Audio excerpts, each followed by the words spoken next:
responsible.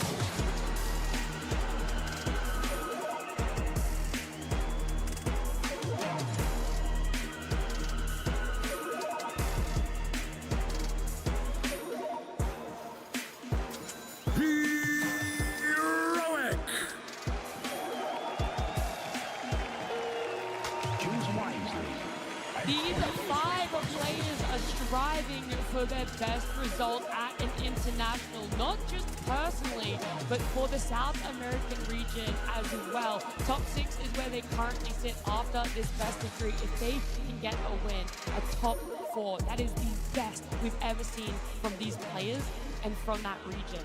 A lot is on the line for them, a lower bracket run. It's definitely possible. They showed up yesterday. They can definitely show up again today, Lacoste. Oh, they definitely can. This is a team that is super explosive, and when we talk about South America, Tundra Awakened, they did reach that 5th, 6th place at the TI-11, infamous 7th, 8th place Beast Coast, Heroic TI-13, and Beast Coast and Infamous during TI-9 and TI-11.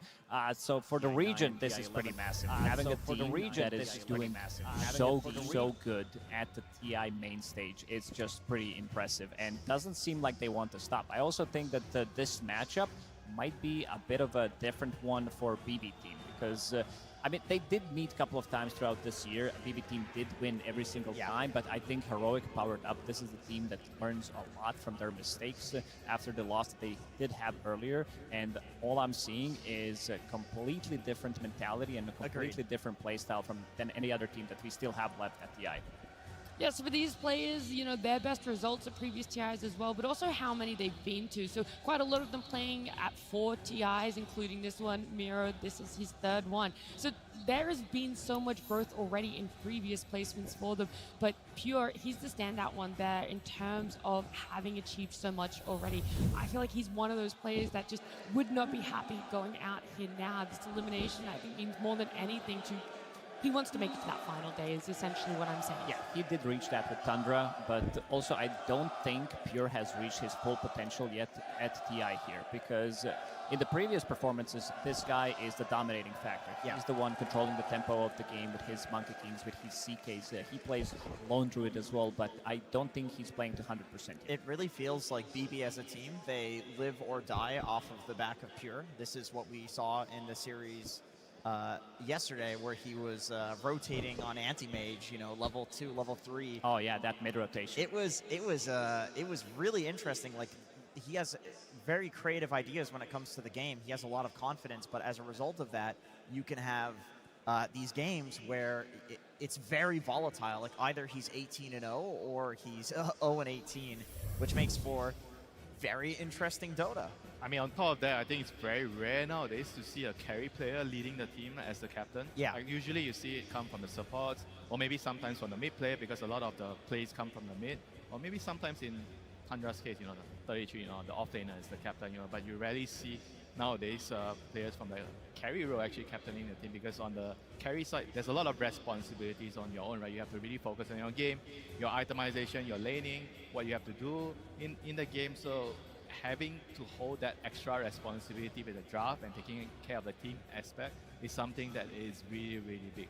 He does have a lot of interesting ideas as well. This is the guy that during one of the Valakias, he was pretty much the only one who was playing Lifestealer, so if he sees something is good, he's definitely going to try to push it. I believe he had 90% win rate on the hero, 9 out of 10 games. He played Hoodwink Carry too. He did play Hoodwink Carry. You did mention that they are playing a lot of Hoodwinks from position 4. Got to be careful about that one. When you're playing against Heroic, Meepo can always come out. Guess what? Guess who also plays Meepo? Yep. Not so far at TI, but he loves to run it.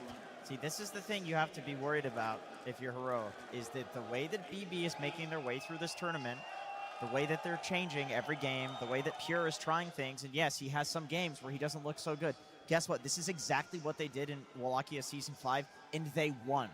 They won the entire thing by doing this. Yeah, I think you also had a great point yesterday about BB Team Jenkins, where you were talking about how they are under people's radar. Like, they're sliding right underneath. Nobody's talking about BB Team too much. You know, we're talking about Heroics, Extreme, you know, P-Vision and Falcons. But BB Team, I haven't seen people talk too much about them in terms of, like, being the hot contenders to potentially lift that Aegis. That's the thing, is they're always expected to, it's like, oh yeah, they'll get top 6, they'll do fine, but they won't win. This is what everybody thought in Milwaukee. They'll and troll. guess what? Yeah, and guess what Something they will won? happen. They didn't throw.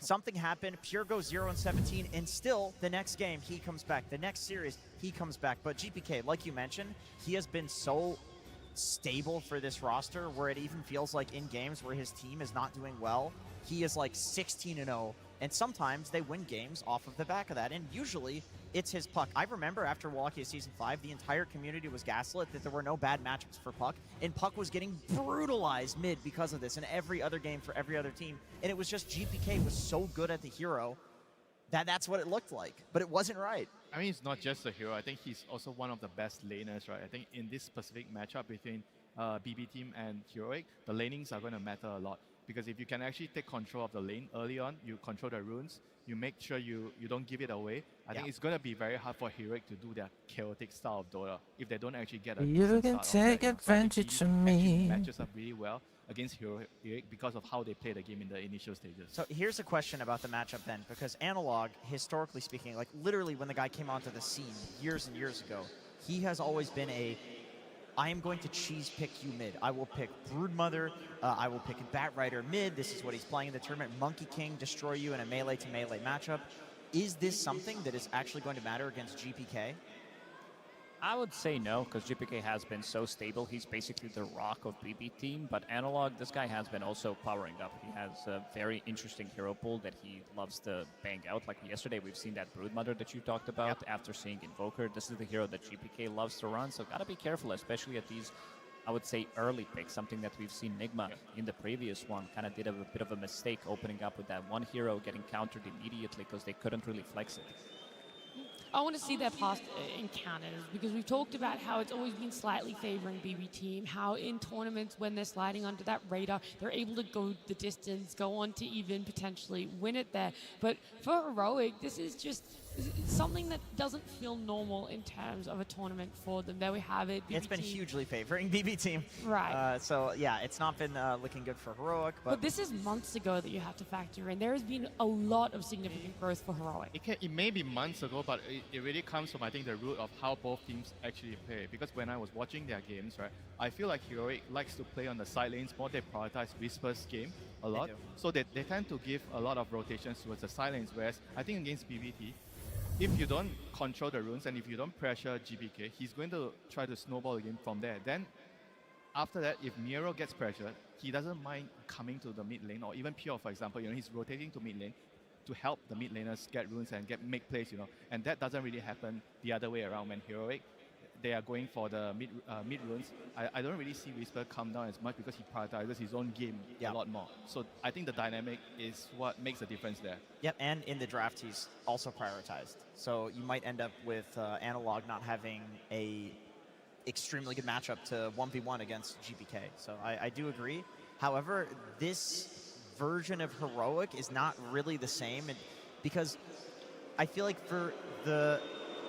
Oh, come on. Take that phone away. That's a good way to... The arena was definitely vocal about what Where's they the thought of security? Escort him out of the arena. Do either of these teams pick Tinker? I don't think we have... No Tinker Well, mids, when at you least. say No that, Tinker mids. I was going to say, they're not necessarily like Tinker experts, but I do feel like there is one person on almost every team. They're not going to bang it out. Anyway, Heroic has powered up in this tournament, and I think every other tournament this year, barring the Parker PGL Wallachia, when they had him, they have pretty much played to their expectations. They don't beat the good teams, but they beat all the bottom tier teams, and then they just get knocked out by when they face their first good team. I mean, usually quote that's unquote. a sign of a team not being flexible enough, right? Because to a certain point, you might need to play out of your comfort zone to make certain adjustments to beat the stronger team. Yeah. And maybe right now, like you said, they've already powered up, and we'll have to see whether they are really willing to make that change, like the prioritization. Are they going to try to move that away from Whisper and try to help Analog more to make sure that they don't get run over by BB team in this series? I think the offlane duo for Heroic is pretty similar to way P-Vision plays, where Schofield, I'm going to say, they put their offlaner in a really weird position, whether they're going to be dominating the lane completely like they did yesterday with this Marcy plus the Bat Rider, or he's going to be doing his own thing on the clock, would be very annoying, something that 9 class does really well, compared to the offlane duo of BB team with Miero and Save, who's been so stable in the last, pretty much ever since he joined the scene. Miero, I also think that this meta does favor him because we're talking about these Helm of the Dominators, these Zoo metas. These are all of his most successful and the best heroes. We're talking about, you know, the Lycans, Beastmasters, Visages as well. So he knows how to micro. Look, those fans are getting passionate out there. They're seeing Heroic on the stage and in their booth, and all they want to do is just get on into this series. BB Team versus Heroic. Game 1. Yeah, we have another elimination on our hands here between BB Team and Heroic. We've talked about the chaos that could potentially ensure for these two, depending on what they get their hands on in the draft. The stability coming from that off lane, especially in the position 4 on the side of BB Team. However, on the side of Heroic, it's the chaos that is somehow stabilizing their lineup in a position 4. I'm never going to get used to a first phase ban punch. That is so goofy and wacky. Actually, speaking of the 9-class comparison that you made, Lacoste, I think one of the best measures of goofiness in a position 4 and like chaos is courier kills, because you're just on the enemy side of the map. That's where you're going to snipe couriers. 9-class is number 1 in the record for I this assume tournament. Schofield's Schofield's number 2. Why am I not surprised? So the comparison is definitely very accurate. I mean, the counter to that is to pick Marcy, so your couriers don't die easily. That's true. Genius. And it might actually make it through here. Yeah, I think Heroic does have it's first something pick. that's not highlighted enough. You know, whenever you have Marcy, it actually helps the lane a lot because of that. It does, yeah. More of a counter to Heroic, but they snag it. Such a strong hero. Like literally the reason that the whole Dominator meta even happened. Like the fact that you can run it as a core position, like it can play in every core role. I think even mid would be fine. You can run in any core role with the Dominator, play for having a lot of damage. You can run it in either support position and use the double jump, jumping your ally in. And the facet is also really strong, right? It's not just the helm, like the fleeting fury facet. I think those are the two things combined together make the heroes so hard to deal with right now. Yeah, the position 4 pick me up facet, getting people out of trouble. Or Didn't we getting see them in. one game like previously, like someone did it on a Coral? I think it was Omar. Oh wow! Oh, support facet for the damage. Yeah. Yeah. I think that's fine in some games. If you feel like if it's all like ranged cores that you have, you don't want to jump them in, and you don't feel like there's anything good to save from, or you think you can scale. It's definitely okay. Yeah. So we are seeing a trade here between Marcy and Lycan. Yeah, the crowd definitely is cheering for the Lycan. They love the how that he's been doing. I don't know if you guys were tuning in last time he was playing. It's a lot of fun. I do wonder if Heroic are going to get their hands on the Shadow Demon though, because that was something that was a big factor in their series yesterday. I mean, I want to see like how both teams deal with the helm, right? So both teams got the helm hero, and you have to kind of build the draft to deal with it. And I would always kind of favor the Radiant side a little bit more because of the fact that you get the earlier Roshan access and the Tormentor. So I feel like you have to like really plan your draft around that, whether you can actually stop it if you're on the dire side. Is there any way of having heroes that can actually stop it from happening early on? Like you want to have, I think, heroes that can sit in mid lane and defend a tower. Because the thing with the mid tower is, the Radiant side, once they kill your mid tower, it's very easy for them to kill the Roshan between 50 and 20. Yeah. So That's a good point. I would like to have heroes that can push the way out. Like we've seen Sniper, we've seen like Puck. All these type of heroes I think are really, really good at defending the tower. And that's an interesting ban. Heroic removing Dragonite. Not many people wanted to play Dragonite. It's a but GPK BB, specialty. they did play it on Pure as well. It takes yesterday. the tower, you know, so I feel like it has a lot of, it doesn't really defend the tower as well, but it takes your tower, so I think it can make it difficult for the Radiant side to get that early Roshan also. There's a lot of like thought behind this ban here. And BB Team taking out the Meepo. Not gonna let Yuma get his specialty. Some teams will wait and ban it in the last phase, but they're not willing to risk it. Heroic does have the pick out of phase for the last pick. Yeah, this one not really being too much of a surprise. The Hood will win. He should. Yeah, I was going He to say the should, crowd. he's Yeah, good. put it up for Thompson, you know? Who knows? There might be a return. Hey, there's one day Divine for him. Llama in the back. I saw Divine Llama there. We're seeing everyone in the crowd. Shoutouts to Divine Llama. Yeah, awesome. We're going on to Heroic. And their pickup here with the Chen. So this is a different sort of take that KJ can go for. It's a very fast-paced lineup with Marcy and Chen. They're just planning to run them over from the early game.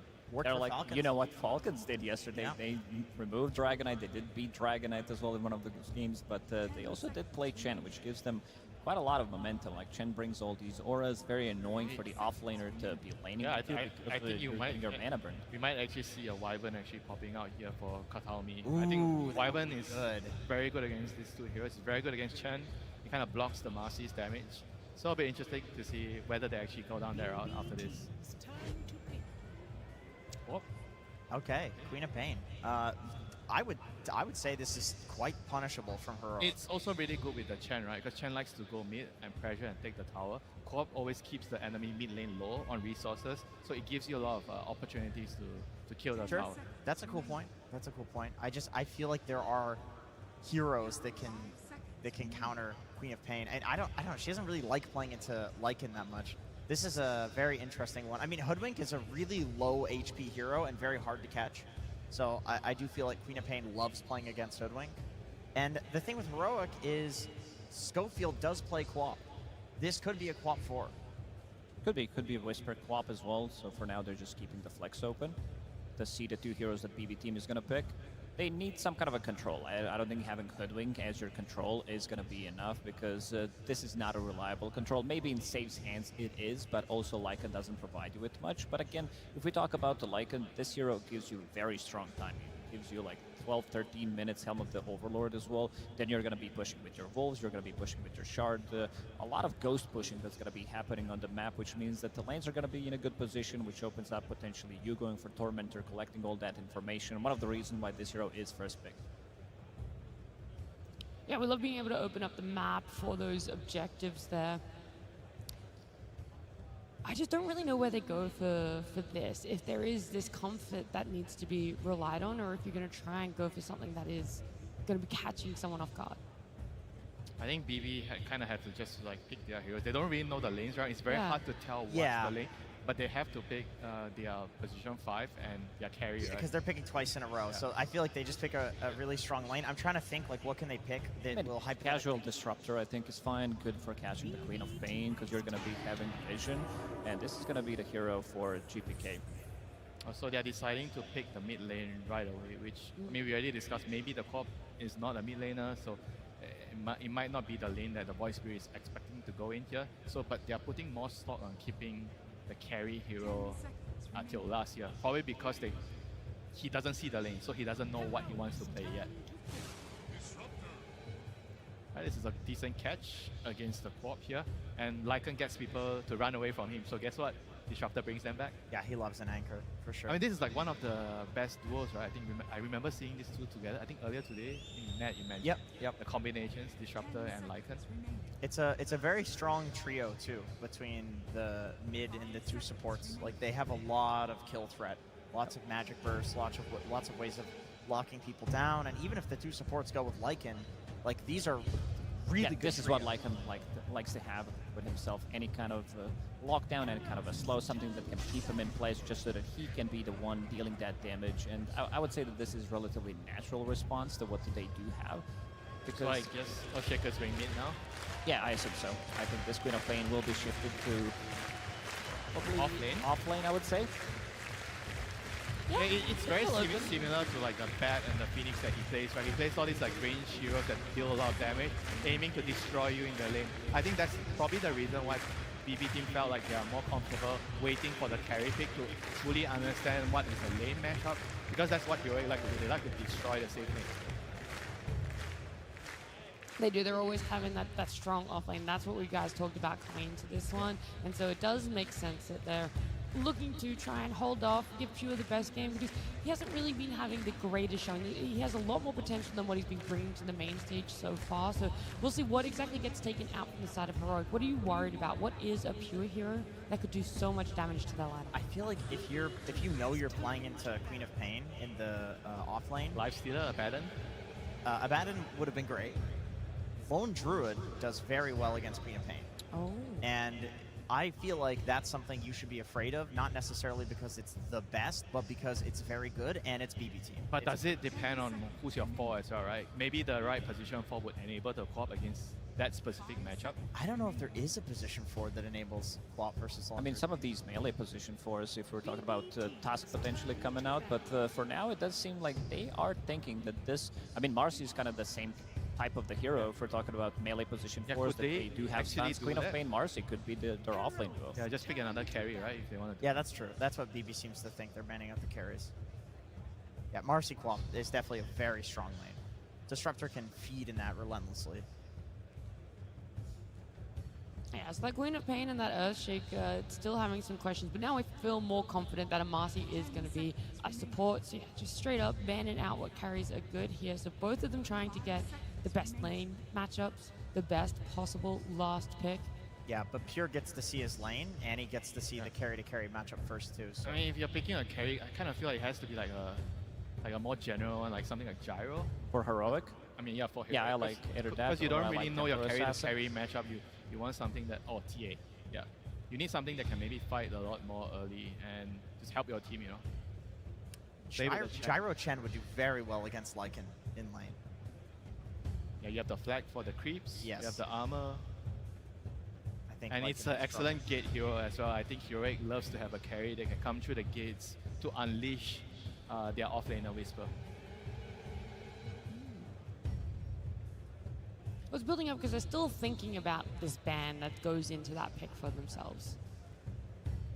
What else has Pure just really been? I think Lifestealer. I think Lifestealer That is seems a to be really the big one, but Yeah, the one that ban the you did Laundry. mention as well could work out, especially if this is going to be Queen of Pain from the offlane, and it does look like it's going to be. It's just too scary in the hands of a team that's willing to... So they need to pick something that kind of covers the Lifestealer's bases here. I agree. Would that really be that Gyro though, or do you lose a little bit of faith that was the matchup? Gyro in Lifestealer is a bit complicated. I Yeah. don't think you can beat the Lifestealer later. What about picking up the lifesteal for themselves? Wow, well that answers my question. Yeah. Maybe, like, do you just hard push? You go Nature's Prophet? You just... Nature's say- Prophet looked so bad from We're gonna play Oral, I tempo. gotta say. I think TA Gyro are really good options if they want to speed things up. These are also heroes that allow your supports to be playing around you. So you are not going to be afraid of Lycan. Chen's going to give you protection. Chen's going to be giving you some armor as well. And if you're fighting close to them, these heroes are going to be strong. But they're going to take... Oh, I like Yeah, that. this is also This is nice. good. That's a good This is something that Extreme Gaming did try yesterday as well, to go with the Bristleback, to have a little bit more extra pressure, something that comes online super early, and that did work out for them at the early stages of the game. They did ended up losing that game, but Bristle, I gotta say, it looked good from the carry role. I mean, Lifesteal looks Lifesteal. pretty nasty here now. I mean, I like the Bristle too. Yeah, like you said, it's an answer to the Lycan. There is Void Spirit who can face you, force you to face in a certain direction, which is always rough for Bristle, but carry Bristle will get a BKB. They do have break mechanic though. And they This have is break- relatively early hoodwink pick that you're gonna be need to be careful about, and Yeah. you have something to pull him back. You did mention Void Spirit as well, turning him around. I mean, the thing about the Bristol is it kind of enables their whole lineup, right? Because if you don't have the overall last pick, I think the next best thing you could do is just try to make sure you have a draft that covers all your bases. You enable each other's Think timings. you can And hopefully you can, leave without pull through, you know? And this you. anti-mage means it's gonna go totally the other way for I Pyrite. see. Okay. I mean, this is a Co-op counter in the lane. lane dominator Yeah. against Queen of Pain. Although I will say, Wait, do you change your lane matchup right now? Put the co-op on carry and put the Bristol there? I think that's what they're doing. thinking Yeah, right they're now. doing Schofield 4 Wait, on Queen of Pain So sweet. and Bristle I know versus it. AM. oh, that's actually a very nice switch up here. Smart.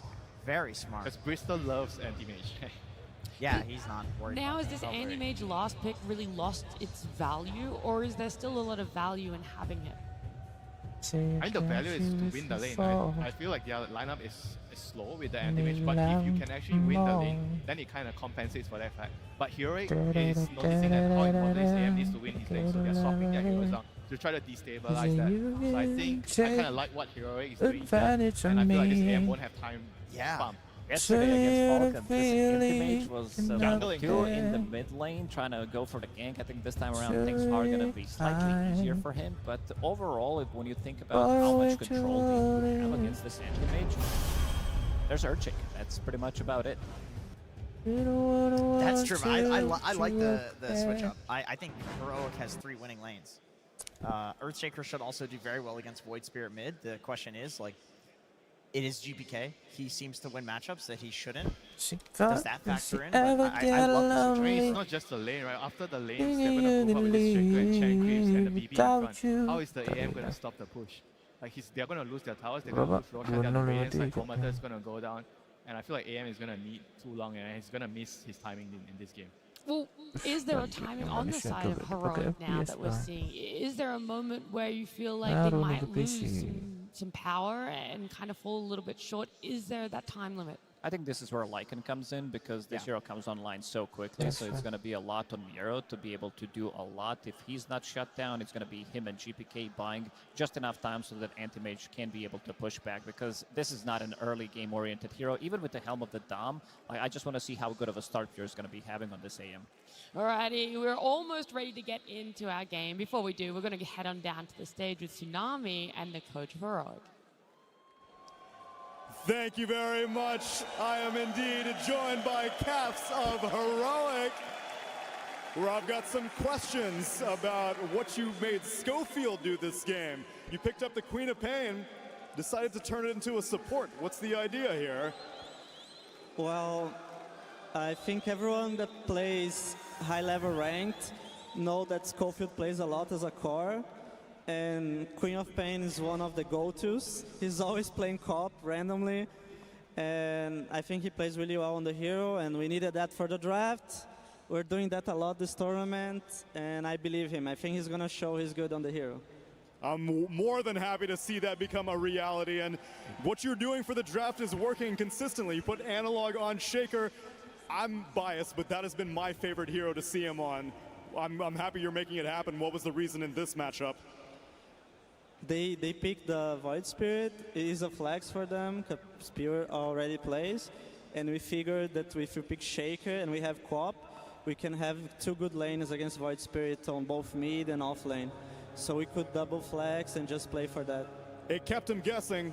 I need a 1-word answer for this last one. Anti-Mage, 25th, 24th pick. Are you scared? Yes or no? Nah. He's not scared. Let's see if it happens as we get into game number 1. And you cannot afford to be scared going this deep into the international. Elimination on the line, but no matter which way this series goes, history is about to be set, Avery. We either have BB team outdoing their previous performance in 5th, 6th in 2023, or a South American team top 4 for the first time in the history of the international. So many TIs have come and gone, and they have never gotten that far. It would be historic indeed. A lot on the line for these 2 teams, and one series to prove they are worthy to advance farther here. This is quite a Game 1 draft we have in terms of how much skirmishing, how much teamfight has been prioritized, and already the action commences. First blood to KJ on that bottom lane. Exactly what you want to see if you're a Heroic fan. This is a team that plays better when the action is fast, chaotic, in your face. You don't know what's going on. Classic South American style DotA. And Pure, he's going to fall as well. Heroic taking this laning phase by storm just as they intended from their draft. This lane swap is really going to hurt the AM pick. And we saw how much damage this AM suffered yesterday on the hands of Pure. I mean, he had one of the worst lane stages I think he's ever had in his career on this hero in that last pick situation. He got lane swapped into another rough situation again, already suffering. You do not want a repeat of that game if you are BB team here. Yeah, the upside being that it really can't get much worse than the last Anti-Mage performance, but the downside is this time around, elimination is on the line. You can't afford to drop the series. This is a very different team too. Heroic will play fast. They will push the pace. They will kill you around the map. They will hunt you. They are extremely good at it. And they have a Chen Bristle lineup where if you give them a lead, we could see something similar to what Falcons did yesterday. You just push 25, 35 minutes, first, second Roshan. If you can get it down quickly, high ground is absolutely on the menu for this lineup. You do not want to give them that 9, 10K gold lead. They will just end the game out of nowhere. This AM, he's on a clock. He needs to find his items fast enough to contribute in the team fights as Heroic try and push the pace, and the howls are already coming out. Collective 10 denies already from the Heroic side. You see not just the kills, but the denies that they're getting out of things, and it's only escalating from here. You're going to expect that, particularly with the Earthshaker matchup. But the fact that the Bristleback is able to get as many denies as he has as well. BB team are going to be walking into this early game behind in gold, but certainly behind in experience. Heroic got the lanes they wanted. They should be confident pulling ahead in this laning phase, particularly with that Shaker matchup mid. You have Shaker against a melee hero. You should absolutely free farm. You should get the denies. Fight for the Lotus will go BB team's way here. KJ, he's going to try and hold on. It seems like Pure, he'll take some damage, but in the end, gets that Lotus. And how did that fight with the Chin? I have to imagine KJ, actually, he was able to sit there. He was able to force BB team back, so he got the Lotus on the safe lane. Big win for them. Putting mana into these two side laners for Heroic, really important here between the Bristle especially and the with a jump. Yuma, he's going to make expert use of that mana. Pushes Miro out of position. A healthy amount of damage. The Bushwhack, the only thing that saves his life there. Putting the pressure on these Helm heroes always feels good. You just delay it a little bit, it counts for a lot down the stretch. If you can pick up a kill on this lane, it would be amazing for Heroic. Extra experience going into this Chen would go a huge way for KJ in this game. Get those auras up, your team fights a lot stronger. Another jump, another rebound, another toss in. Double hit, the Lotus. Bit and heal going the way of the Lycan. Will survive to the Helm though, flying out now. Feels like Miro got through at least the tough early portion of this lane. Analog feeling heat of his own. This glimpse is coming for you, just out of range. Almost got him. Has to hit him with the Remnant, does manage to do so. Now the glimpse is in range, but it's not even required to get the kill. Nice little rotation from Kataomi. I mean, that top lane not going well at all. Try and make something else happen on the map. And this will skew that mid matchup that was going Analog's way. Now it's going to swing back to GPK. We saw how much of a rock GPK has been for this team. If you're going to put resources into one lane in this game as BB team, it's got to go mid. Enable this man, let him carry you, let him carry those early mid-game fights. He's your one playmaker. He's got to create space for this Lycan and this AM. Look at this body blocking. KJ, true to his name, king of the jungle, but apparently not good enough as Kataomi continues his roaming experience. As a glimpse. The Disruptor with the glimpse ready to go. One kill, looks to turn to two. It's an immediate bushwhack after the glimpse, guarantees a double for Miro. This double Disruptor rotation completely broke that stranglehold Heroic had on the early laning phase. They're topping the CS chart, but the net worth is starting to swing. And more importantly, there's just not the equivalent pressure going into the AM. The Helm is flying out for him. He's getting some decent net worth on that top lane. Top CS. Way better start for Pure than we saw that other time around. Yeah, the fact that BB team is actually up in gold now, is that, how concerning is that for Heroic, considering the fact they put in so much effort to win the laning phase, and it seems like the latter part of this has not worked out for them? Still fine. I mean, you can still snowball this game. You can still put pressure on the lanes with Chen rotations. You can look for the Shaker Blink. You can look for the stacking on the triangle too, right? Schofield trying to just deward these sentries to free up the camps. It's been a nuisance for them. So no stacks created at the 6-minute mark. Could hamper Analog's momentum here. If you can't find kills, you got to go back to that jungle. And if there's nothing waiting for you in the jungle, then where are you going on the map? I was expecting to see teams put more resources into blocking out these camps, just because it has been one of the reasons that Earthshaker has been so highly valued, right? You just pick this hero up. Even if you lose the lane, you have this guaranteed fallback. And if you win the lane and you get it a bunch of ancient stacks, you're just so far ahead of anybody else, it's hard to fight. If I see Shaker or Saiyan King mid, I'm going in there and I'm blocking those camps as much as I can. That's your biggest accelerant going into that mid game. Analog definitely getting slowed down here. Whisper trying to make up for it, doing some creep cutting. Very hard target to all in and bring down. They might be able to get him here. They're going to try. Yeah, a decent amount of mana, so Pure can do some damage, and with a Void Spirit, it's guaranteed. They pull him back in off of the glimpse. One, you know? And GPK nets another one. Analog will cut what waves he can just to try and deny some golden experience away from BB team, but the damage has been done. Pure, despite Kataomi's roaming around the map, is 33-7 in CS. This is, I mean, he had this similar CS score in like 15 minutes last time around. Oh, he's cruising here. Way stronger and more fluid early game for BB team than we saw yesterday. They're picking it up here, and this is the right time to do it, and against the right team. Again, you do not want to fall behind in this game. You get those helms up, your laning is really solid at that point. You can start to push heroes off of the lanes. You can threaten the towers. Those gank rotations are going to turn into objectives if Heroic can't battle back. And they need Analog in order to battle back. The faster he gets his Blink Dagger, the better. A good glimpse. Make sure the Katomi stays alive. Schofield is getting a little behind here in experience. I was just looking at it. This Queen did not want to take a lot of the experience off the lane from the Bristleback and has done some stacking, so Schofield's going to be the one super far behind in this game. I mean, he can absolutely make up for it in the fights, get that experience back. But he is a big playmaker for this squad. It hurts to see him on this super sacrificial role. Maybe he'll leech a bit off the stacks here. You got to pay him back somehow, right? Katomi certainly knows this is going on. He secures a power rune for GPK. Question is, will GPK go into the triangle at the right time here? The Earthshaker has been missing for such amount of time. He's got to be careful not to get too close, though. Analog is going to hold on to the Echo Stem for as long as possible. BB team will manage to soak some of that experience. Now GPK, now the stacks are cleared, he goes in for a kill. He'll chase after Schofield, misses the Remnant this time around, still got the glimpse on him. 2 seconds till the blink is back up. The Bushwhack lands before the blink can get him away to safety. They did get some of that experience leash. Kataomi getting to level 5 off that stack being cleared. They sapped it across both heroes, I believe. Pretty decent win for BB team. It's really tough to get in there and contest the actual creeps, but if you can get the experience, it's a huge boon.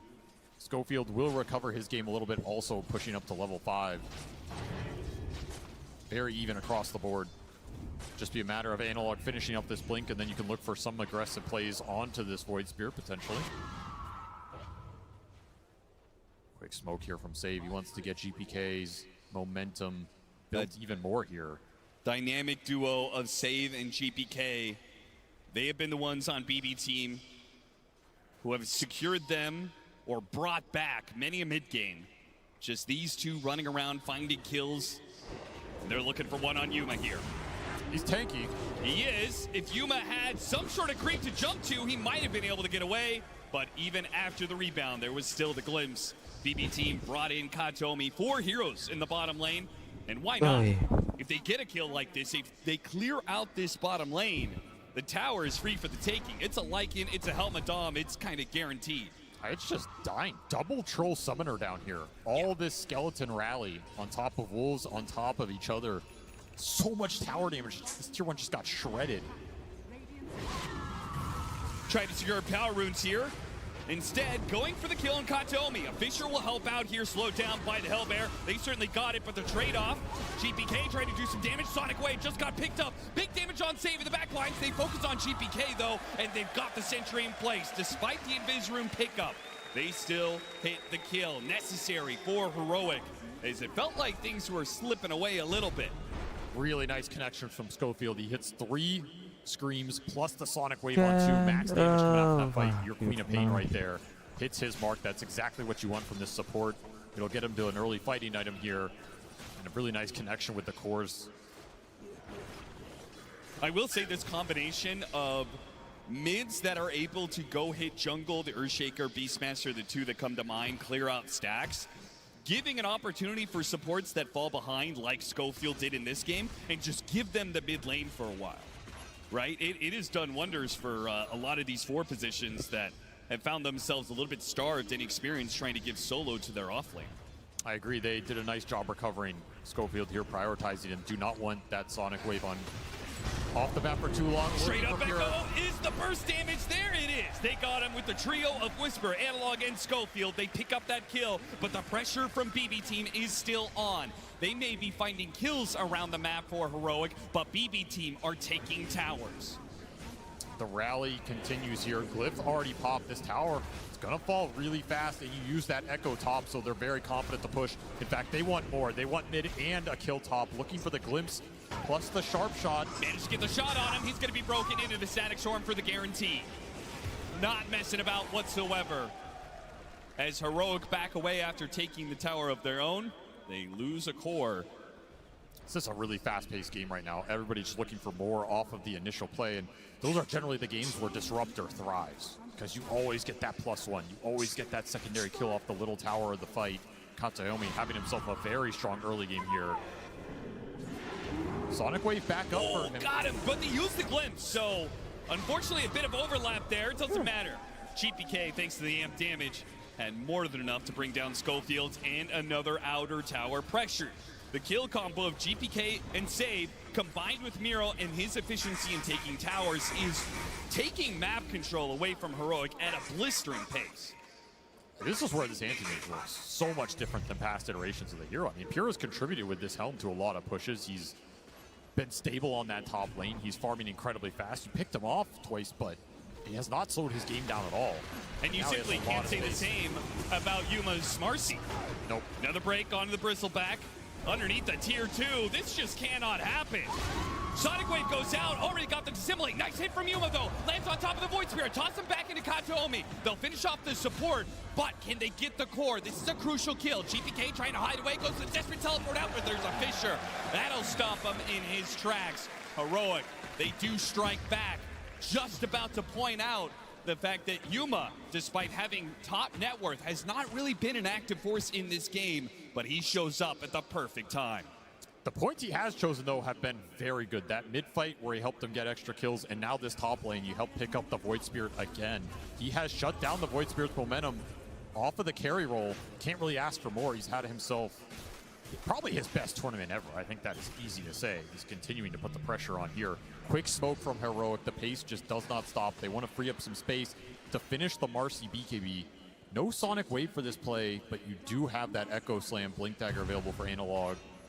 Looking to find his mark. Would love to find a big core target off this smoke, especially if you're bringing multiple cores. This could be Whisper just farming that Ags. Instead, he's looking for the aggressive potential. Scan hits. All right, as he's on top of the Ancients. Perfect opportunity for a big Echo Slam. A ton of damage. Miro, he's going to go for the shapeshift, and they don't have enough stuns. In fact, they're going to turn back around. The Earthshaker's in trouble. A Static Storm on 2. The Quap runs out of it, but the cores are stuck inside. Schofield makes his blink away. A glimpse to pull him back to his doom. They thought the opportunity. Miro was farming up Ancients, but the damage, they underestimated just how tanky this Lycan truly is. A total disaster of a play for Heroic. They just didn't have the Ags on the Bristle. You're missing a lot of damage. There's not that many creeps around for this Echo Slam, and that Wolf, he's got over 2,000 HP. That is not an easy target to go in, especially without that Sonic Wave. Again, you made that play without the Queen of Pain ulti. If you have it, it's a guaranteed kill.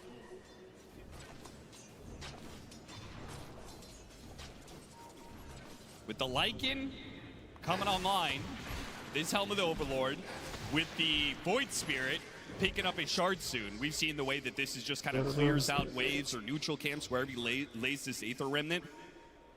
And all these outer towers gone. It feels like Heroic is just going to be shoved into, you know, their own little 1/3 of the map.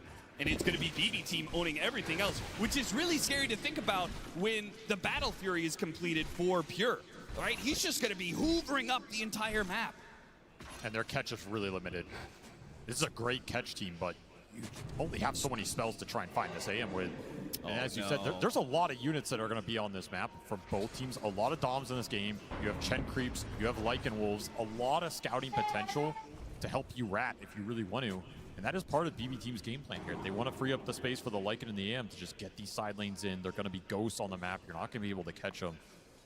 This next 10 minutes could be really difficult for Heroic to find the type of team fight they're looking for. If they can find that fight, though, the BKB on Marcy it's good should right now. ensure they win it. Like, I feel like they do win on 5-on-5. It's just unlikely they get the initiation for it as BB Team continues to pick them off around the map. Schofield shot down right in front of his mid-tier 2. Not even the middle of the map is safe. And this is the issue. This kill team can play around that mid lane. You're going to have issues shoving it back out unless you commit multiple cores here. And the whole time you're worrying about this situation, AM's farming out top, Lycan's farming out bottom. Side lanes are getting pushed back in from units. This map is not fun to play right now. Analog will be able to match the Void Spirit's ghost shove that he's able to do with his own Fissure spam. Yeah, but look at how clumped they are. I'm afraid to go on GPK. I mean, especially with the shield rune, he's just unkillable right now. Yeah. But you're getting corralled. A lot of heroes by this bottom tier 2. You have to regain some map control here. Either smoke out, get some wards, look for the pickoff, or back each other up to get these lanes out. You have more information to play off of right now. This is turning into a lane shove game where the AM has free reign, and that is not the style of game we want with this heroic lineup. No, not at all. Here's that smoke. They have everything available. Sonic Wave gives you the extra damage right now. And that BKB timing on Yuma, really powerful if he can just lay into some cores. It feels like if this smoke doesn't land. I mean, how do you land this smoke, though? This is the issue. You just got to go blind. But if it doesn't land, I feel like they are almost going to be forced into late game scenarios, right? It just doesn't feel like they're going to ever get enough map control to take over the mid game the way they want to. This might land. Smoke from BB going straight into them, unaware of the positioning. And it's 2 supports, but they threw it inside the Fisher pit. They do not hit the 2 supports that are on the side, but thanks to the Bristleback cutting in from the side, they should be able to still get them. Schofield makes the blink away, but he's still going to take out in the end. Pretty clumped. Miro's going to chase after him here. Echo Slam attempted, but GPK's already jumped away with it to Simulate. He's got a haste rune here. Oh, they're trying to blow him over the Marcy, though. The Fisher goes out. They've got the damage. 2 swings from Yuma. 2 rounds of that ultimate. And the Void Spirit, he may be tanky, but not enough there. Winning a fight right outside the Roshan pit. You couldn't ask for a better situation for Heroic. Very awkward start. They thought the smoke broke because they were doing Roche, so you had to kind of blink in blind. But it gets the job done. This Shaker's just such a menace in these early team fights. And both the supports going down for BB team early means you lose all your control. Your cores are not that useful if you don't have stuns to back them up. The Lycan's a threat here. It does force a buyback out of Schofield, but Schofield's happy to commit this buyback to get a fight into that Roshan. It's just such a big win in this game when you were getting ratted onto these side lanes. And Pure not confident enough to go in here with limited resources. Not great mana void targets this game. He doesn't want to be dragged into these fights right now. He'd rather have the game just be split up across the map. He was having a great time. bocil. Now all of a sudden, Heroic pick up some steam. They're going to get another aura on the Chen as KJ will finish mech on top of the drum. A lot more sustain coming into this already pretty tanky lineup with the 2 brawlers on the front line, plus the Marcy, who now is an Aegis.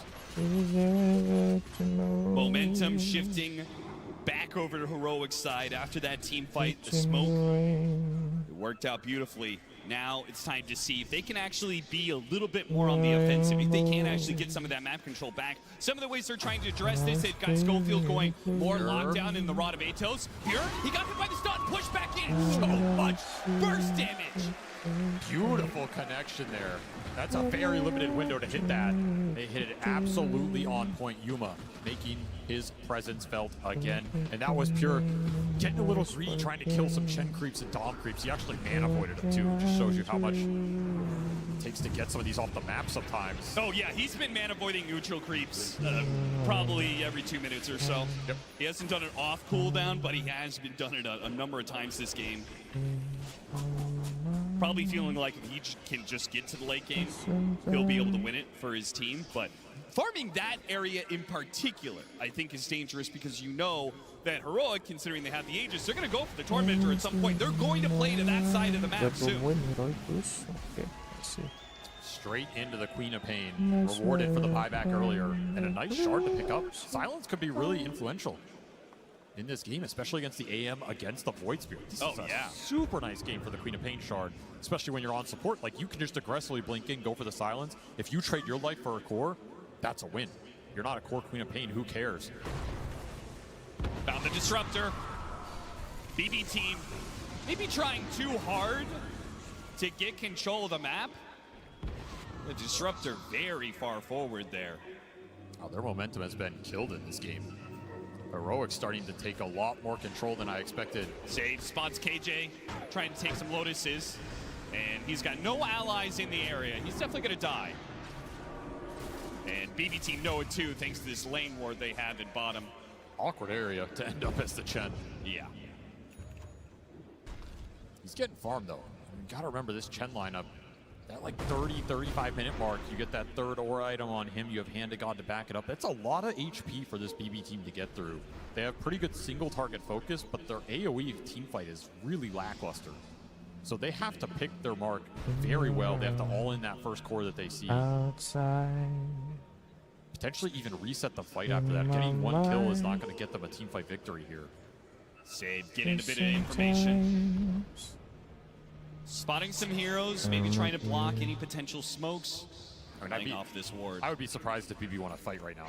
It just doesn't look possible. I mean, the way that Katomi is playing into Heroic, I don't know. It's a little different. 5, 6, 7 minutes ago, yeah, BB team had full control of the game. They may be able to pick off Analog here. As, yeah, he is shot down, just too much damage. Playing around that one ward they have down there, super nice find.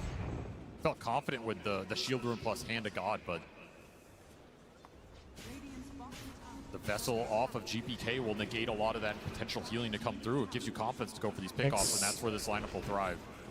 Just keep finding solo kill pickoffs. Don't let Heroic group up and take objectives. Of course, the team fight, you're going to be a lot happier around the map. We see what the anti-mage is doing top. He'll instantly get pinged. You can ping him, but to go and kill this man takes a lot of time, takes resources. Yeah, if you don't kill him right now, he's going to have Manta, making it even harder to pick him off when you get that jump, like that silence from the Quap, for example. Interesting smoke from BB going through the gate. Almost like they're reading some sort of play that was going to go on the AM and they were trying to back him up. Instead, they just run into Whisper. Yeah, it's just a Whisper. Now he has a BKB. He pops it now. He's got his team joining him. They've got some stuns on Pure. Pure is the one who has to blink away. And what they get out of it, still 250 gold off of that Helm of the Overlord creep. Something to work with. BB team just out. Continue to farm the map. No reason to take that fight head on. That'll waste the Aegis period here for Yuma. Time's out. The next Roshan potentially in 3 minutes. You're looking at that. You really want it if you are Heroic. You gotta gear up for that fight. Could be a fight that BB easily contest if they have some nice item timings for it. I don't know. I mean, you're going to get Aghanim Scepter on the Void Spirit, but is that going to matter if you're matched up against triple BKBs? The BKB timing is going to be tough for BB to fight into, but they potentially have Nullifier on Lycan, that Ags on the Void. If you can get to another item on the AM, I think that team fight is absolutely doable. Again, you're looking to go in, get a target, or pop BKBs, reset, kite that fight out, re-engage. It's not just an all-in slam. Sure. For Heroic, it's a lot more straightforward. You can just go in and slam. Yeah, see hero, stun hero, all in. Especially Yuma. If stuns connect on a target and he can get in there with the rebound, he's just going to shred anybody in this game. This Marcy AM matchup is not fun for AM until, 4th, 5th item. You can start to kite the fight out and maybe survive. Even then, I don't think still it's ever good for Marcy. Yeah, I don't think it's ever good, but at least then you have a route to take the fight. Right? Sure. You can try and dodge and play away from the Marcy, kill other heroes, kite him out. But Yuma's going to be really confident in this matchup, and if he can finish this data list, which is coming out very soon, it's going to take 2-3 seconds of stun duration. This AM's gone. And there it is. There's the data list and the damage buff up of the Vlads from the Chen. Could also potentially find an Alpha Wolf in this game. You could buff his damage considerably here. Yeah, and Bristleback won't say no to that either, right? We have two big physical damage hitters. And because we see this Bristleback scale up, we've unfortunately seen a battle for Bristleback even, but the Seeing Red facet is no joke going into the late game. And even the Earthshake, a lot more magic damage out of him, but that Enchant Totem still hits pretty hard. This AM is not going to be protected in this game. So I think you have to almost go 4 or 5 items on Pure before you take the head-on fight. I just don't think he can enter it. Maybe you get a really nice Mana Void target after BKBs are out. They know he's here, but the Fisher just a little shy. GPK able to get a jump away, and now Schofield is an easy pickings for BBT. Well, their long-range poke and kill is so nice with this trio. Yeah. Just so low committal. You can't turn that play. There's nothing to turn on. Yeah. What much harder for, I think, particularly for Marcy, who is kind of the shortest range core of these initiators. Like, you really need... You can't really contest this, like, 1,500 range that BB team is working with. No shot. The fight for Heroic has to be within Yuma's range and has to be centered around that Marcy damage. And every time you overreach or that fight gets stretched out, way harder to connect with your biggest damage source. So more time for BB to split this map. Game continues to be dead even. Yeah, well, look at that. I mean, Whisper is thinking the same thing. Yeah, I need to get on top of these heroes. He buys up a Blink Dagger. Yuma buys up a Blink Dagger. Double blinks. for Heroic trying to solve the gap close issue. I Lihat like it. game prospek More AM gimana mobility in bang? the fight to Menang, find menang. your core target. More instant damage follow-up on the stuns Nggak- from the nggak Shaper. ada yang That bisa could be a gantikan big dia. call for you in this game. The Blinks should fix that. And Analog, he's going to Wah. find a gift down here. Wah, Yeah, what is boom. this? Pure, Bang, once again, untuk farming just a wah, little bit too aggro. See ya. They are more than Cuman willing dia harus to beli drop BKB double ini karena ultimates to fantastis get a sekali big mereka kill punya like this, particularly when Roshan is in Triple that Slam, spawn Marci ya kalau misalnya That's a masuk ya. huge find. Ada Centaurnya, Centaurnya Absolutely huge. Chen Just juga. gifted. I mean, that was, Kalau dia I think malas that was beli a BKB little surprise selesai. from Analog. He's like, wait, this is Baru baca Kaf, baru baca real komen AM, just sitting Asai. here farming. Dengar nggak ya suara gue? That Roche will be in 30 Aman ya? seconds time. So Heroic are going to set up for it, hoping it'll Aman. spawn sooner rather than later. That's a really long spawn for them. A little unfortunate Aduh, here. wah, apa tuh jatuh tuh? But it also Yuma. means they can just keep trying to take fights. Yuma. They'll run into some wards, clear out the area. Thanks to a jam on Yuma. Not even the Wolves are safe to scout out Heroic. Nah ini Max perbedaan network spawn. 1000 doang nih. You try and force it Bukan ya, now. only 15 1K seconds on network the AM. different. Oh, we got There's a window 31 here. I mean, votes they have a already. lot of Wow, physical wow. force to put into this. We only I have also feel like 27 it's easy viewers, for but them to 20. do it with just one or two heroes. 31 votes. Not a ton of risk in that regard. Yeah, Let you- me you check just the man up vote. here. I mean, Where again, BB's there was Team pit fighting Dog. is pretty lackluster. Even if you're clumped There in that was pit, Team what's the Dog, right? issue? No, Static there's no storm such thing drop, as Team Dog. mass BKB lineup. Okay, after 31 votes, And we even got the Wolves, if they're not 52% killed by the people Marcy, choosing they're BetBoom. The converted rest is by the Heroic, Chen. 48%. Schofield, I mean, he's been punished a Team number of Dog. times for No, these we don't have aggressive Team Dog, plays. my friend. Apparently, he just does not care. The smoke wraparound, though, is coming from DB team. Moving up through the tough river, and Heroic have a lot of heroes inside of this pit right now. This is pretty dangerous. They're just all in for it. Trying to finish up this Roshan now, and they will be able to do so before BB Team strike. Now, a bushwhack grabs a couple, Sonic Wave goes out, and with Whisper blinking up to the high ground, it's hard for BB Team to get through. Nevertheless, they get on top of the Static Storm and take away the two supports. But do they want to fight this Marcy? After all, he's got BKB, yeah. he's got Ada the ulti Aegis, dia but tuh. it looks like Yuma has I called think it Heroic quits. can win. He wants to back Heroic away. Whisper can doesn't want to win. do the same. Nullifier placed onto Yuma as They he's being can, hounded by they the Wolf, can. but they go after the Bristleback now, who's just Quite hard. barreling forward still, refusing to back away. Oish. Now he pops his BKB, BKB, but nice it's a bit too BKB. late. The physical Gila. damage, it's stacked up, and he's dead. Gem on the ground.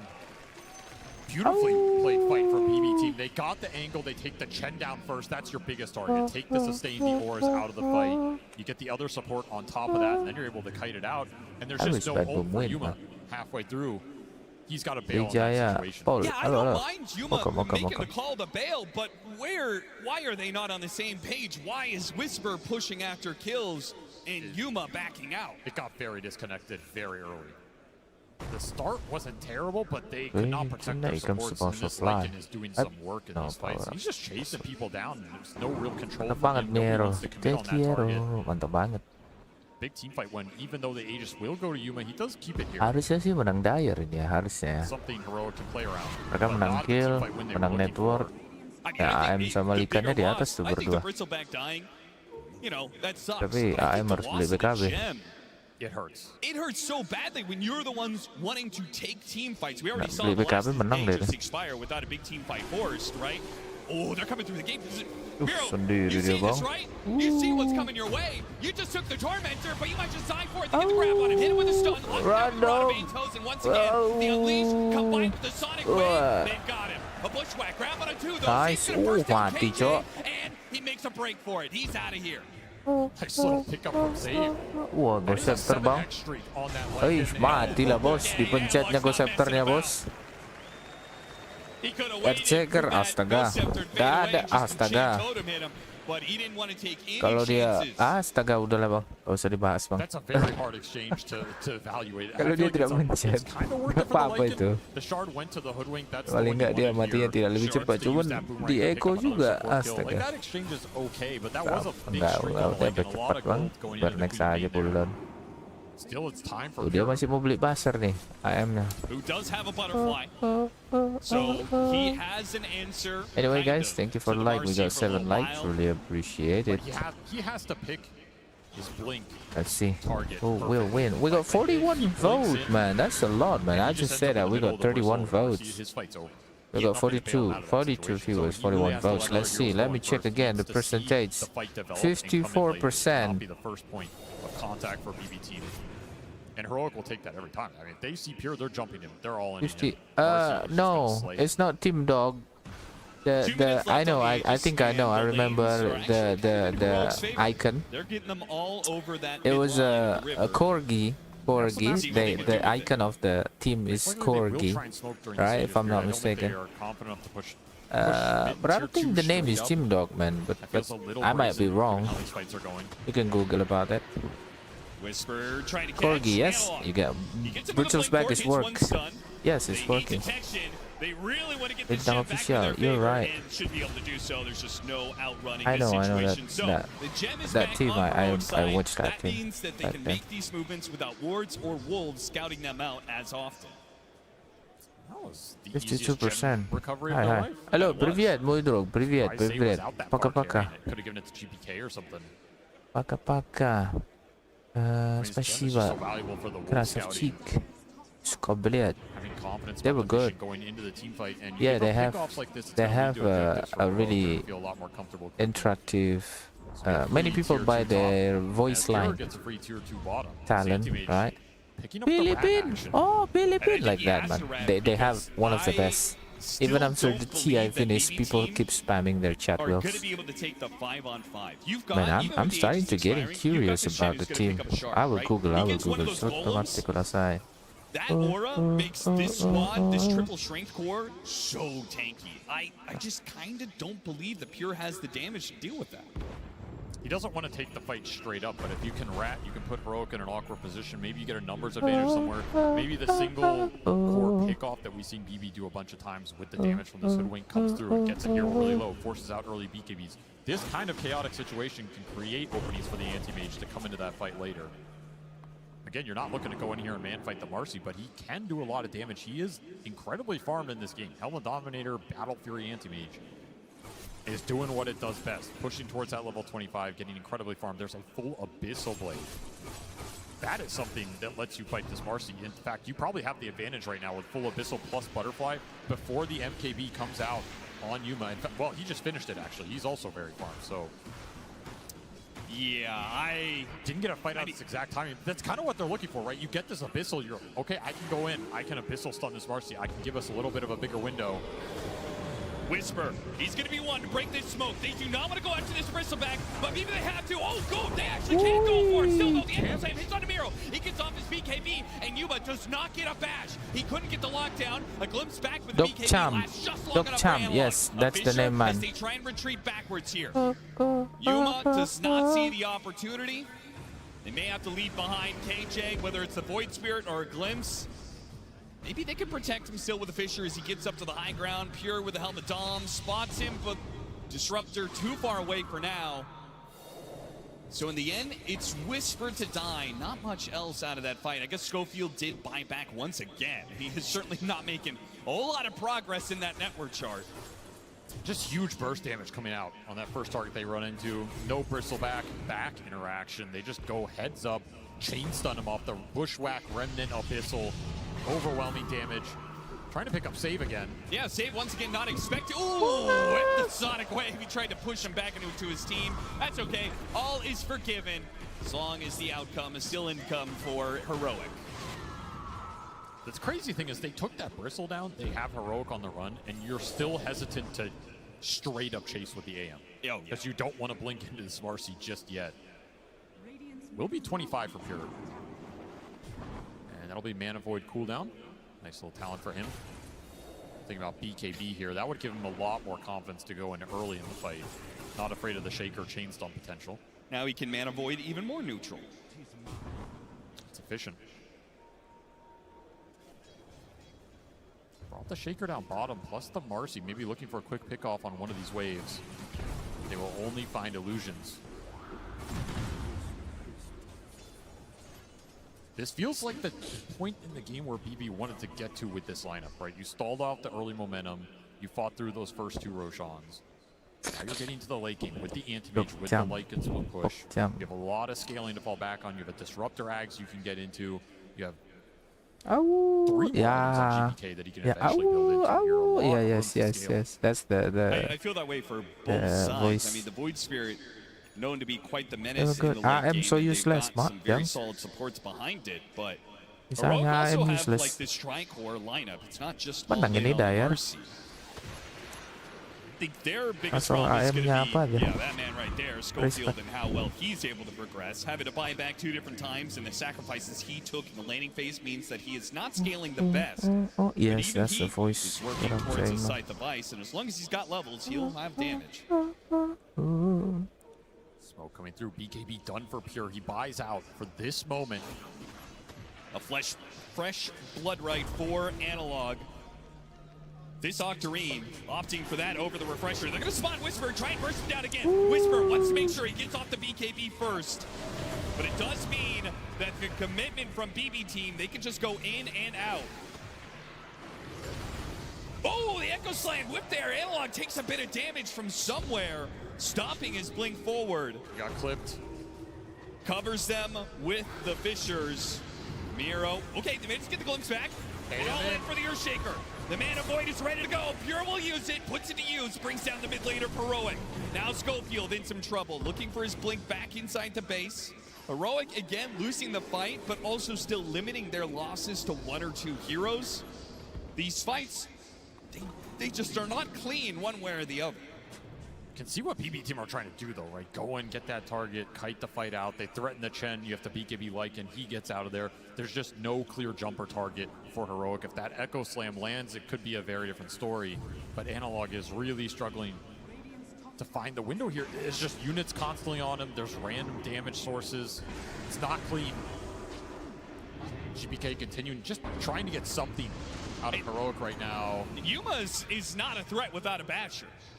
Nope. Like this Void Spirit and this Lycan just keep on going into the fight, and there's nothing to control them during their BKBs. You have to get that BKB piercing disable for Yuma. I think there's no other way. You have Hex on the Queen now. I mean, most of the control that Heroic have, especially with the Hex online now, is them initiating. Them finding the first target and letting the Marcy go in on top of that. I don't think we've seen that for probably 20 minutes. I think it's always difficult to do, right? That is one of the advantages that Lycan gives you. 100%. All these Helmet Dom creeps plus the Wolves, they just always seem to have vision over you. Combine that with the Disruptor. You have to just smoke and jump off the smoke. That's your best chance in this game. And this may be the perfect opportunity. BB team very brazen in their attempts. It is going to be interrupted by GPK here, but if they get the jump on the GPK, got him with the Echo Slam. A response from Conte on me. It's not good enough. He got a good static storm, but the BKBs are already out. Pure, he's going to go for Whisper once again. Hits a big mana point. Whisper, not dead yet. Gets a little bit of heals out of the Chen, and he's staying alive for now. Pure, he has to back away. Miro's right in the middle. They all jump in, but Echo Slam, nah, it doesn't do much. Pure, he finishes off Analog with the lock-in. Rodamatos, and BKB is gone for Miro, and so is his life. 2 cores down on the side of BB team for the one of Heroic. Heroic have the advantage for Roshan, but now it's switching over to the other side. Oh, God, the shield rune. Right in front of Heroic, the Scythe device doesn't stop the rune grab here, but they do have a nullifier. Oh, what a beautiful bushwhack on a 2! They try and blow up Yuma, not quite. He blinks after him, hits him with another bash, and finish them off. Now Whisper, he's up next. Rodamatos holding back for now, but he's got to blink up. He'll chase after Whisper. And save once again with the bushwhack. A glimpse back, pulling him back to his demise. Marcy Here working him through. A Scythe device and a buyback. Yuma's this back. has to work for Yuma, and he gets it. A monster kill on the enemy. Stops Katomi as well. And that Buyback itu loh, carry loh, carry yang buyback itu loh. But it pays off. Hati-hati ya. Butterfly jadi bang, udah nggak ada lawan dia. Save, but BB end up overextending into the Marcy buyback, not ready for Yuma round 2.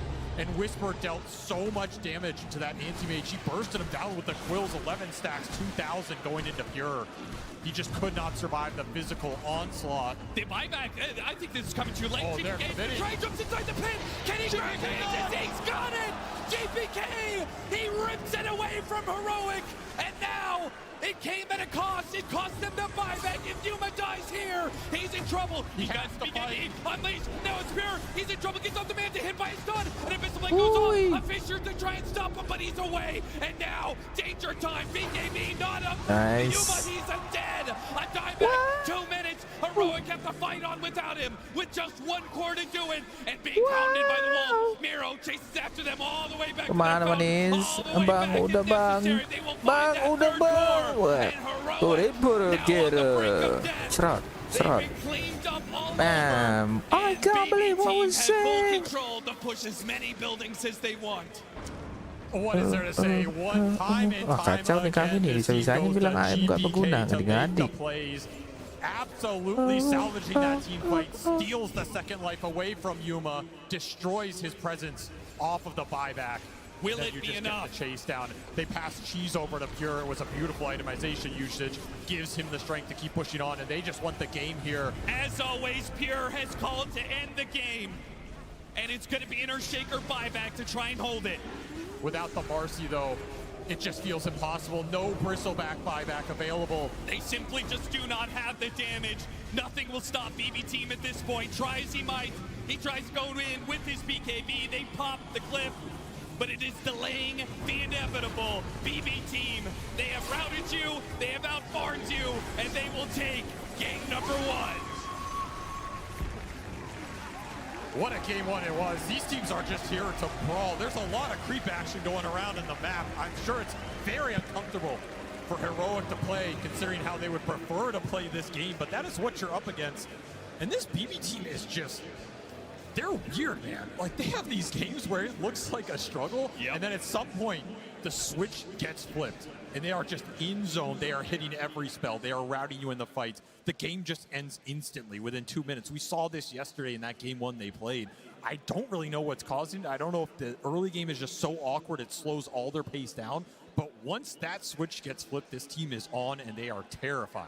35 minutes of farming. The Animage has come out of the jungle. He says, I'm done farming. It's time to end the game. And Pure does just that.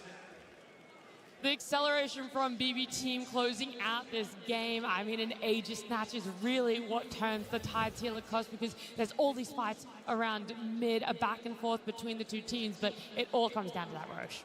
One thing I always loved about BB Team is that they're ready to use their buybacks, come into the fight, and make sure that they're going to be ready to, like, they are a team that's, I would say, out of the other teams that are still left at the International, that are willing to risk it the most when it comes down to the buybacks. We saw like 2 buybacks in Enigma series, but they are on point. They use those buybacks, and they're going to be winning the fights off of that.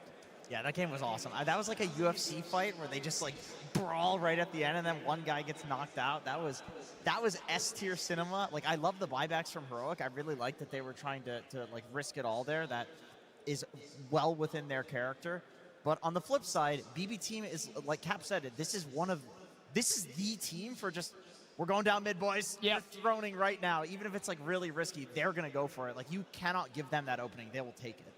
Yeah, they know exactly when to take it, when it's offered to them. We're going to go towards that earlier part of the game here, though, Lucas, because there was so much done by this Disruptor to really help out the lanes, to really help Miro, which you said that Lycan was going to be a big question mark in biding the time for this anti-mage lineup. Yeah, and he was throughout the whole game. I think Atomi understood that top lane wasn't really playable in terms of who he's laning against. He was laning against Bristleback, which is not the lane that they want to play to. They got one early kill relatively early on, but he is ready. This is level 3 Disruptor, 4 minutes in. Kind of leaves Anti-Mage alone in the top lane. Gets a really good Karel pickoff, and then moves to the bottom Trava. lane 20 seconds after, which is Hello, resulting GPK. in They did another not good respect the kill. buyback Atomi once was pretty much again. involved in most of the kills at the early stages Maaf of the telah game. That's why meragukanmu. this Disruptor pick, when we talked about Kalau it, gives them gimana so ya, much path. harusnya ya, Trying to get kalau out, BetBoom Yuma's gonna try to go sama for the Heroic but Disruptor's menang gonna be able to BetBoom catch him. secara Anyway, and level with Miro, mereka they needed a good start of him. I think memang di Miro had atas an gitu. insanely good game. Ini Heroic udah di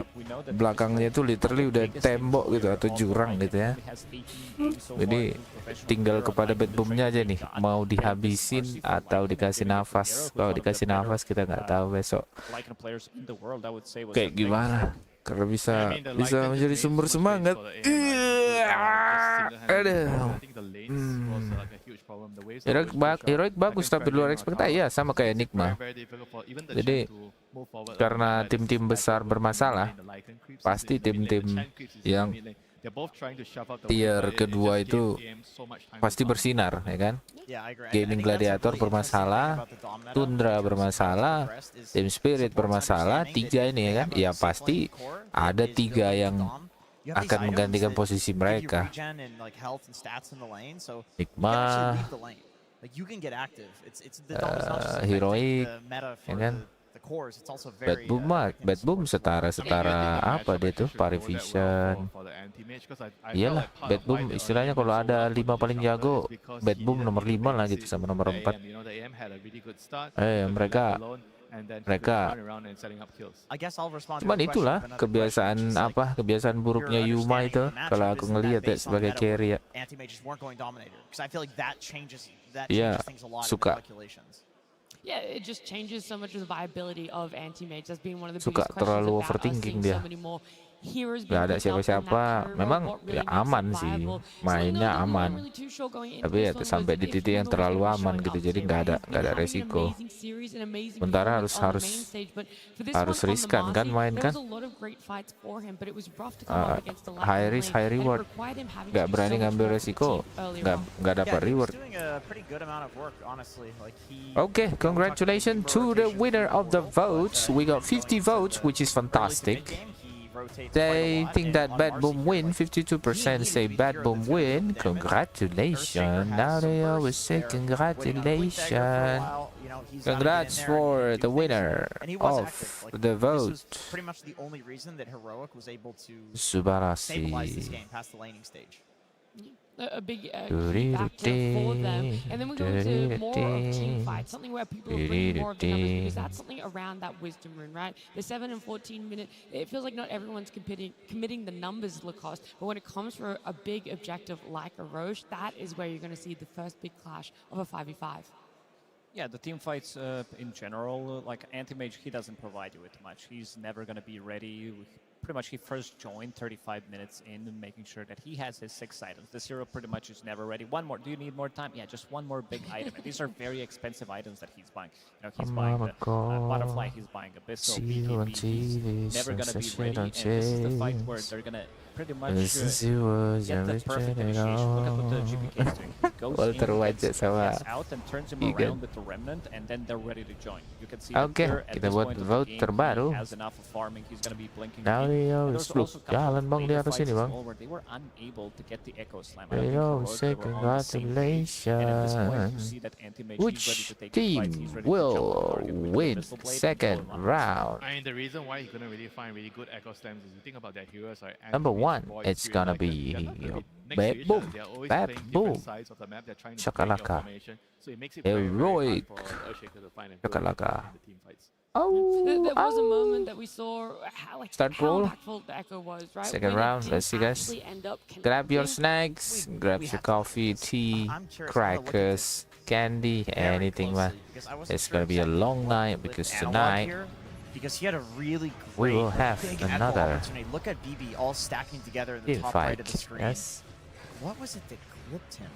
we will watch Oh, it Falcon. was Disruptor. The disruptor Q. Okay. Extremely heads up play Yes. from Katomi then. Yeah.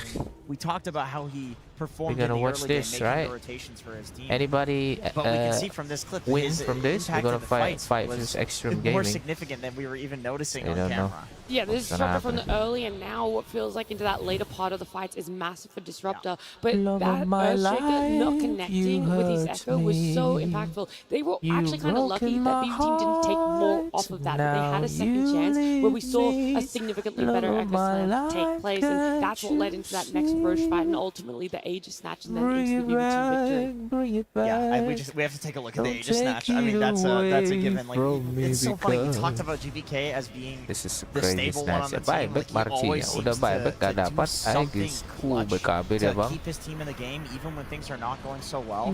This was such an important moment because Heroic was committing all of these buybacks for the fight. Like, this was their Hail Mary. Yeah. And BB Dia is like, pencet well, okay, we refreshernya. also Ih, need to take a kacaunya. Hail Dua Mary. bannernya bang. GPK in these moments, I don't know what it is, but it seems like he always seems to be able to pull it off. I mean, this was like the game ender right here. Once they killed the Marcy again, I think the game was like practically over already for Heroic. There's nothing much left they could do in the game. The anti-mage is unkillable. You don't have the Aegis, and I mean, this is just you're just thinking about the next game at Satu this match point. kecuri I do gara-gara wonder, Aegis as kecuri, amazing guys. as seeing They an did Aegis not snatch respect is, and we the obviously once see the again. outcome of Guys, that, how I'm much would this have chatting differed if with we had have seen the Aegis go to my the side of Heroic significant and other. have all of those buybacks come out from I BB? still feel like We'll back as soon as possible. the BB I'm side gonna watch are from gonna my bed. be happy with the Yes. situation, even though if they don't get the Terus Aegis, gini but they felt like they could have just ended the game there. That's why they are a very special team to watch, right? I think most teams would maybe just prefer to, okay, we have AM, we have the better late game, let's just not use the buyback and Slow risk it it, right? down. Play slowly. We're still going to be able to win it, but Pure says, no, I want to end the game now. GPK, please go and get the Aegis. It's because he finally had his items. He's like, guys, I can finally fight. Let's just do it. And of course, GPK going to be our standout player for this game one. You just can't look past it. Oh, absolutely. I mean, that Aegis steal and also the itemization that he did go for. He understood that they need to be able to punch back at the early stages of the game, so didn't go for Aghanim Scepter. Instead, opted to go for Spirit Vessel. That gives him a little bit more tankability. Gives him extra bit of a damage. Like once you finish off your Spirit Vessel, once you get to tier 2 neutral items with the Strength Treads, you basically have 2000 HP. If he didn't steal that Aegis, I would say that Miero, like he's kind of my MVP because of how well he moves across the map. And this guy, it's pretty much his meta. I think I said it pre-series that this guy enjoys playing these heroes, and they got a very good pick for him. And also understanding how far he can push the limits of his hero with that wolf pack, getting extra 5 seconds when he gets the kills, and also itemization. Like this time around, he didn't go for a relatively early shard that we usually see. Opted to go for different items, picking up that AC relatively early on, understanding you're playing against Bristleback, you're playing against Marcy, there's going to be a lot of physical damage coming out, so making sure that the whole team is tanky enough. Yeah, we're going to take a look at this game from a different point of view. We're going to head on over to Purge. He's going to give us some more details. Hi everybody, I know what you're here for. It's about Chen, right? That's why you're here? Yeah, he's one of my favorite heroes sometimes, but something that was really interesting about what King Jungles did this game, he got a completely different facet.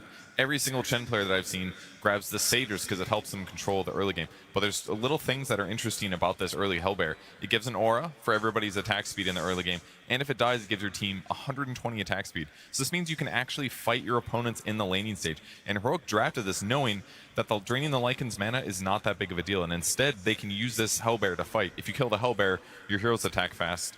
And so you have to go for hero kills instead. And this allowed them to get a really early first blood here. That big chunk of damage, by the way, was the bodyguard linking these two guys together and save attacking him once. He got attacked a couple extra times. So early first blood gave them a really nice advantage. Look how strong this facet can be when he fights. He contests the Lotus by himself with his summon, and he uses his third skill on him, which is going to give him and his creep 5 bonus armor. So 2 different heroes actually get zoned by him by himself with that facet, and he offsets the minus armor from Lycan just by casting that third skill. So look at the pressure that they're able to put on Miero on the laning stage. It's actually kind of a miracle that he was able to recover and have such a good game, because this lane pressure that came from this different facet on Chen was huge. And when the wolves come in, you steal one of them, the one you have has 300 more HP, so they basically just took away his first skill and all of his skill points. Great lane pressure there by Heroic. And then how this transition was really interesting here. They used this Ogre to stack. Basically, King Jungles focused a lot on farming because he wanted to buy aura items, like plus armor items that made them more resistant against the physical damage that was being done. And something really cool about this, about the Chen that got buffed recently, look at this damage for Clap here. He's level 5 and this thing's doing 250 damage. This is his special one that he summons here. So he's basically using this facet to not only win the lane, but also increase his farm speed and counteract his opponent's minus armor. And then he's using his creeps basically just to push out the lane while they go get ready to do stuff, because now he can do this much faster than the Helm of the Dominator can. And by pushing these lanes, what it does is set them up for a perfect Roshan. So they basically just stop every single creep from getting in Roshan while they prep to do this, partially using the lane push, because all of those lanes got pushed in really effectively. So everything they send in there to try to kill it gets destroyed, and that's why they were able to take this Aegis before BB Team was able to respond in time. Great use of map control, the summons and all that. It was a shame it didn't work out good enough, but it was some cool new tech that we got to see. I love to see when a hero has so many viable facets, the way that you can play the lanes so differently. Of course, we see that Disruptor really helping Miero the Lycan get back into this one, but it's crazy how different of a game it would have been just based off that one Chen facet. Yeah, he's right. I've never seen that one before. I had no idea that the Ursa Creep did 350 damage when you have it maxed out. That's kind of crazy. I mean, obviously it falls off. But for the early game, if you want to farm, you are going to get your auras faster. Yeah, maybe something that people who like to spam Chen might be starting to pick up for themselves. This arena, by the way, is very full. There's a lot of cheers for both the side of BB Team and Heroic. And someone who's down there right now with our fans is, of course, Tsunami. Thank you very much. Yes, indeed. The house is packed here tonight. But as I had mentioned at the very beginning of the day, it is a bit solemn. We have to have eliminations. Such is the nature of competition. And for every single iconic moment we've had in Dota, there's always been a team on the receiving end of it. So I'm sure Eastern European fans, do you remember the $1 million Dream Coil? S4, Puck. I know, it's tough memories for the Na'Vi fans, but the Alliance fans remember it fondly. Meanwhile, Chinese fans are still haunted by the voice of Seb! And South American fans, yeah, South American fans, we have a lot of these. I mean, there's no TI for South America yet, right? But there's one play that is still in our hearts. Allow me to set the stage, Tsunami. All right. TI-11, there's the howl. TI-11, Singapore. The smell of chili crab in the air. And more importantly, hope. For Thunder Awaken has made us the farthest they've ever done at a TI. That's it. Liquid, one of the best teams in the world, fighting in the lower bracket, literally for their life. Last game of the best of 3. In comes Sacred, gets the black hole, Pango inside of it, 1 HP. 1 HP, and every single South American fan skipped a beat as they saw the Pangolier roll away infested by the life stealer of Meke. All hearts broken, many Liquid fans would cheer, but Thunder Awaken and all of Peru will forever remember this day. But that's what they are, resilient. We are the 1 HP warriors. We're the ones that survive. We're the ones that make it through. 1 game loss means nothing. Heroic can do it this time. Let's go! If there's one team that's going to benefit from a crowd mob, it's Heroic. These guys have looked fantastic when they've been on that verge of elimination. They've got to be more comfortable, right? And I think hearing all those cheers out there from their fans, that's what's going to bring them that energy. I'm hoping they've had the time to really put their heads in the right space here, Lucas. Think about it and come back and be more chaotic than ever. Make sure that we're seeing what South America is really made of. Oh, for sure. I think this team comes in very well prepared. They have like double coaches that are working quite a lot. Like it's always nice to see and hear from them because they always give good insights. They're not afraid to show it to the rest of us. But I think a lot of teams that are still in the tournament have hidden strategies. And I want to see something else that is going to come out from Heroic because this one I really didn't feel that much coming out from this Queen of Pain. Yeah. I feel like there's been a good flex that they kept until the end. Even like the damage numbers, if you look at it, I believe he dealt 17,000 damage on Quap, pretty similar to Earthshaker, but something was just not clicking. I want to see Schofield on a bit of a different hero, something that can be more annoying. Even Queen of Pain, she does have a Blink Dagger, but some of these melee position 4s that he really excels playing at, Clockwork, Tuska, I want to see them on heroes like that, something that can buy time, something that can relieve pressure off his mid lane, something that can have a greater impact. To me, yeah, it's not chaotic enough. It doesn't create enough space on the map. And honestly, I thought Queen of Pain was completely imba about like 2-3 weeks ago, but the meta has changed so much since the road to TI. There's people building all of these DOMs. You know, Lycan is very popular, like tons of summon heroes. I don't think Queen of Pain is that good anymore. Is that because of those items you're saying that Queen of Pain has kind of fallen off? But you also have to look at the reason, right? Why did they want the Queen of Pain there? Because they wanted a hero that could be moved around, flex, and confuse their opponents. But I think they didn't really count for the anti-mage at the end. Or maybe they did, and they figured that, oh, we could just do the co-op support, but it didn't work out. Because for their lineup to work, they really need to get away with like some sort of early game advantage so they can snowball. Yeah. But they just didn't do it in the game. It felt like it was leading up to that for the support Queen of Pain, but we see double buybacks throughout the duration of this game, and I think that's going to slow. It doesn't matter what hero you play, that's going to be Schofield's going to do that regardless, no matter what hero he's playing. Okay, all right. You know, maybe I'm a little bit misguided on that one. Yeah, I feel like it just came down to like the strategy that they chose, right? I think in the first game of the series, it's fine if you have some idea that you think it might work. Yeah. You know, you try to use a flex pick, but maybe your opponents are not aware of, and you try to lead them astray with the draft. Okay, fine, didn't work. Next game, you have to just keep your heads up, held high, and go for something else.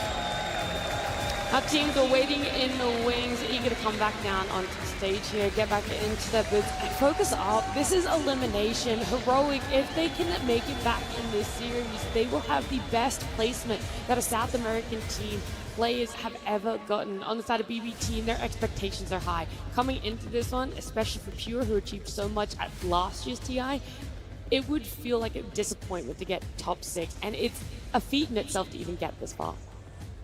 Yeah, and I think BB team are also a team that having one game advantage in a series is pretty scary. Like, they're willing to pull out some crazy stuff. I think that they also play better with confidence.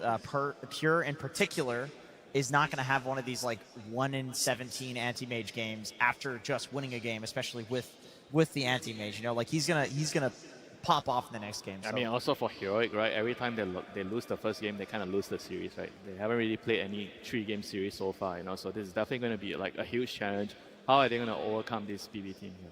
Yeah, but that's funny because BB team right now on the main stage, all they've had is 3-game series. So it feels like what exactly is going to win out here in these two teams? Because BB team, there is the confidence that carries over. I 100% agree with you there, Jenkins. But sometimes it's a little bit of overconfidence. Maybe they try and think a little too far ahead. Yeah, it's possible it's a blunder against Heroic because Heroic does like to play chaotic. If you play overconfident into that and you give them some openings, they will definitely take it. One scary thing about BB team is whenever we talk about them, this is the one scary team that has an extremely good early stages of the game. We haven't really seen that so far at the TI. I would say that this is something that they've been lacking, but if they can start doing that as well, that they've been doing ever since they've been formed pretty much as a squad, this is going to be a very, very scary team. They already are, but imagine if they can really push the limits, win the laning stage, have that 5k gold advantage 15 minutes into the game. Yeah, you're right. This is a team that is extremely aggressive and knows how to close out the games early. Historically, they've dominated lanes and then snowballed that into a dominating game, but that's just not how it's been so far. I felt like they've been a lot more patient than compared to like a couple of months before, right? I feel like whenever they were having this sort of lead before a couple of months ago, they would try to push it maybe a little bit too far, hence the throw-in nature of the team.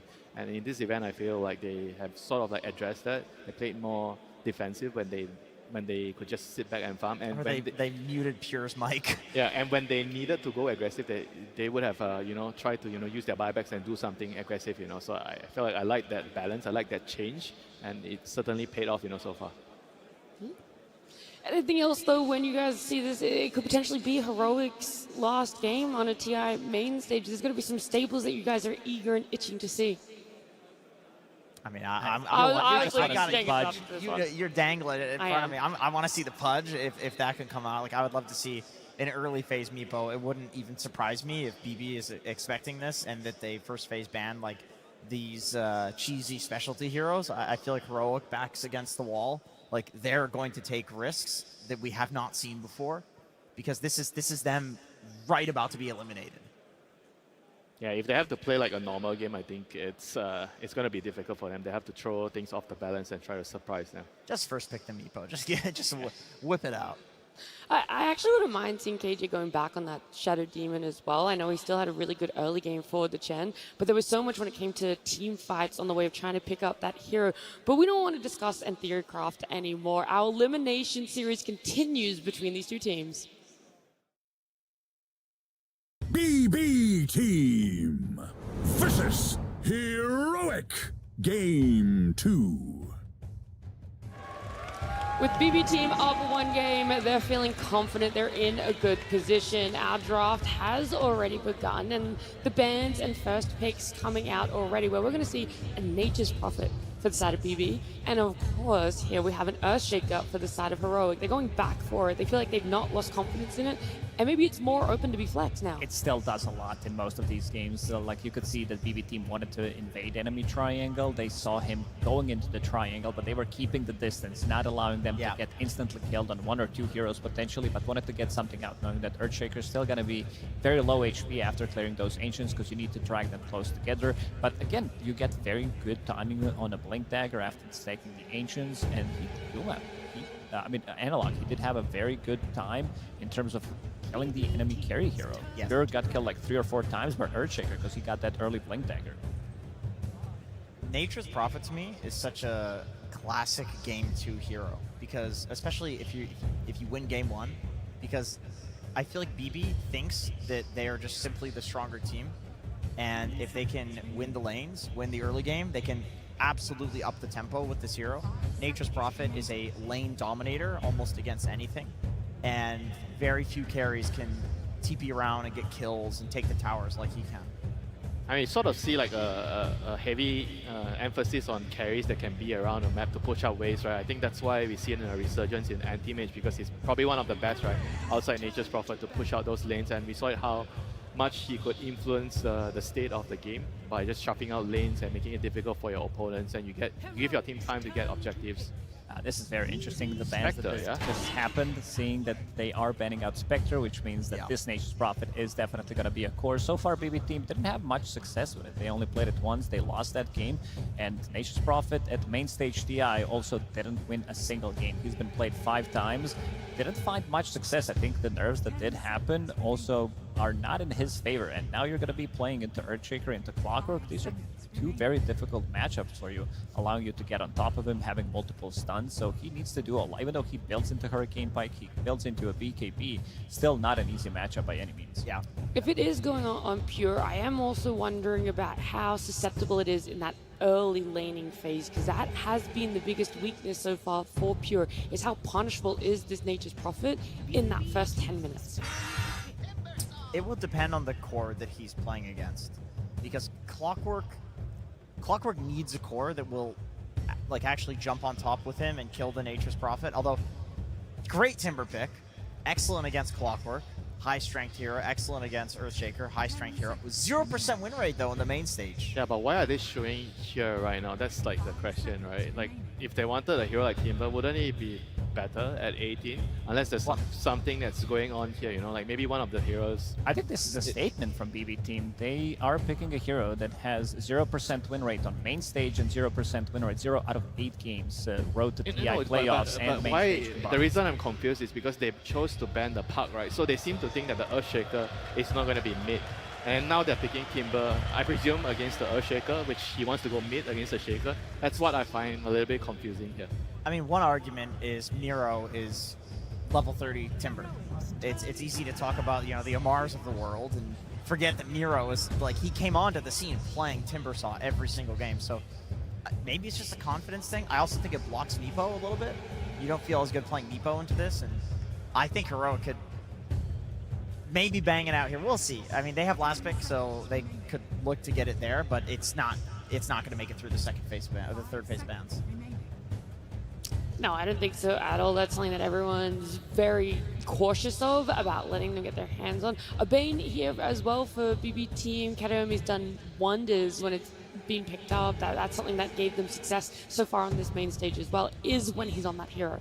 Yeah, Bane plus MP is absolute pleasure to have. You know, as a teammate, you're playing Bane. You want someone that can just come to you instantly when you catch a hero with your sleep or your Fiend's Grip. Even though it might seem like counterintuitive to pick Bane into Clockwork, because Clock is one of the worst matchups in the game for Bane, but I do feel like they put a lot of emphasis in enabling this MP. That might explain the Timber, you know. Maybe they are feeling that we need some offlaner to keep shuffling the wave and pressure. So you draw the attention to you, and then the Bane goes to you, sets up with the MP TPing in. Maybe that is the idea of their first 3 picks here. Yeah, BB is definitely prepping to be really active, because Timber also is a hero that loves being left alone in lane. So that means they can pick a support that can run to the mid lane, play around GPK, have Pure on Nature's Prophet TP in, and Miro's just chilling, farming. Yeah, Hero seems to agree that the Timber is going to be on the off lane, picking the TA right away. TA is like one of the better heroes against Timber in the lane. So let's see if like maybe BB team try to, you know, adjust, try to move the Timber away, or they have to try to figure out what type of support they pick to enable the lane. You know, TA is just going to be, I think, a very strong lane matchup into the Timber. Yeah, I like this pick a lot, allowing them to have a super strong laner, and this is not gonna be an easy game for Bane by any means. He might need to shift priority. He might need to play as a position 5 in this one because you're playing against Earthshaker, Clockwork, One Fisher, Clockwork with the hook shot, Trap Silence from Templar Assassin. Just the global silence in general is gonna make things a lot more difficult for Bane than maybe he expected. Yeah, that's a nasty silencer pick. Like, even Timber, Arcane Curse, he hates playing against this. The lane, too. Like, just the silencer versus the Timber and lane, I think, is a winning lane almost no matter what carry you have. If you're forcing Timber to deviate from his build, okay, that's why I felt like the Timber is gonna be, there's gonna be something interesting with the Timber. So that moving the Timber mid, they are picking a Darkseer, changing the lane matchup. So they are trying to outfox Heroic in the lane. So Darkseer against TA, that's a pretty good matchup here. In the lane, they need like a strong, probably strong position 4 to make sure that the silencer can't really bully the Darkseer too much. They could still get a very good matchup for them if they want to get something like a Lifestealer maybe for themselves and use this Nature's Prophet as a support plus the Bane.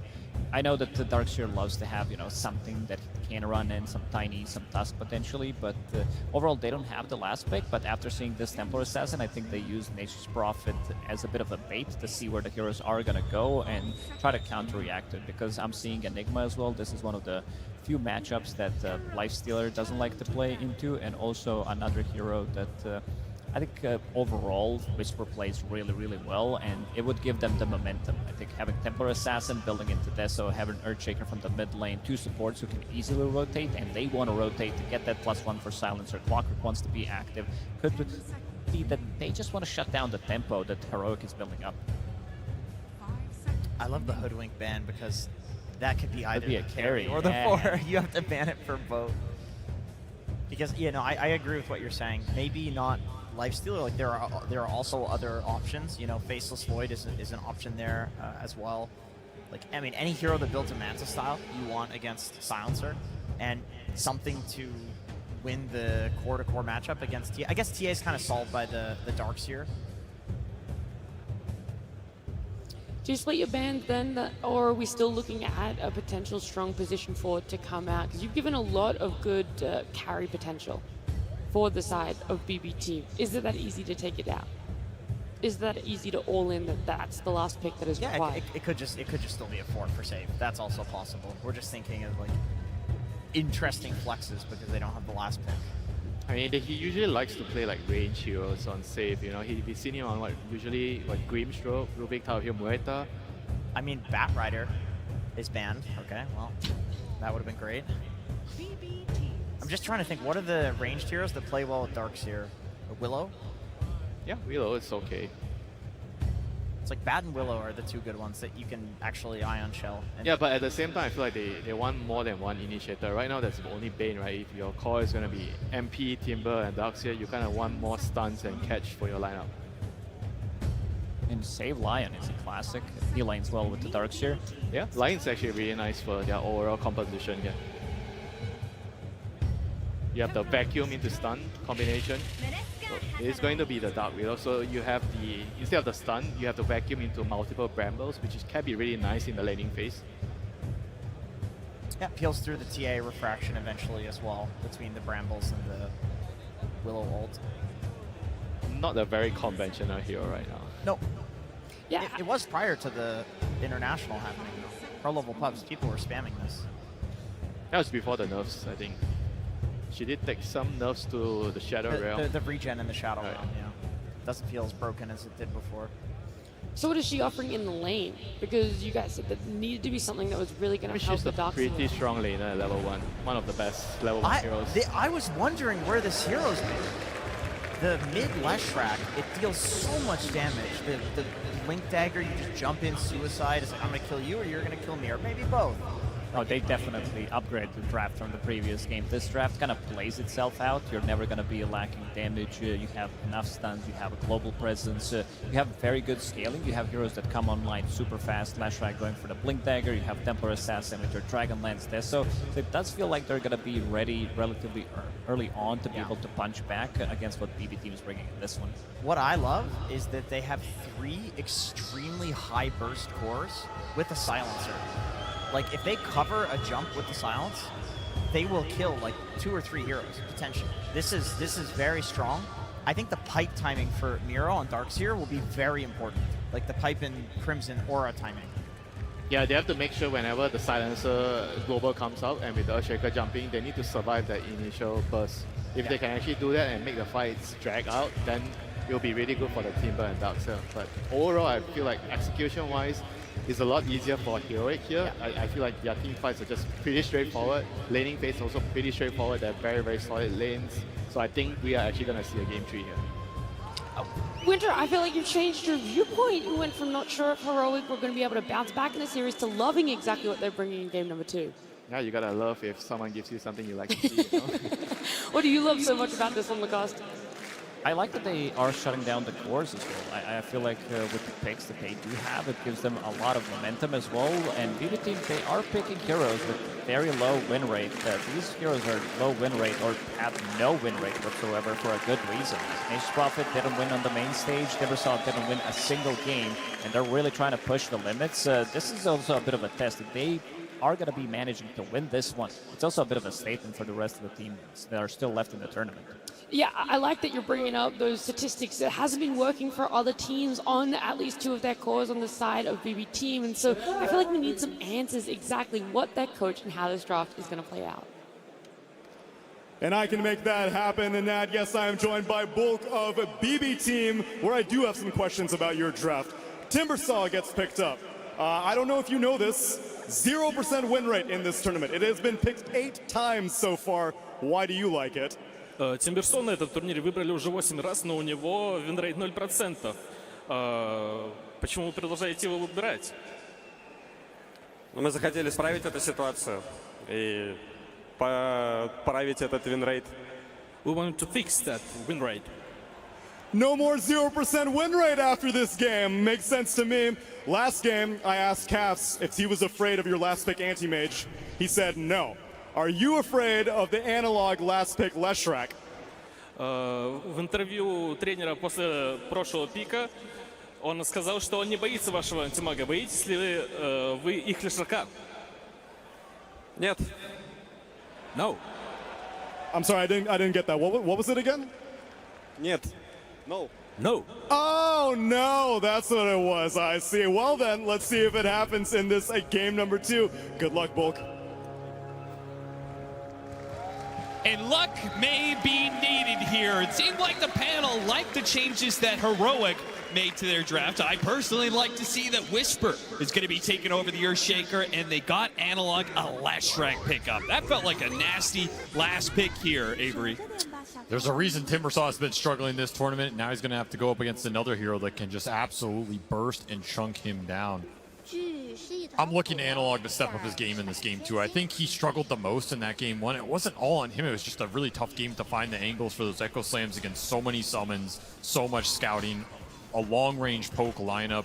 You're against the anti-mage. Not the easiest Shaker game here. He gets the priority in that last pick. They put him on a super high damage dealer that can just get in the fight, play against a lot of heroes that he can just take down instantly. Looks like a great game for the Leshrak, and he has the silencer to cover him. I mean, what a silencer game. You're against Timbersaw, Darkseer, Dark Willow, Bane. This curse is going to hurt in the team fights. The global silence can bail out the grip. Looking at those 2 heroes for Heroic to have big games here in game 2 and force this into a game 3. And if you're BB Team, as the panel mentioned, you are trying to play some heroes that have not been too successful so far. Doesn't mean they can't work here, but they have been struggling. Save in some trouble. Over to use the Shadow Realm.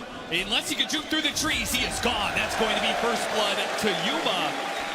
And that is quite the boon because the off lanes on both sides are suffering. Schofield will end up going down. Both supports will die, but it's Heroic who walk away with the extra bounty in first blood.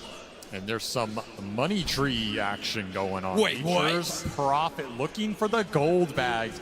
Not a facet we see a lot, if at all. But if you start snowballing with it, it's definitely a little extra income. I did not have this on my TI bingo card. No, I didn't either. I do remember that it was so bad they had to buff it up. But it seemed like the numbers still weren't quite right. I guess in this matchup, it does kind of look like a free lane for them. So if you don't need the extra lane sustain out of the heal, why not, right? It's a double range matchup against a double melee matchup. Like, surely you should win this scot-free. Oh, vacuum pull back in, trying to go for KJ Fairy Fire. Ooh, he walks back into the Ion Shell and will be run down and saved. He's already healed up enough. Refraction from Yuma is quickly burned through. And he'll have to back away. No rebuttal here. Schofield, meanwhile, Fairy Fire of his own is going to be popped to stay alive. This double melee offlane's really suffering against the double range, plus the presence from this Furion. Look towards Pure to have a big game for BB Team. He can set the pace, he can drive tempo around the map, he can TP into all these plays, give you the extra gold off the money tree sprouts. Those can go either way too, you know, anybody can pick up those bags, so you really want to snowball off this facet if you can. True. Have some bigger presence in the earlier team fighting. Particularly if the other lanes are going to be a struggle. This Darkseer lane is not going the best for BB Team. And Yuma has had an incredible start on this TA. Despite some of the early skirmishing going both ways, he's absolutely free farming down there. And they picked up the early kill. So it's going to be another strong laning phase for Heroic. The Leshrack's going to free farm. The TA is pretty much going to free farm down there. And if they can get something out of this double melee off lane, it's another really good start to a game where they can pick up the pace. Be very interesting to see who rotates supports into mid lane first in this game as well, because you are really eyeing these 6 and 8 minute power runes, and this is an explosive matchup. Start taking some of these later points in Edict, just so much damage on isolated targets fighting for those runes, or if you get an early haste or arcane, Leshrack can be devastating with it. And frankly, if your Shaker is already kind of struggling, and he can maybe do some Fisher shenanigans to pull the lane back, why not move the Clockwork, say, into this mid lane and try and help the Lesh win that matchup? I think Schofield has the most freedom here to decide what he wants to do. Trying to deny the water rune. Miro chased down. The teleport will be canceled. A little bit surprising there. They were a bit low. Schofield brought low by the Nightmare. Katomi continues to menace this opposing support. It just cannot seem to use his cogs effectively at all. Every single time he tries to go for the cog hit, he just gets nightmared and hit a whole bunch. Getting outplayed in this early game. Will at least deny the water rune out from GPK. It's a little minor win on that mid lane. That was his goal here, but another slow start for Schofield.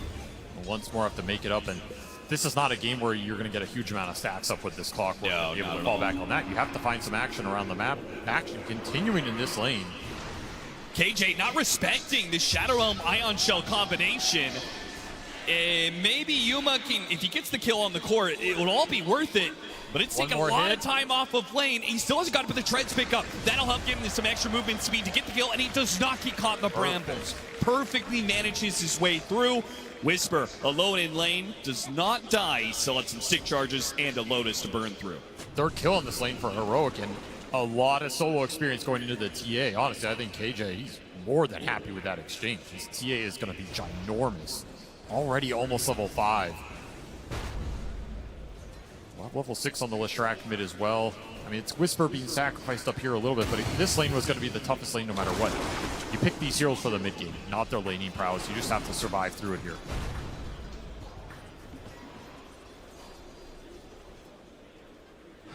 Considering how well Yuma is doing, I halfway expected the silencer, KJ, to go through the gate, maybe help out this top lane, but he's opted against it, instead playing for power runes. They're just too weak up top. Too many resources got burned out there. That play is not available. You can look for the mid clash, however. Again, these power runes are super valuable for the Leshrack if you can secure them. I love that, though. They already have the ward in place. They will run down KJ first, go back for the power rune, which spawns top. Works out well for them. Analog would have gotten it otherwise, but instead Katomi gets an amp damage, and he's going to pull the Leshrack underneath the tower. Now it's going to be the Clockwork who wakes up that Leshrack. Leshrack going back in with a dive ball key. He's doing massive damage onto Katomi. One kill and trying to get out. No stuns left. Save has already blown everything there, so Analog will be able to get away. Support for support trade-off. Money bags collected for Pure. Analog's happy about that. Analog, did he overstep into the river? He certainly did. Not having diabolic eating, he's in trouble. Sounds goes out though, and now GPK is the one who has overextended himself. Analog, he'll tick out. Analog didn't have to run forward. KJ will collect that kill. GPK offering a respectful tip to KJ for the rotation. It's just such a good silencer game. They got it really late in this draft. He has great core matchups, great heroes to punish with the curse, and a great target for that global silence later. I expect a big game from King Jungles here. Pure feeling the heat of a Yuma rotation. Rocket Flare gives a little assist. Yeah, a bit too late. If it had caught him as Pure ducked away into the trees, maybe they could have killed it, but now Whisper has been baited to go for that Pure kill. Templar Assassin can't jump into this, not with GPK. Timbersaw is showing. Analog still going to show up, though. He is so strong right now. He's going straight to Pure. That's a guaranteed kill. What else can you get out of this one? GPK tries to pick up a Yuma real quick. The refraction, blocking the damage, and missed the Timber Chain. Meanwhile, Analog, he cuts him down with that long-range chakra. The Facet comes through in the clutch for GPK, and he still has plenty of mana to work with. No more Diabolic Edict, so GPK has free reign of things. A triple kill for him. Man, that's the kind of fight you wish you had that silencer involved in a little bit more. 3 points in Curse. He could do some serious damage to GPK in these skirmishes. He thought he was going to get involved there. Instead, Nightmare pulled into the Chakram. Analog, he goes for the Pure kill again, but around these Ancient Stacks and 2 heroes behind him, Analog can't go for another kill on this Nature's Prophet. Pure trying to get nice and aggressive. They know the ward's up there on the high ground, thanks to the Nightmare from earlier. And Whisper comes to defend these stacks. Does not want to lose anything. Does not want to split the experience. He needs this Echo Slam to recover. He will get it here, uncontested. Yeah, Schofield's going to block out Katomi. No way that he ever gets close enough. In fact, if he tries, he'll just add more experience to Whisper's coffers. Slowed down by lightning a bit. The hasted Timber. Yeah, that's a little scary. Oh, that hit for the Shadow Realm. Not good enough. GPK. He wants Are you going to try for it? Timber chain up, and he runs him down. GPK boss gets that steal in game 1, and he is off to a 7-1 start here at the 8.5-minute mark. Just pure destruction coming out from this mid laner right now, who is on a warpath in this tournament, man. Yeah, is there any doubt? He has to be the team, the player that is carrying his team the most in this tournament. He is MVP in my mind right now. BB team are not here without his plays on the main stage. He'll have to go back to heal, but man, what a start for him. Playing into some tough heroes too. These are not easy heroes for the Timber to skirmish early. He really just played the fights well. You end up inside the cogs, you end up against the silencer spells, you end up against chain stun from the Shaker or the burst damage from the Lesh. Not the easiest Timbersaw game in my mind, and he's had an incredible start here. It's going to go a long way. He is the only reason that Heroic hasn't really broken away in this early laning phase. I mean, they're still up by a K, but it could have been so much worse, right? He gets that kill on Yuma, and that top lane rotation, that could have been just Pure dying again. He's kept Analog down a bit, but he will be the center of attention for Heroic. Hook shot does land, and really no way out of this one. Nope. The cogs lock him in a cage, and the silence prevents any spells. Analog, he knows that he's going to have to stay one step ahead of this Timbersaw if they want to push this to a game 3. And these smoke plays are so strong. They're not going to have a lack of damage like we saw in that game 1 where that play block got off. turned around. Not needed. Whisper already has his blink dagger. He gets in front of Katomi, and they chain the stuns for another kill into Analog. Now second in net worth, and Yuma is topping out the charts. This is a perfect pace for Heroic. They love this style of gameplay, and this draft is built for it. You just showed so many heroes, though.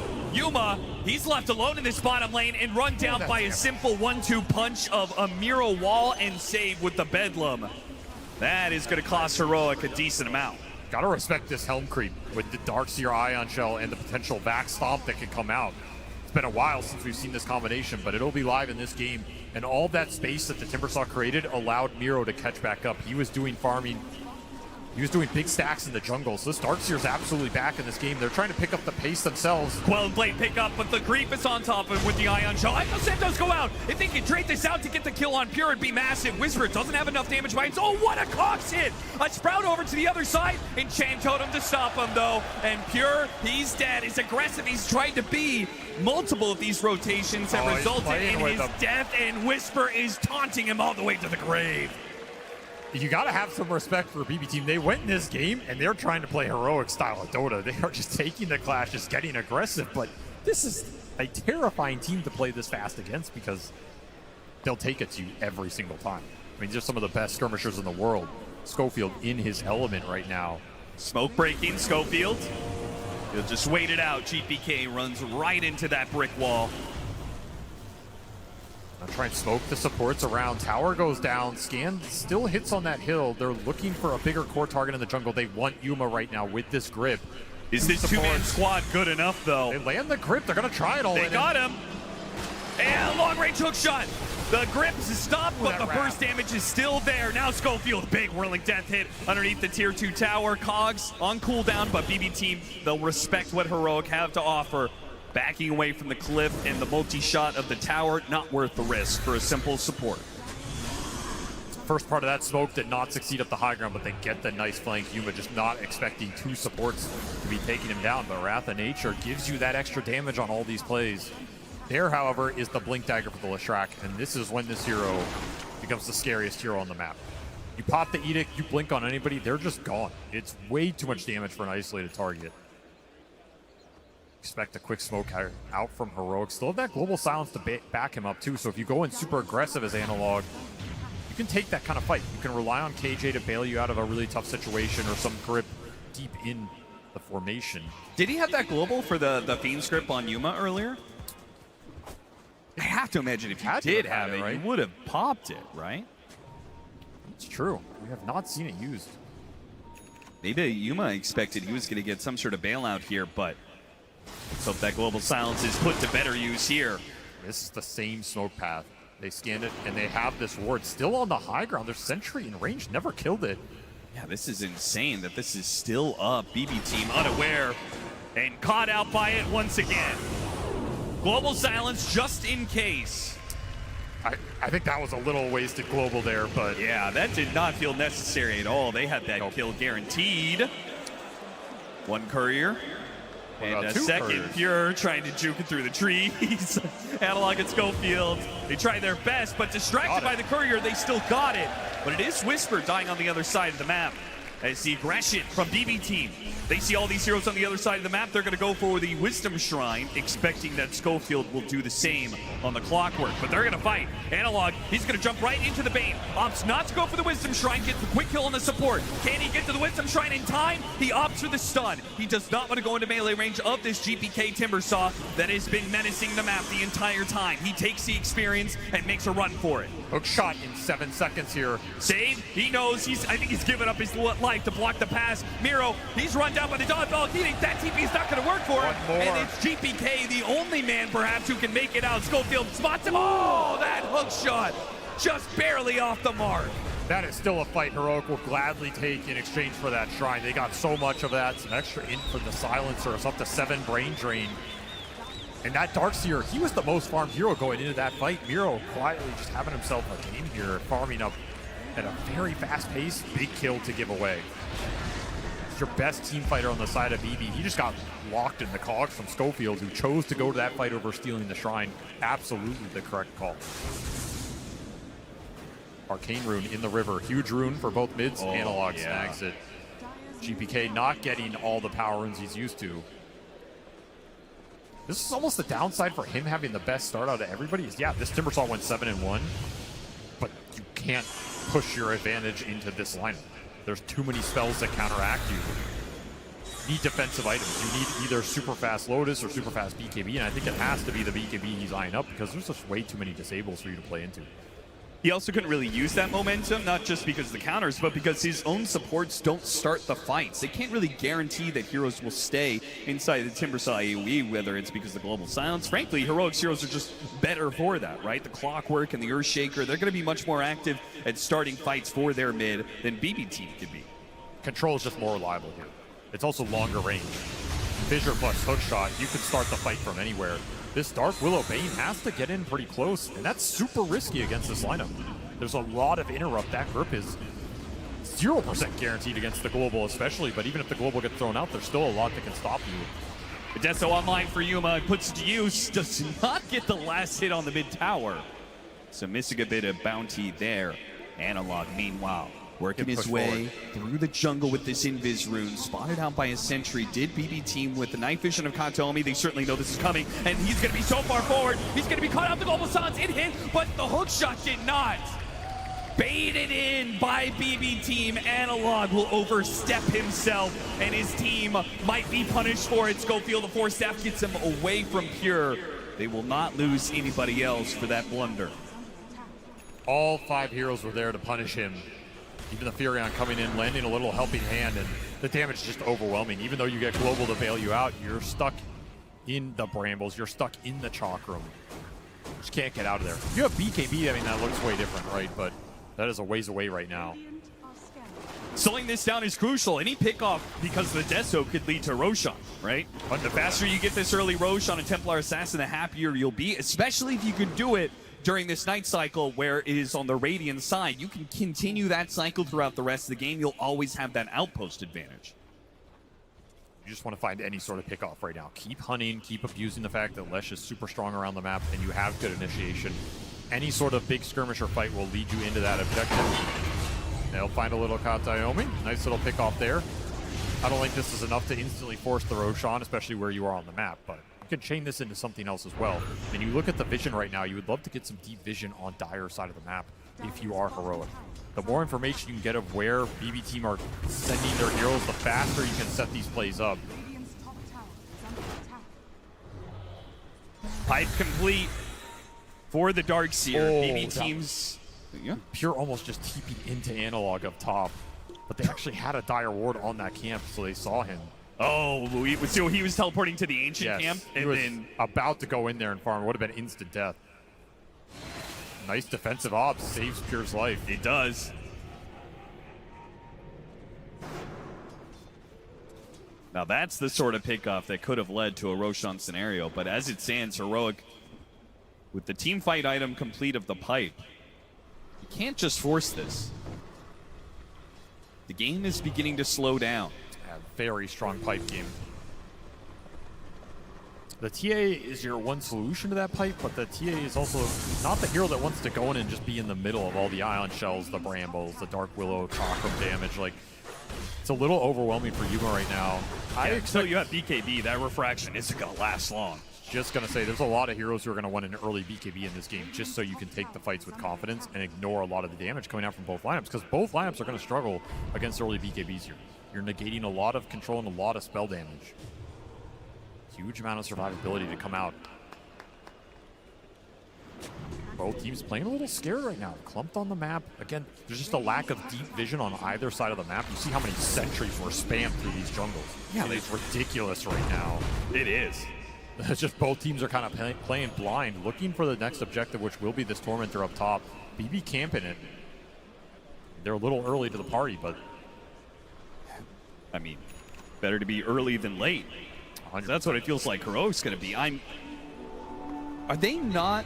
Do you feel like they're at a disadvantage for contesting BB team? I don't think so either. I'm surprised they're playing so passive right now, but as we say that, both teams are going to go for their own smokes. Not going to be met, not going to be surprised on a Tormentor. Instead, they will clash inside the Dire jungle where BB team do have the ward advantage. But the initiation, it's going to be jumped onto the Darkseer with the global sounds over the top. 2 are wiped off the face of the earth. And now Heroic want more. Can they get that? Whisper, he's going to chase after him here. The silence wearing out. GPK, he gets the Timber Chain out of there. And Heroic call it quits. Good enough for them, I think, to do the Tormentor. Gotta take it away right now. This area is entirely Dire's vision control. So you win fights here, it's super nice. Get a chance to D-Ward, get a chance to take that objective, save. Wants to get something going. Good force staff. I mean, this early force staff picker has done wonders for GPK, though. He was pulled in by this, and there's too many stuns. Overreaching, trying to find a little opening and stall this objective up. You end up paying even more of a price. The damage is overwhelming from this lineup right now. It's just no way to take an early, easy fight if Heroic are the ones jumping you. And that was a very fast hook shot Cogs, very fast blinking from Yuma. They have so much confidence to go in with their cores before all these BKBs are out because they have the global silence to back them up, whereas BB team do not. And this jetpack could actually do a lot of work for Schofield. Helps him get out of Sprout, will help him find some of these supports, and maybe even the Nature's Prophet as he's been ratting around the map. BB team going to play to try and take this Wisdom Shrine. This is a crazy play. Schofield, he'll be Fiend Script right off the start. Still gets it. He still gets the Shrine. He will die. That's going to be triple ultimates used to kill this Clockwork. I think Heroic's perfectly fine with that. If they can dodge fights when Global's on cooldown, that's the MO. And that's why BB team were getting aggressive. They want to fight when the Global's on cooldown. Massive opening for them, but we're just seeing, just dodge them on this cooldown, then you can regroup. When you have it up, you should have BKBs by then too. Though I say that, and Yuma opting for Daedalus instead, just wants more damage. Feels like the Global will cover him enough, especially with his other cores going in besides him. There is a trade-off. I can see both sides of this, but do you believe this is the right item choice for him? Honestly, yeah, the way these fights are going, I think if you get the BKB on the Lesh, he can go in, the Shaker can go in, you have the clock to create space. The grip should automatically be canceled every fight. You're not too worried about that. I think just ramping the damage faster here is going to be amazing, especially if you get an Aegis on this TA. That's when it will pay off, right? If you get 2 lives on Yuma and he went this Daedalus over the BKB, he is going to be an absolute beast in the fight. It's a very scary item for BB to play against because they just don't have the physical mitigation right now. You don't have like a Shiva's on Timber. You don't have an AC on this Furion. You can dice these heroes up.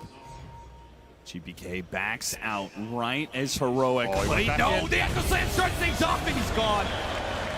Too easy. If they have your Shaker and the Leshrac on one target, it doesn't matter who it is.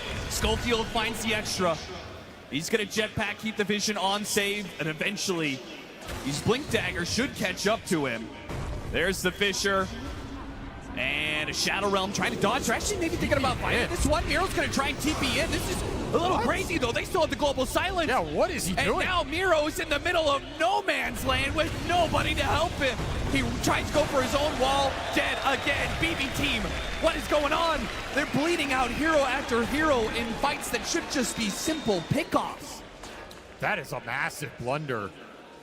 You're going to feed some heroes away while Roche is on this side of the map. That is an instant draw for Heroic. They will claim this objective, and that is why this Daedalus build is going to pay off. Yuma, he knows they're stronger right now. He knows they can win the fights into the Roshan, pick the Aegis up, scale the damage.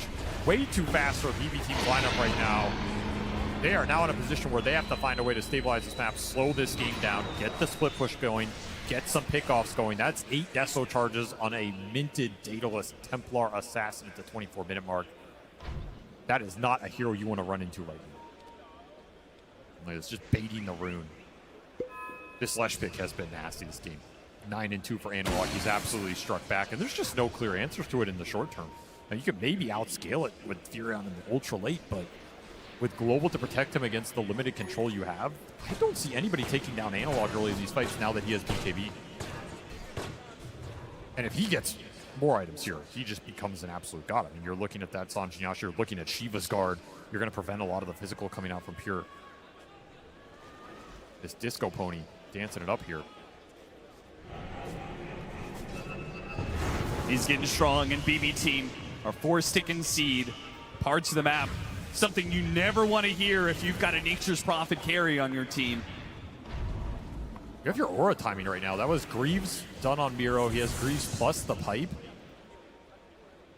I just don't think Pure, he's willing to fight against an Aegis, especially without his BKB. Oh, no Still way needs another 750 for that. But even then, you're still not winning this fan fight. Yeah. So you still have to find a solution to Heroic's team fight. Or just continue to rat the game out. And if you're Heroic, you would now have options because of that team fight dominance. You can leave Yuma alone with this Aegis. He's not going to be a target they go for. You can let him push. You can look for the smoke gank across the map. You can try and hunt the Furion. You can also just force the high ground and make BB come back. Doesn't mean you have to commit to that high ground, but you can get a lot of information off this and then go for that same smoke play. You have so much catch between the clock and the Shaker. These kind of moves are easy. Yeah, you still have this tier 1 mid.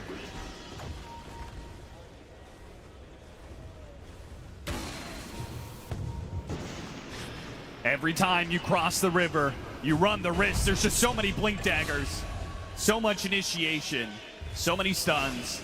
Heroic is bound to catch some of these heroes that cross over into their side of the map, catching a courier on the way too. BB team, they're doing what they can to rat the map and try and prevent the loss of some of these objectives. Their tier 2 towers, though, will start falling with 2.5 minutes left on the Aegis.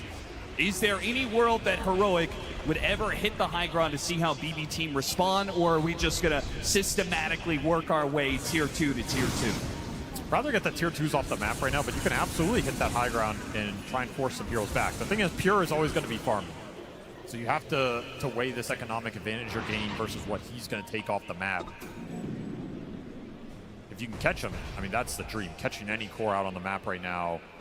Schofield, does he have a read? It just slips right past Miro.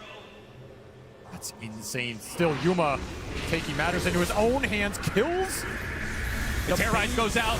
Timbersaw will try and take advantage of this. The first life of Yuma, they're burning through this refraction. BKB goes out from Analog, and a quick Echo Slam for Whisper. Knock it down 2. Miro, he gets a force stab to save his life. Analog's fighting up against the physical damage. Pure pops no BKB. Down. He makes the commitment to the left strike, and he gets it. Meanwhile, Yuma, on his second life, almost dies here. Goes back against Pure. Knows that BKB is going to wear out. Knows that the stuns are coming in with the cogs pushing him around. They do have this nightmare in the back line, so Yuma just can't get down to this cliff. Schofield and Whisper, the 2-man tag team of stuns. They can't get the kill on Miro right away, but they'll get it on Pure, and Yuma cleans up both. The control tag team from Heroic getting the job done where the damage falls. This shaker was massive. Double Echo Slam coming out from Whisper off the minted refresher. Absolutely feeling himself right here. Just decimates that fight that was once looking good for BB. Gets turned around with overwhelming damage from this offlaner. That's a buyback on the Bane for no result. And there's a little high ground poke. That was a scary fight for Heroic, though. They got caught on that ramp choke point into some wall illusions off the TA. The Darkseer Ion Shell was doing a lot of work there. Pure had a pretty good early start to that fight, bringing the Leshrac down with some decent damage out of this Furion. That got a little dicey. They were able to kite around this Templar Assassin a lot, but this was your one shot. This was where Yuma was maybe a bit out of position and doesn't have that BKB. You won't have another opportunity like this. The BKB is going to be done by the next time you go for a team fight like this. And a lot of that echo damage did go into the Darkseer who had that pipe, so Miro was able to tank it. At this point, kind of, if you can get out, it's an okay-ish outcome, but man, the control from Heroic is just overwhelming, and they will always catch you. Power of the clockwork here. Schofield's just in the middle of you, causing chaos. Not a target you want to focus. Sets up the return from Yuma. Collects some more Deso charges here, up to 16 off that fight. Oh yeah, he's huge. Analog. Oh, he runs into him and Yules. Save. He's faster than Analog. The BKB will be forced. You got to get out of here. Save. He does manage to get a helpful force stab to get away here. GPK is going to go for it. Now that Analog's BKB is on cooldown, but a global sounds over the top of that BKB. GPK, he is left with no offense, no bite. Whisper has an Echo Slam here. I can't believe they're right next to each other. Jesus, what is happening? A Fisher goes out, and Whisper is getting some stuns and Echo Slam on the two of them. GPK is in trouble. He got baited into a fight he was not prepared for. Not with Yuma. 1,000 damage crits raining in on BB team. Another stun. That'll stop the Bane. There goes the Dark Willow. And BB team on the ropes now. They managed to hold on with their barracks left alive because of the glyph before. Now there's nothing left to protect their base. This is a lane for sure. Yuma's got a clean house here. Another great Echo Slam from Whisper. Probably not the way he wanted to get it, but he'll take it. An immense amount of damage going into the Timber. Yuma cleans it up. No BKB on GPK because he used it earlier, and the Global Silence canceled the grip that was on the clockwork on the back of that fight. So you don't have grip to throw into those cores later on. I mean, this silencer is just ruining the Bane's day. Oh, Pure, he's walking into a ward. Oh, they see him. He's got a BKB, but they've got the stuns. They've got the instant hits. Yeah, that is some overwhelming damage. Double wards in this jungle area. Heroic knew exactly what Pure's playbook was going to be. When he's behind like this on the Furion, he's going to play to your side of the map, and Heroic were more than prepared for enough for that. Just look to the camps on the sides, right? There's only a few places he's going to go, and you know he wants to go to some of those ancient camps. They've been setting up for multiple times in this game, especially with the vision from the clock and the TA traps. Put wards on top of that, and you have a lot to play with. This game is firmly in Heroic's grasp right now. All that's left is to get another Roshan, and then you can start to think about ending things. BB team, I mean, if you're on their side of the equation, what are you looking at? What is the opening that could possibly bring them back into this game?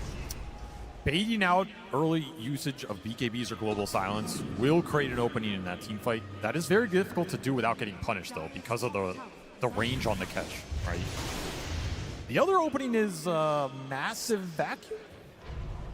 Yeah, it sounds a little difficult to get here, but in theory, if you can vacuum 3 or 4 heroes, you have some spells to combo with it. You have the Terrorize off the Dark Willow, you have Brambles, you have potential Centaur Stomp off a Dom Creep, you have Chakrams that can go through and dice everybody up. A Massive Vacuum into a wall, create a bunch of illusions, make that fight chaotic for Heroic can be another pathway to victory here, but I think it has to be one of those 2 options. I mean, that timing is tight. Vacuum into Terrorize? Yeah, it's not easy against the BKBs that are now available for Heroic. And Heroic will lay claim to that Roshan and that Aegis. That'll allow them to go high ground once again, take the outpost as well. Every little thing you could ask for is going the way of Heroic for this next high ground push at 33 minutes. Yeah. All that's left is another pick-off to make it that much easier for them. I've been watching Pure TP, and his TP decision-making is not easy. You look at how much Radiant Vision is on some of these camps. It's like pick your poison. You have to pick the one camp that is not spotted, and then try and get out. That is not the one you want to pick. That's not the one. That's not the one. Whisper. Oh, this could be the death blow. Back-to-back side of the map pickoffs on Pure. Read him like a book. It's just nowhere to go. He's just playing Minesweeper out here. Too much vision control on Radiant side of the map, and you don't want to keep farming your own because your team also has to get something right now. Nowhere safe to go for this Furion. Nowhere safe for GPK either. He's going to have to be forced to pop BKB. No teleport available. Is already canceled. BK knows his life is forfeit. Does a little dance. Whisper, he's going to be chased. You do manage to catch him before the Blink Dagger comes back up. He turns around the Echo Slam, does what damage he can. His team is making their way here. KJ's now here. He slows him down. Thanks to the 4-step, Whisper can turn back around. The BKB will last long enough, but save. Big hit there, and a Fissure to finish him off. They couldn't get the Earthshaker. They'll catch both Save and Katomi. Worse comes to worse. They're losing their tier 3. They're losing their second lane of barracks, while Pure is still dead for another 30 seconds. And there's a refresher on the silencer. Why not? If one global silence caused you problems, how about 2? This game has completely spiraled out of control for BB Team. They had some brief windows in that early game, but since Analog has been playing Decisive, it is all been Heroic. No hope in these team fights. No chance in the skirmishes. No ability to contest Roshan. And this game is just going to end before the 35-minute mark. You went into the Coliseum with Heroic. Next time, you better come prepared, because this is not the team you want to come with less team fight against. Heroic say you want to play that early game brawl. We'll match you every step of the way and beat you with experience. They have pummeled BB Team to a pulp on this one. And BB Team are not equipped to be able to stop this one. It feeds for a 3-man Quags. Why not? Schofield, playing things in style. We are going to game 3. This has been a really fun series to watch, and game 3 is going to have it all on the line. When the pressure is at its greatest, who will step up to lead their team to a historic finish between these 2 squads? You have to remember how much is at stake here. None of these players have made it to a top 4, and you are 1 game away from making history, potentially for your entire region. It all comes down to this. They've been here before. Game 3 on the line for top 4. What is going to happen when we go to game 3? Well, let's first break down game 2. It is a game 2 SA fans around the world are going to remember. They were 1 game away from elimination. Now they're 1 game away from making it to the top 4, the highest placement for these players. And what fashion they do this game 2 in. It felt like there was just nothing stopping them from all of their heroes doing exactly what they needed to do. I agree. Completely incredible showing. They went from playing against a team that made them look like they were getting pub stomped to pub stomping BB team. Analog ran around on Leshrac owning noobs like he was smurfing. But it's easy to forget that this is one of his like staple heroes. He's played this time and time again. You can see the comfort. And what's really impressive to me is that, like Winter said, it's been 2-0 all the way for Heroic. This is the first time in a long time that we've seen that they win a game 2 when they haven't won game 1. So this bodes very well for them as a team. What an execution of the strategy. After seeing their draft, we were all like, okay, this looks so much better than what they did have in game number 1. Whisper on the Earthshaker, he had Pure's number throughout the whole game. Every single time he shows up in the side lane, you have 2 supports who can actually hunt him down. That's why when we saw it, this Nature's Prophet opener and seeing Earthshaker and Blocker, we said he's not going to be having a good time. And there's also a reason why Nature's Prophet is not winning, why Timbersaw is not winning. He got that ultra kill, but guess what? Heroic, this is the team that's every single time they're going to be bringing in numbers. How many times so far at TI we've seen them use early buybacks, make sure that they have the numbers. They're bringing numbers into every single fight. I mean, the Timber was kind of the only hero that was keeping BB team in the early game. You know, he had like a 7-0 start. He was like having a pretty good time. But then it just came to a point where when the team fights, the actual real 5v5 started to happen, you could see that it's so difficult for them to fight into the Shaker, the Global Silence. And when you look at BB team's lineup, the Darkseer and Timber, they don't really have a lot of synergy between their heroes, right? It's very hard for them to start the fight. They can only maybe rely on the Bane if he gets a good sleep, or a grip after the Silencer uses his ulti. Yeah. It's basically a lot of things need to be going in their favor for them to be able to start the fight, you know. Yeah, when you're in these positions, the easiest execution is what you want. Comfort is definitely what you want to be feeling in this one. And looking at these replays, just seeing how quick Heroic are to react on everything that BB team is trying to do. It felt like immediate rotations all the time coming out for them. But Jenkins, leading into this, when the Lesh came out, you absolutely loved it. We see Analog pop up on it. Where did this hero go? Why is it finally now making its face at the stage? I think it was a perfect draft for it.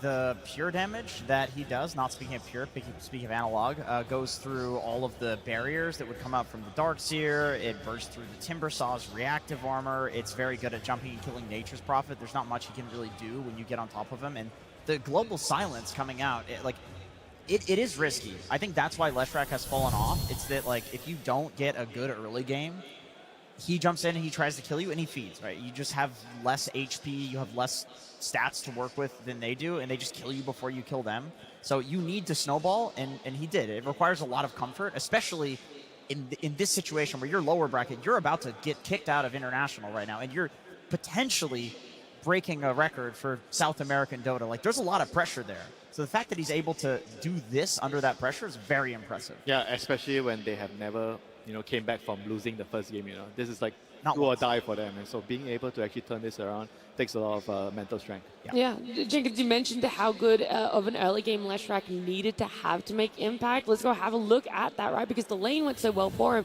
He actually ended up helping out everyone else on his team, or at least shutting down what BB team were trying to do.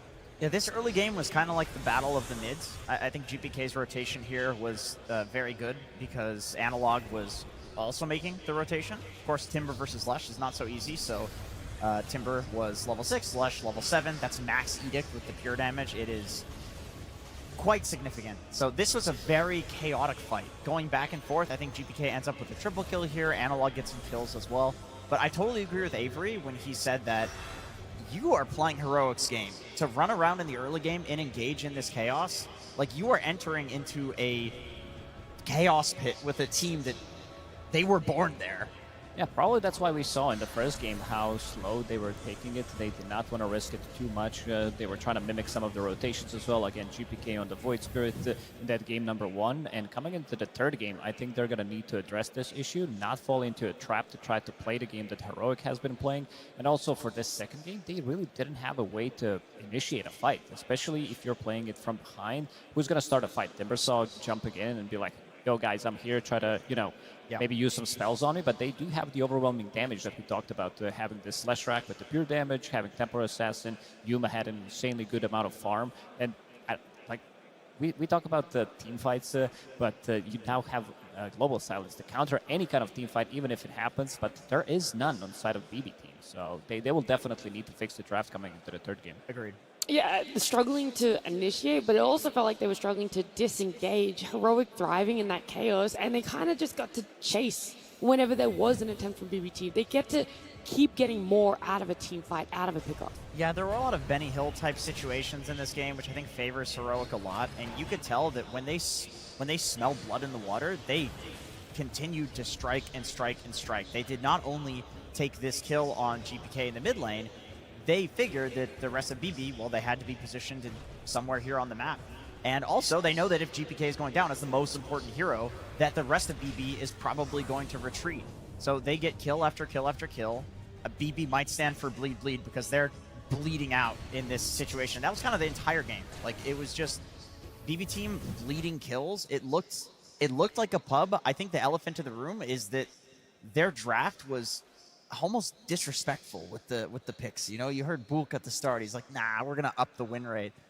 Yeah, I think the data leans very heavily one way for a reason. We also look towards people who are specialists in certain heroes. Are they picking it up? Are they also just as confident? It doesn't matter where in the draft you pick it up. It's still going to have that question mark. Is it good?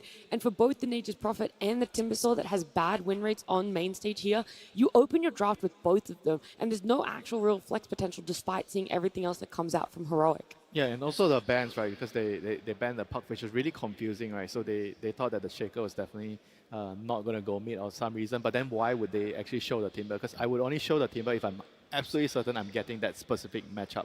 So everything itself needs to be looked at, and maybe a little bit of overconfidence after winning the first game, so they felt like they could, do whatever they want in the second game, and they got humbled. Yeah, they really did. Nature's Prophet on stage doesn't have a good win rate. I know a lot of other people, though, putting high priority on it because it's a hero that once you shut it down, it's still able to find farm anywhere in the map. And I think something Heroic did so fantastic was having defensive wards, being aware that the Nature's Prophet will want to still be looking for that farm somewhere that he possibly can. Yeah, they knew exactly where he's going to be farming. Like, these are, I would say, anti-Nature's Prophet wards. Yeah. There were a couple of them in the bottom part of the map as well, as you can see on the minimap, that they are ready. Because this is where Nature's Prophet, he wants to farm. Like, he knows that he can just show up in the lane playing against Clockwork, playing against Earthshaker. They can easily initiate it on him, so he needs to find the farm somewhere, and they caught him every single time. My thought process with this, and maybe this is a reach, was that, like, Heroic is so dominant in their region that they play a lot of these qualifiers where they have a huge lead. But there's a lot of these pub players, right? Like, people are really high skill from pubs that they're still playing against, and they know where to farm. So Heroic is very good at stopping a team from farming when they're behind, because from their qualifiers, they're always ahead to this degree. Because this was not just like a win by Heroic. This was a stomp. And Heroic, because of their regional dominance, is actually very good at stomping teams if they're ahead. Like, BB's not going to come back. There's a lot of competition going on here at TI. It's not just our players vying for the Aegis. It's also, of course, all the creative people at home that are doing some submissions for our short film contest. So we're going to take a look at one of our finalists.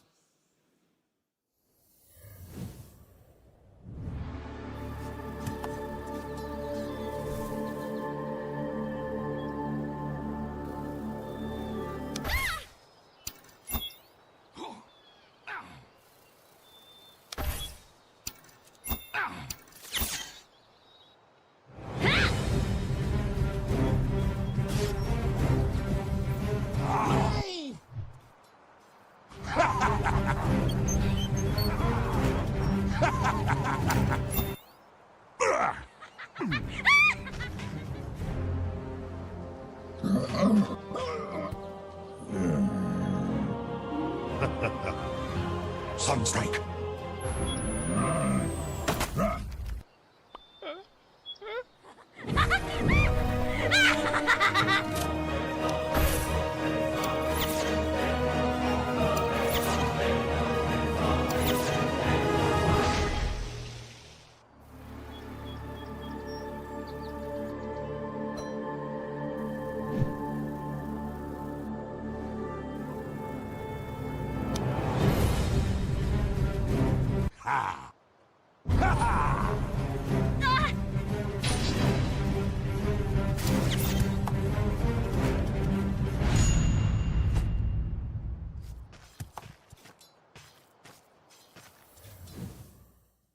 I love the creativity that comes out there. I mean, I had the arena when it showed up that there could have been Pudge being removed from the game. It's never there. gonna happen. Audible this gas. is the most iconic Dota 2 hero.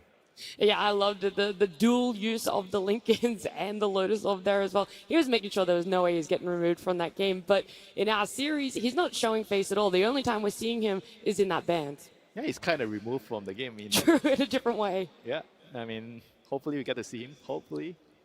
Yeah, I know Jenkins would love to. I'm sure Heroic, if it got let through, they would love to play it. We've seen it on 2 different positions for them as well, whether it's in that carry, if it's in that offlane as well. But we talked about the overconfidence of BB Team. That's something they haven't gotten overconfident in. They're still very strong and standing by, taking out these niche and unique heroes from Heroic.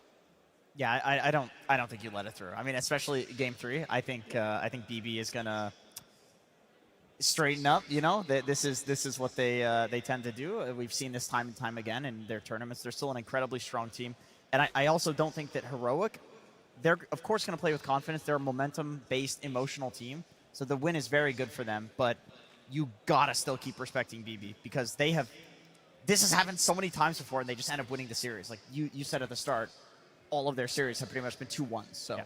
I think there's going to be a switch in the draft when it comes down because they gave him Earthshaker twice, and I don't think they're going to want to give them Earthshaker one more time. If they have first pick on BB team, they're definitely going to take it because they do play it from 2 different roles as well. This is the team that really excels at playing that hero, even though the last 3 games that they did play with the Earthshaker, they did lose them. 2 against B-Vision, 1 against Nigma Galaxy as well, but this is the hero that allows you to have such a good game. In previous game, Whisper, he didn't have BKB. He went for Refresher. Yasha Kaya into Refresher, making sure that he has just unlimited amount of stuns, making sure that those stuns are coming in instantly so that they cannot react to it. I mean, also their own drafts, right? I feel like that's on the enemy's draft, right? But for BB's draft, I think they need to maybe prioritize Pure more, you know, give him the later picks. Don't show his hero out because I think in most of the games that went long, he has a really good carry-to-carry matchup. He has a like the strongest hero in the game. That's why they tend to play a little bit more slower, you know. They're like, okay, we don't have to rush. We can just take this late. We only go when we reach our timing, so it doesn't feel like they're going to be forced to make a lot of moves in a game. Yeah, is that something that's also dependent on if they get first pick or second pick? Yeah, of course. I think with the second pick, maybe they feel like they could do it more. And on the first pick side, I still think you can do it, but maybe just don't open the draft with his hero. Well, I mean, a few weeks ago, you could just open the draft with Nature's Prophet, and it would still feel like the strongest hero in the game. That's just how overpowered it was. But, you know, nerfs come into play, and the meta changing comes into play. Like, the Dom meta has really changed everything because everyone is reacting to that, and because of that reaction, Nature's Prophet maybe isn't as strong. Yeah, but it also depends on why, how they're diagnosing the problem. Right? Do they think that Nature's Prophet is the problem, or the other pieces that were picked after I think the whole Nature's composition of that team was the problem, but also picking that hero so early, and also with the bans that they did have, removing that Spectre that one time Heroic did use with the Helm of the Dominator to have that global presence, which again is a really bad matchup for Nature's Prophet. But then again, we had a lot of those heroes being countered in the previous game. You do have Bane, who doesn't like to play into Clockwork, doesn't like to play into Global Silence. Then you have Dark Willow playing into Leshrac.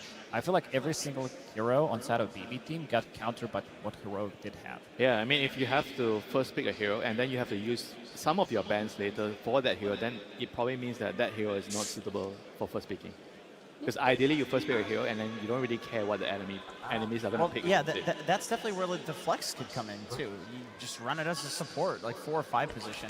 And maybe that's part of why Nature's Prophet has not looked so great as a first pick in this week compared to like the couple previous match before, 14-3 ada ya guys, berarti menang mereka ya. Baru balik guys, sorry guys. If it was a bad game for it, but said no wait, I got my crickets and we bound so people out, start playing it more bound as a carry. I can say as a support, yes, you can sprout the Dom, but it's a lot harder to kill it. So maybe that's the thought process, that like in this meta, it's just not as good as a support as it was previously. And I also think that there are supports that are way more impactful. We're seeing them do so much more of its team fights securing lanes than what the Nature's Prophet could potentially add. You're relying a lot more on your second support to offer more in the way of team fight or setup. And also to go back to your point about Held with the Dom and Game ketiga ini berarti ya. you're playing against Heroic. This team is an honest team. They will only fly Dominator on maybe Heroic is Master. an honest team? They are. What do you mean? When it comes to Helm of the Dominator, they want to win it by picking the heroes, team fighting. They want the constant brawl. They want the chaos. This is what people want to see as well. I can't believe you're calling a Meepo team an honest. They did not get a single Helm Dom that game though. That is quite impressive. It's nice to see teams doing well, though, not picking it up, because one of the narratives coming here was how broken is it going to be? How many people are going to be picking it up? Will we see every role be able to play with it? And while some teams are still favoring it and having impact with them, it's great to see that this lineup is going to run over it, right? Heroic still know a way to play around it and without it, too. Yeah, they have their own style. And, you know, it's exciting to see that their style matches up so well against a team like BB, who has, for this whole year, been incredibly dominant. And as we saw, they've been incredibly dominant against Heroic this week. So it's like Heroic kind of stuck to their guns, and they improved it, they refined it to the point where now we have a very interesting and fun team to watch. We do this series as well, going to a Game 3. This is actually the first time in TI and Road to TI that we're seeing Heroic go to a Game 3. Every other series they've played has been either that 2-0 or that 0-2 to a win or to a loss for them. So it's like, now how are they going to be managing the energies, the expectations, the pressure of an elimination Game 3? Do they have the stamina for it? I mean, they've only played for a couple hours here or there. Now we're getting to that 3-hour limit, you know, especially if this game goes long. I mean, it's DotA players, you know, they can play 10 games a day. I'm sure they'll be fine in this series, you know. And on the other hand, BB team, they are quite used to playing 3-game series so far. You know, they've been playing a couple of those. They've come out on top of those. So they know what they need to do to just calm down. Sorry, baru balik guys. Game apaan ini war mulu? Tundra kalah sama kita baca dari atas dulu bang, dari mantan kita baca. Bang Bob kok tak cakap, sorry guys. Halo Afid, ada Afid. Lagi apa tadi? Lagi chatting, lagi ngobrol tadi, ada telepon teman aku, ada yang berulang tahun hari ini tidak bisa memberikan apa-apa kecuali ngobrol aja telepon kan. Hai Jory Kane Day, amazingly made for age heroic, yes, nice. Wah, ampun bang, kali ini agak lain. Taman bermain GPK, wah kacau ya. Suka itu kalimat favoritnya Kavi itu ya. Tundra kalah sama heroic. Tundra kalah, yes, sudah layak dan sepantasnya. Jadi BB lawan heroic, yes. Tundra Airport. Game apa nih war mulu ya, suka begitu mereka kan. Bagaimana tim baru biasanya mainnya barbar. It's close fight, what a game. Jadwal final kapan Bob? Bentar, kita mampir dulu ya ke jadwal final. Besok final nih. Ntar aku refresh dulu ya. Ini kan satu sama nih skornya ya kan. Nah jadi hari ini ada ini. Nanti habis game ini. Jadi Parivision lawan Falcon upper bracket 38 menit lagi nih. Kalau sesuai jadwal ya. Tapi karena mereka 3 game dan gamenya lama-lama, kita nunggu setelah mereka dikasih jeda 15 menit biasanya tuh. Nah terus ini mulai juga hari ini juga melawan Extreme Gaming. Jadi kita Nikma udah pulang.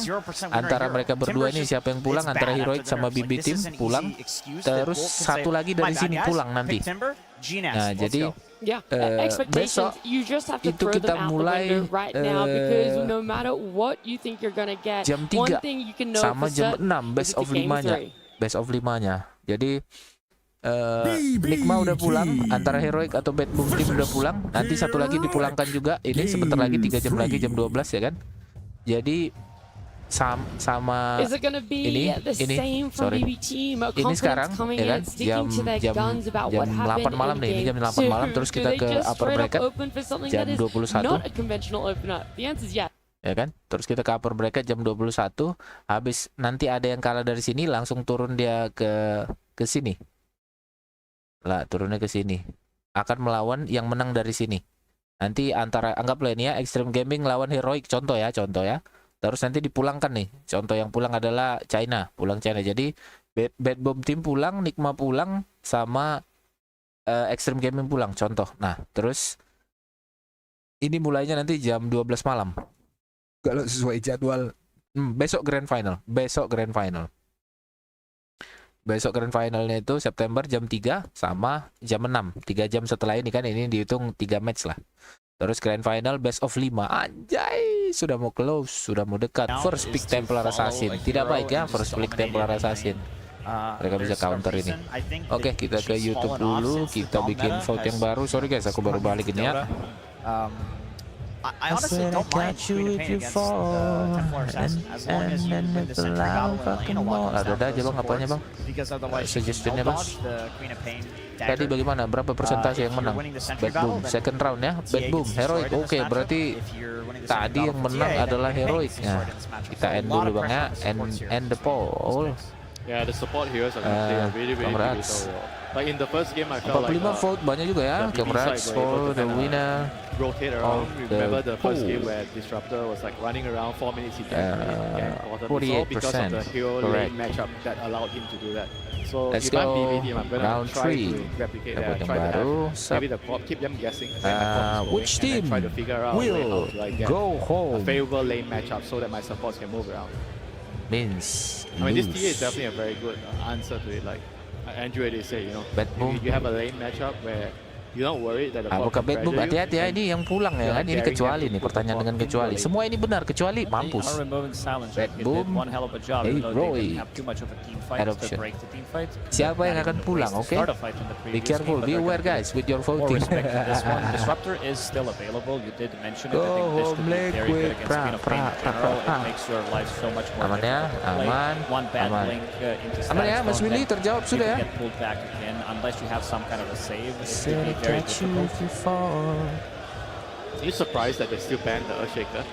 Because I was with you with your the way you rationalize why they first picked the pop, right, to kind of block the Earthshaker, but right now they're still blocking, they're still banning the Earthshaker.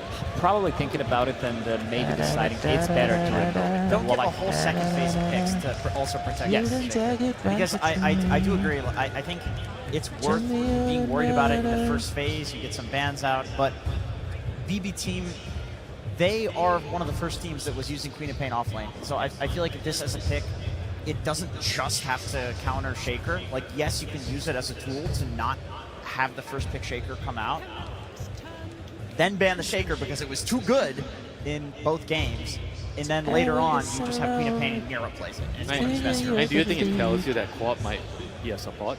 That's why they're banning the Shaker, because they don't want her to go mid? I don't think for BB team. I feel like it's almost guaranteed going to be Mira playing it unless somehow GPK in the end of the draft Guys, still we just need one more subscriber to reach 3740. If you don't mind to help sub, that would be nice, guys. Just one. Well, no, but One these is teams fine. picking up their supports. We thought the Disruptor could have been good for Heroic against the Queen of Pain. We saw its impact. However, BB team gonna go back for that Hoodwink, picking up saves here a lot earlier in this second phase, along with the Disruptor. So double support showing here. Do you like the lane though, if Pop's going off lane with the hooding, with the double range? I was thinking about that. I think it's fine. I don't think double range is that bad. Like, Quap as an off laner honestly acts as a tank anyway. You get the strength talent, you blink in the blade now, tank. It's a lot of damage, a lot of cheap damage on low cooldown inside of BB Ikan team, so bagus they loh, can keep Slar. fighting if they want to be matching the aggression. Kenapa pure Mas Pur nggak main ikan? That's also Ikannya dia doable, bagus loh. because we have seen them kind of lacking that in the previous Kalau one ada when there Bane, was ada no TA, Ticker, aku so pasti they couldn't ngambil really ikan. help out when Let the Heroic was running nightmare with them. And this is never also relative ends. cheap long distance low cooldown Disruptor tempat abilities that kita, can stop kan? Bane's ulti from going off. Like Disruptor with the glimpse, Hoodwink with the pushback as well could easily stop it. Queen of Pain later on with the shard. There's a lot Ini of things kayaknya that kita the Pain apa doesn't nih? like to play. Beli I nastar. do think BB needs Oh my a god, mid it's a black more like an off laner. Some Iya, DK Black Void Hole tuh Spear pulang ya. Angulator Mari type kita hero. lihat. Turns out it doesn't matter what you guys like. The audience is enjoying this Enigma pick. Everybody loves Enigma pick, you know. It's an explosive hero, very strong team fight. One of Very Whisper's fun. best heroes too. Oh, where did this hero go the whole time? Is that a position for Dawn? I think Dawn in any position is good against Enigma. So maybe Silencer is out of the pool. So maybe they pick it to block the Dawnbreaker coming out as a response to the Enigma. And it's also a pretty good lane, yeah. Dawn plus Enigma. You're gonna have a very, very strong lane setup here. I think even if the enemy has a gyro, the lane is gonna be tough.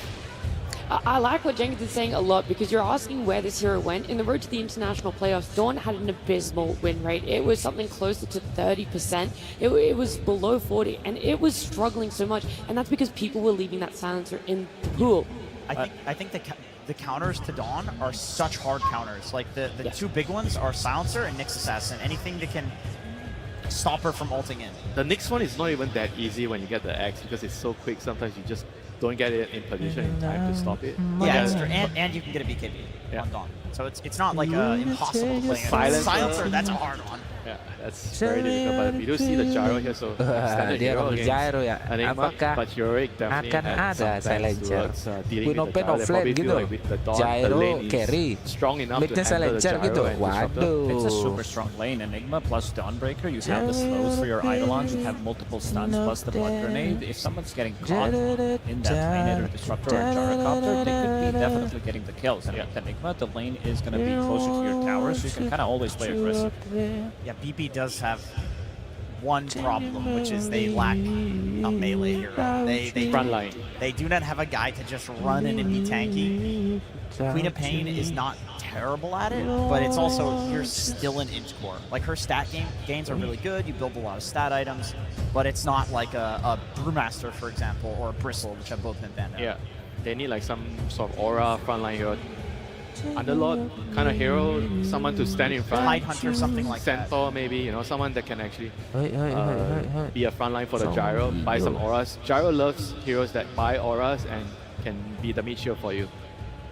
So I think those are the heroes probably we would maybe see from BB team here. I think they need a Blink Initiator. I think they need somebody to go in and just stun people because starting a fight is going to be a bit hard, something that they did struggle with in the second game. Sure, you have Queen of Pain, you have Disruptor, Gyrocopter. He wants people to be kept inside of a certain area to be able to go in and just, you know, keep them in a place so that the Gyrocopter with the Flak Cannon, Queen of Pain, Centaur is getting removed. This is, I would say, one of Miro's better heroes. I would say that potentially Mars is okay, but you have Enigma, you have Dawnbreaker, Sanking, there it comes. Sanking is the hero that could give them that just Blink Initiation on lower cooldown. It kind of does both. It gives you a hero to run in and be tanky and start things off, and then also be a Blink Initiator and a team fighter later on in the game. Yeah, I like this a lot. I also like the lane setup a lot more here. Yes, with the Hoodwink. It's a hero that plays much better with the Hoodwink, and honestly, any like try pairing of the heroes on BB has a lot of damage, a lot of stun,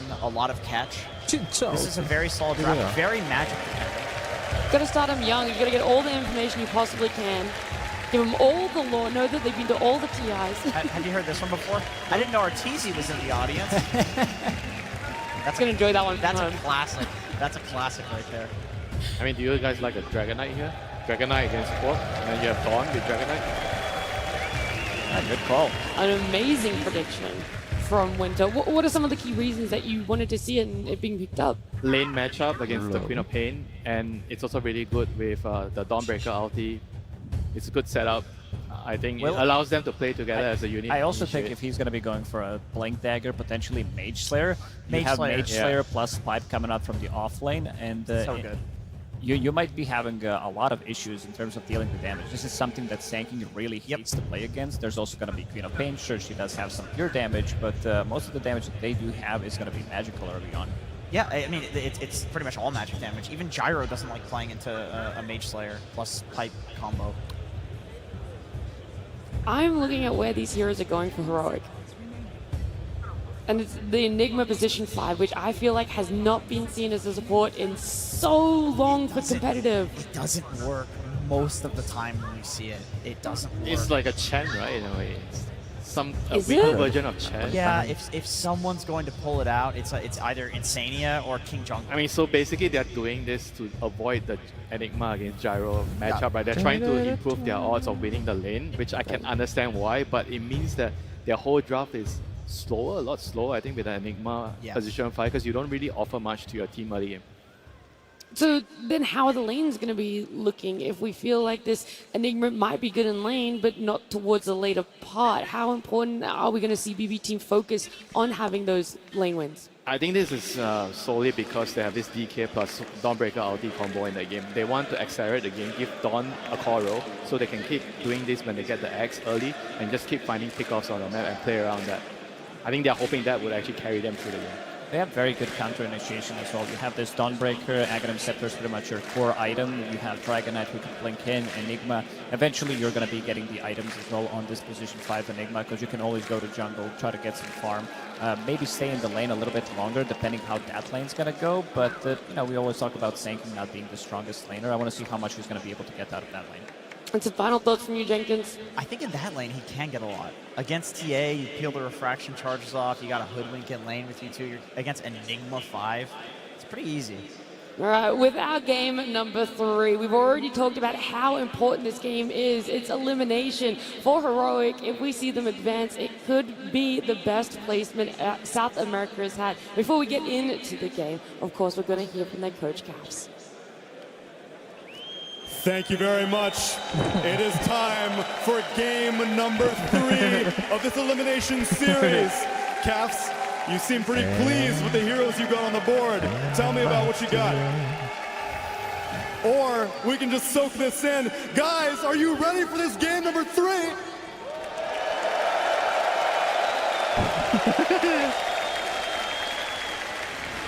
All right, let's get to the DotA. 5 heroes on the board. Tell me what you got. We've been practicing this for some time. I love the draft setup. KJ is a fucking beast on Enigma. I hope you can deliver. I think he just might.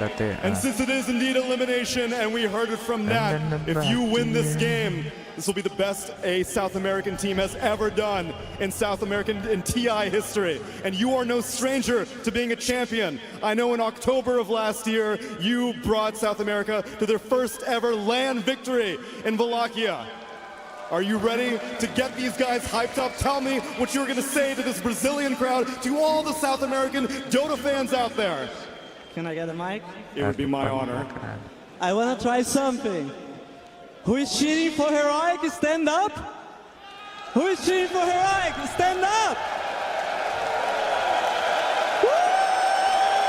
Heroic.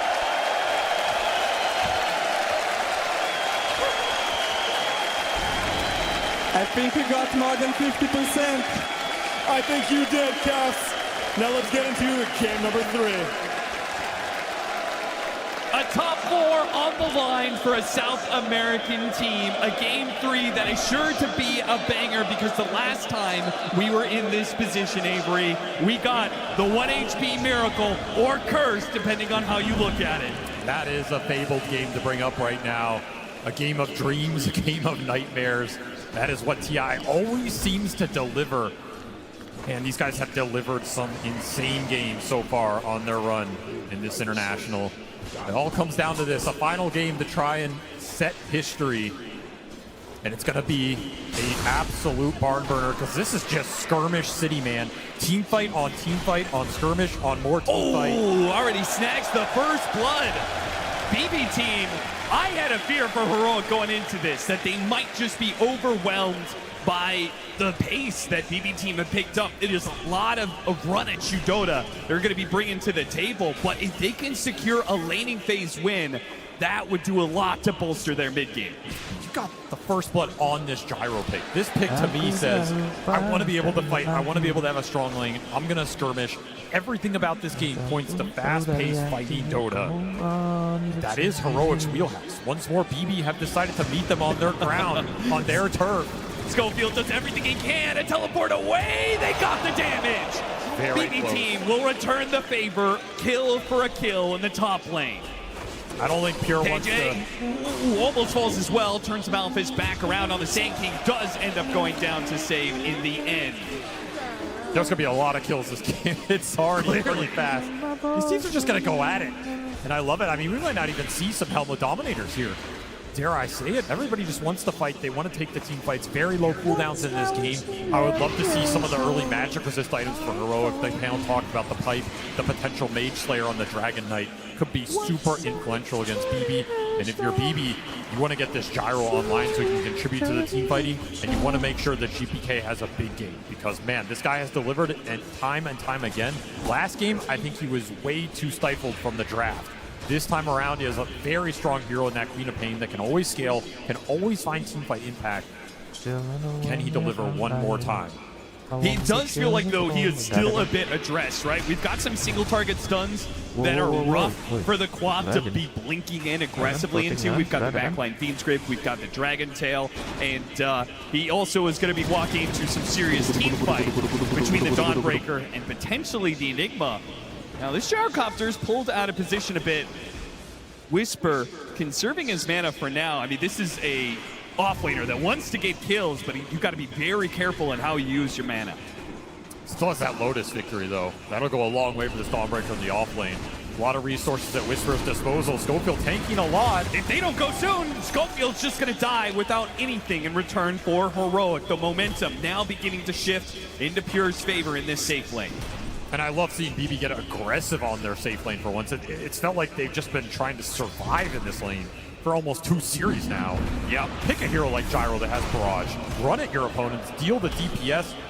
You're going to take some back. I mean, that's a guarantee, but at least you're getting something out of this lane. Pure having a much better time in this game 3, at least at the start. Whisper trying to get wants one more hammer on him. Out of range. Katomi doesn't have the mana for the glimpse back. They were going to try and sandwich him here on the tree. Oh, he got the hammer on him, and he got him! A teleport away denied! Pure, the walk of shame for him. He almost should have just taken the death and been able to TP back with full resources, right? It's not as if this lane was going terribly for you. Now it is going terribly. That is going to be a lot of time off the lane for the Gyro. Big moves from Whisper. Getting a lot of experience off these kills as well. There is that walk of shame. Oh God, with no slow one. So slow. No boots, no smoke. It's just playing DotA the hard way right now for Pure. I feel like this game was going to be a little better, but it seems this man is destined to struggle this event. It really is. Mid lane matchup, let's talk about that. 18-11 compared to the 22-3. So the Quap walking away with a lot more denies, so should have the experience advantage, but Dragonite still getting some good gold out of the lane. I don't think he's just lane for the Queen. GPK just winning that CS battle early, putting him in a really good position.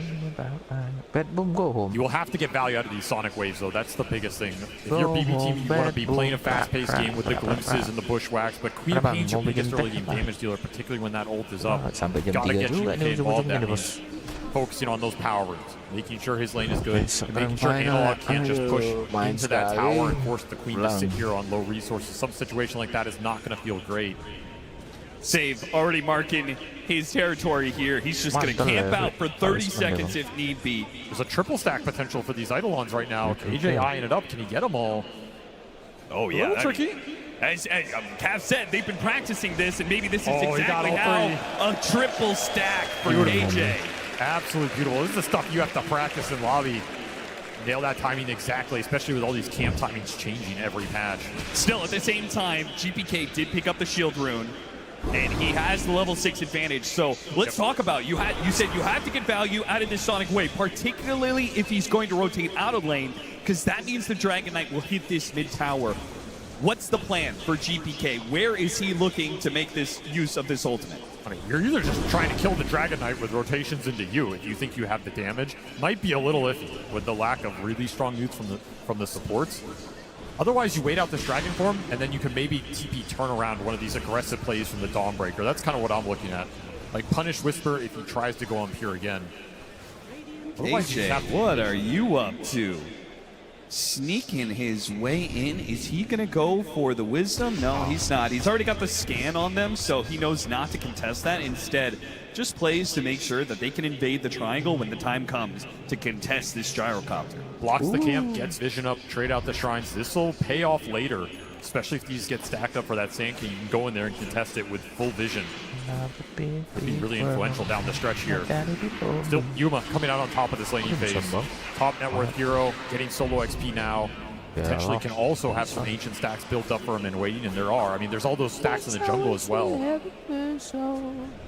KJ just playing an economy game. He's not really playing the lane. He hasn't been pressured to sit on there too much. He's not using the Eidolons into the Sand King. He's just using them to stack. Could potentially get another triple stack up in this Radiant jungle. They're sitting there, they're waiting. This would be a huge move for that TA when he moves in there early. And not something I think BB expect. This is not something you're looking for right now. No, certainly not. And this is, I love that you're doing this in a game 3-2 because BBT, all right, he missed one of them. But a double stack this time around. Nightmare pushing him up the cliff. Katomi in a bad spot now with Whisper cutting across too. They ensure they get that kill. But now with Miro with the epicenter, the Dawnbreaker ultimate, the Sonic Wave has to be used to finish off that tanky Dragon Knight. And now Whisper, victim of both the ultimates, will fall as well. Miro cutting across the map to make this happen. A big win for BBT. That's a beautiful move from him. Not something Heroic expected at all, but BB are bringing the heat in this game 3. They are not going to get outnumbered. They are not going to get out-fought. And you have to respect the Dawnbreaker's capability to join these fights. There he's just in the river, but that can easily be a Solar Guardian to protect that DK on mid. So you need the numbers. You need the ults to go in, and a beautiful Sonic Wave connection. You caught Whisper going into it after the ult. That's just pure juice. And then Pure being able to go into their triangle takes the hard cam stacks. We'll see if they're prepared to deal with the other stacks that Heroic have managed to build up themselves, but that combination of plays was huge. This will still be a really nice accelerant for Yuma. Because he doesn't want to go to that other ancient camp this early, but now this jungle is just pre-stacked, super efficient for him. You can give the bottom lane to the Enigma if KJ can stand down here without dying. Yeah. If he can just leech some XP, use Eidolons for some CS, he'll be happy. BB do not want to let that happen. Yeah, they will punish KJ. He steps a bit too far forward, caught by the bushwhack, and gives Miro another kill. Yeah, he had to be very disciplined down there, just hide in the trees type scenario. There's no way Save is going to let you leech experience on this dead lane. They're going to give the Ancients to Whisper, so they're not just going to funnel it all to the Templar Assassin, which I do kind of like. Yeah, he's already doing stacks himself. Like, it's just an insane amount of stacks coming out. Downside of all the stacking, though, is that Enigma didn't get to play the lane as much, which gave a very good game to the Sanctum. And Miro has already put that to use, and his game is going to be a little slow. So there is a trade-off to this economy right now for Heroic. No! Whisper, not now! Not on the main stage of TI! Not his finest moment. I'm sure we've all been there, but not on this stage. Meanwhile, on the other side, the opposing offlaner, he's clearing out stacks and has his Blink Dagger. So BB team are about to pick up the tempo more than they already have. Masa ngebelin mati bang? Aduh, kalau main biasa oke lah bang. Rajuk gue That papa. is a ridiculous start for the Iya playmaker here on mati, the side of BB. astaga. Oh, Maybe they insta-smoke with this and try astaga. and look for the play, because he has Epicenter available as well, Oh Max my and Storm. God. That's Strong. not He good. would love to fight around one of these Oh, tier 1s that's to not transition good. into an objective. If you combine the Queen of Pain plus the Sand King right now, you Bilang Mars can lagi, win any wajar fight. aja. It's an overwhelming amount of damage. What a move from BB team, abandoning the off lane here. They baited out KJ. King Jungle sat in that safe lane, expecting BB team to go on him again, but two-man smoke is going to be spoiled, and instead they'll try and take the off lane tower. Smoke, smoke. There's that smoke. Nggak ngambil Here stack comes dulu, that stack Blink dulu nggak Dagger. sih? KJ Nice going to trick try fight. and stop it as best he can, using the Eidolons to tank the tower. The Siege Wagon chips away at it, and BB team will reveal some of their heroes. But the full extent not known by King Jungle's not hit by the Burrow Strike, but the Bushwhack will certainly land, and they'll still have a glimpse back when necessary. Pull back in a little bit. BB team are very scared to go in on this. They just don't know what's behind King Jungle's. They had the right idea. The Heroic was behind him.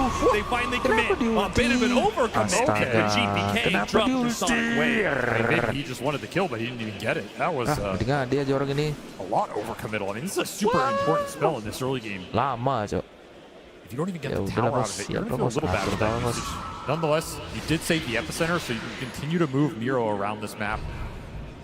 Turn him into a massive threat, and ngerti another lah double bang, stack ini, bang. on this Bagus, triangle. diulti Just gotten kue. out of control. There was the Racunnya early udah ward mati placed tuh. there. Still up, by the way. He's never got dewarded on the cliff. Is Heroic capable of contesting, though? It's tough. I mean, you have Bane and Enigma. How do you get your supports in here and let them do anything right? Your cores are not really contested. They're going to smoke for it. They're late to the party. Schofield, he shows himself first, trying to get masuk Katomi. ulti Instead, the saja. Static Storm for him. Angkut. But the Udah. smoke wrapping up the side, that's going to be the bigger move. Nero committed its aduh. epicenter to kill Kok this suka kali Bane. pakai ulti, Dawnbreaker Cok. ultimate still coming in. Astaga. Schofield somehow is still not dead, while the heroic backstab does not land yet. They're still searching for these heroes. Okay, they managed to find Save up here in the jungle, but at the same time, oh, the Black Hole's gonna whip on GPK. And here comes Pure. mereka A nih. host of magic damage that should bring to the Dragon Knight to his Easy knees, money. and KJ soon to fall. To the death. Such strong cores for BB to skirmish around a defensive choke point like that with their tower and support coming in. Pure can easily clean these fights up with overwhelming spell damage. And you just glimpse the Dawnbreaker out. It's such a big factor. Whisper, he joins that fight. Looks like maybe you can turn off of his strength. Glimpse straight back to top lane. You're just missing numbers. Yuma's not in the middle of that, giving you overwhelming physical damage. Desso's not done yet. Felt like that was just a bit of a forced engagement. Yeah, you see them taking the stacks. Yeah, you want to contest this, but your heroes are just not built for it at this point in the game. Which is not you good. gotta respect the damage this gyrocopter can output. This is a fighting carry. Particularly since you had another option that was very clear, right? You've got a Dragon. If they're going to back off and take off, their jungle, their stacks, then you've got a Dragon Knight to pressure these towers. But instead, the tier 1 mid and the tier 1 safe lane are still up for BBT. You're also just close to big items. Like that blink just arrived for the DK. That's a clean initiation when he runs up the hill into the Queen of Pain. You can maybe make a play off that. Instead, it arrives now after that play. Closing on the Deso. It just felt like the wrong time to try and strike BB. Getting a little momentum off that team fight. Save looking for more. Yeah, Katomi, he tried to go for the Wisdom Shrine, see if he could sneak a Nightmare play. But he will be caught and killed on that. Amp damage rune top as well, GPK. Pick it up for free right here. Closing in on that level 12. Such a powerful rune. What is your prediction in this round? Not only is BB team getting the kills, obviously, with a score of 11-4 to their favor, but it feels like they're actually catching up in stacks. They definitely recovered the stack game. Early it went Heroic's way. Now mid-game it went their way. And they're just continuing to play off of Miro's strengths. Absolute beast in these smoke ganks. A lot of early smokes committed. That might be something that comes back because the execution is so much simple. Later, but for now they are working, and it's giving you a lot of map control, especially if you get this tier 1 offense play. And Pure's going to make sure they do get it. Miro behind them, ready to go with the epicenter. It's not possible for Heroic to stop this. Right, the opponent is smart, and they're not some idiot. They're going to stick together. Taking advantage of the fact that there might be a black hole, a good black hole. Yeah, lempar dulu. Of the disruptor, hoodwink of your. Listen, man, your games have been a struggle a little bit. I'll make it any more difficult than we need to. Yeah, there's no need to draw even more enemies on the field than you already have. 1, 2, 3, 4, and then you can just glimpse somebody to the place wherever you want. Already committed. They need to get something out of this. Just using the blink, they know they can catch him. Dragon Tail, Beam Script if necessary, and they feel like it is. Big kill. That's a 4x streak, almost 1,000 gold to the team after that kill. And some early Deso charges for Yuma, almost level 13. Really nice clean pick off there. Abusing the fact that tier 1 went down early in this game. Speeding these cores along to BKB seems a necessity for Heroic. Though Enlight's not going to go for that. Mage Slayer. Mage Slayer instead for him. You actually think that's the better choice? It's just so good against BB's line. Like, I don't know how you can turn it down. Maybe it's a little slow, but... I mean, by that same argument, is it BKB really good against BB's team? Yeah, it is. For sure.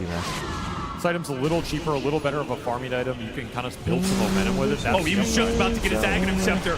He buys it out, but in trouble. Tries to pull himself away from the epicenter. Turns back in with the Starbreaker and the ultimate. He's going to drop it on Miro, and Miro might be the one to be bursting here. Instead, though, the glimpse on the Templar Assassin stops the damage. Miro survives because of that to claim Whisper's life. Take the tower once again. BB team, every single time it feels like there's a full plan out here where they are getting a kill into an important objective. And everything is going through the Sand King right now. Like, all these fights and plays start with him going in. It's just not a hero that Heroic want to commit into, especially when you're getting heroes glimpsed out of the fight. If you bring the whole team together, you take that fight head on, you can take him down. You can win that 5-on-5, but not when you're trickling in one by one and Katayomi just gets the punish.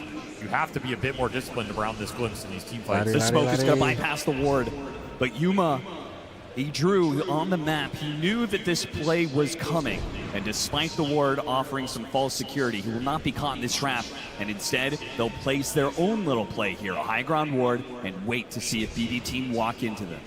His map reads have been immaculate this event. Absolutely one of the hardest carries to kill. this international, and BB trying to accomplish the near impossible will not find him. I have to just gate top, but who are you going to find up here? Just Eidolon's pushing the way. There you go.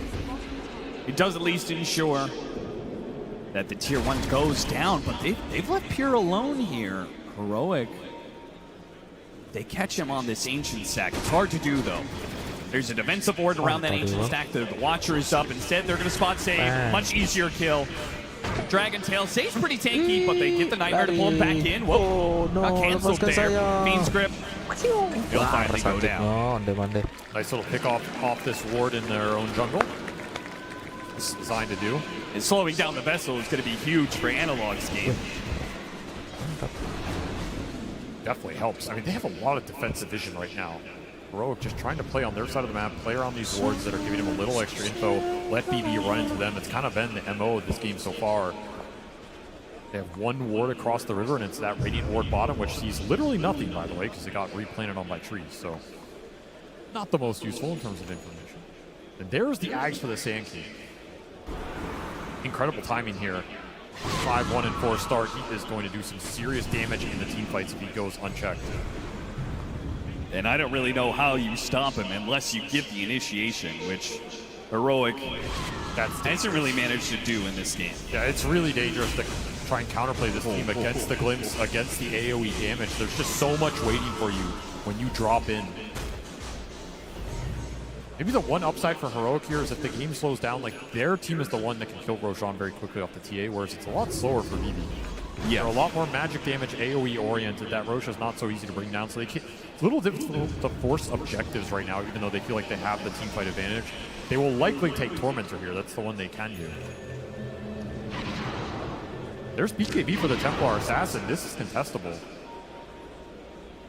I really thought they were just going to accept that they would give up Tormentor in exchange for look at playing for farm, but the item timing, right? You got BKB on the TA, you got the Mage Slayer on the Dragon Knight, and you have Blink Dagger on King Jungles. This could be a super pivotal item.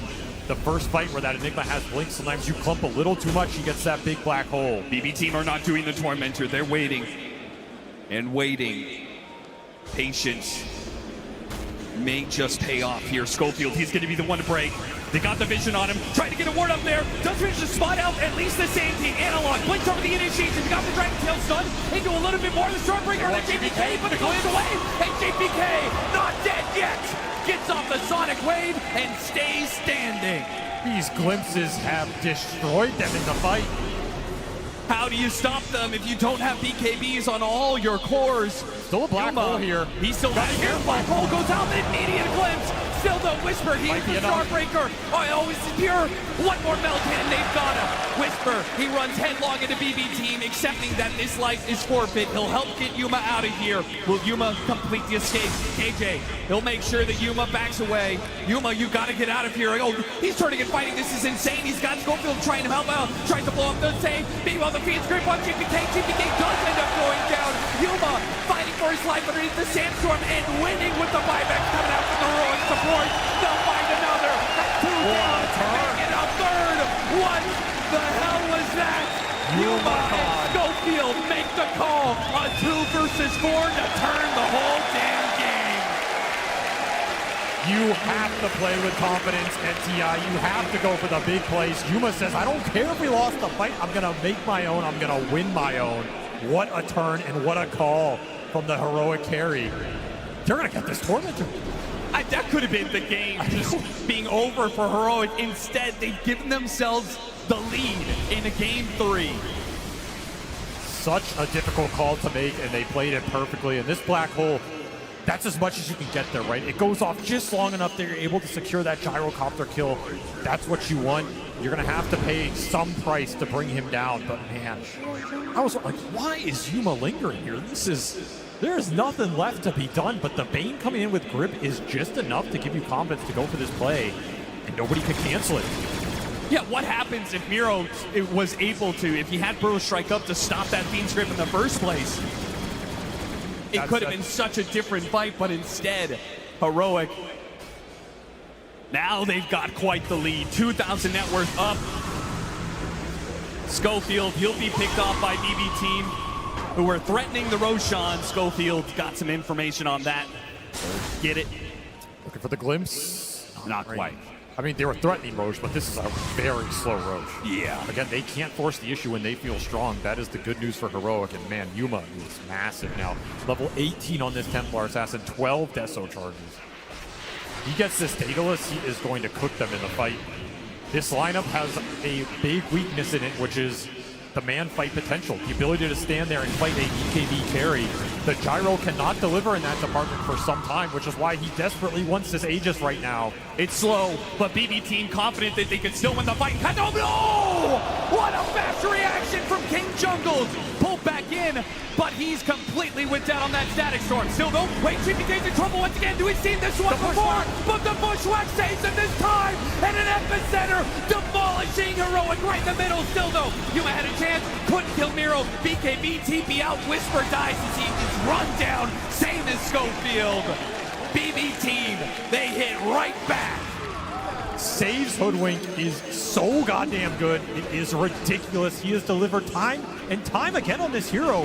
He always finds the Bushwhack at the exact moment BBT needed in the fight. They get a swift Roshan into a team fight victory. The momentum swings back their way up 2K, and now this Gyro can take the fight to the Templar Assassin because he has 2 lives to do it. Ags online, Manta online, and then Ags delivered for the Queen of Pain. That will be GPK's item of choice to try and scale into this one. Could be pretty nasty against this lineup that's already a little clunky and doesn't have that much mobility along all 3 of their cores. You get hit by these daggers, it's just going to kite you out. It's going to make your life miserable. You're going to be stuck in the sandstorm. This team fight is not getting easier for you right now. You have a black hole available. Go for a quick solo pick-off. I mean, the tanking is everything to BB team. So when he's dead for this 45 seconds, it does give Heroic free reign. Nice find. Absolutely drop this Enigma ultimate to take a core off the map. That's a lot of time to recover, get the farm back up. But I will say Analog's road ahead of him looks difficult. I mean, this Dragon Knight 1-4 start. He went the Mage Slayer, didn't get the team fight victories out of it. Yeah. Now this item feels like he should have gone for something that's going to scale a bit harder. Very tough position for him to be in. He's just going to have to play on the front line, use his strength and tankiness to deliver a teamfight victory for Heroic while Yuma cleans him up with the damage. Do you think that that the Dragon Knight's lack of scale right now is why the game favors BB team so much? I mean, they've given it a 70-30 matchup. Why do you think that is?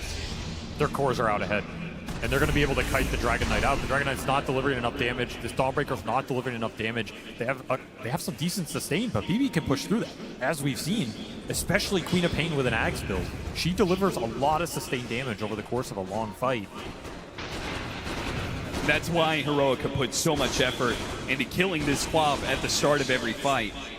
But that last Bushwhack that was saved so nasty. GPK's game, though caught out by the Fiend's Grip here. Beautiful catch. Heroic finding some openings on this map right now. This Aegis period has not been clean for BB. In fact, I think they're losing net worth lead.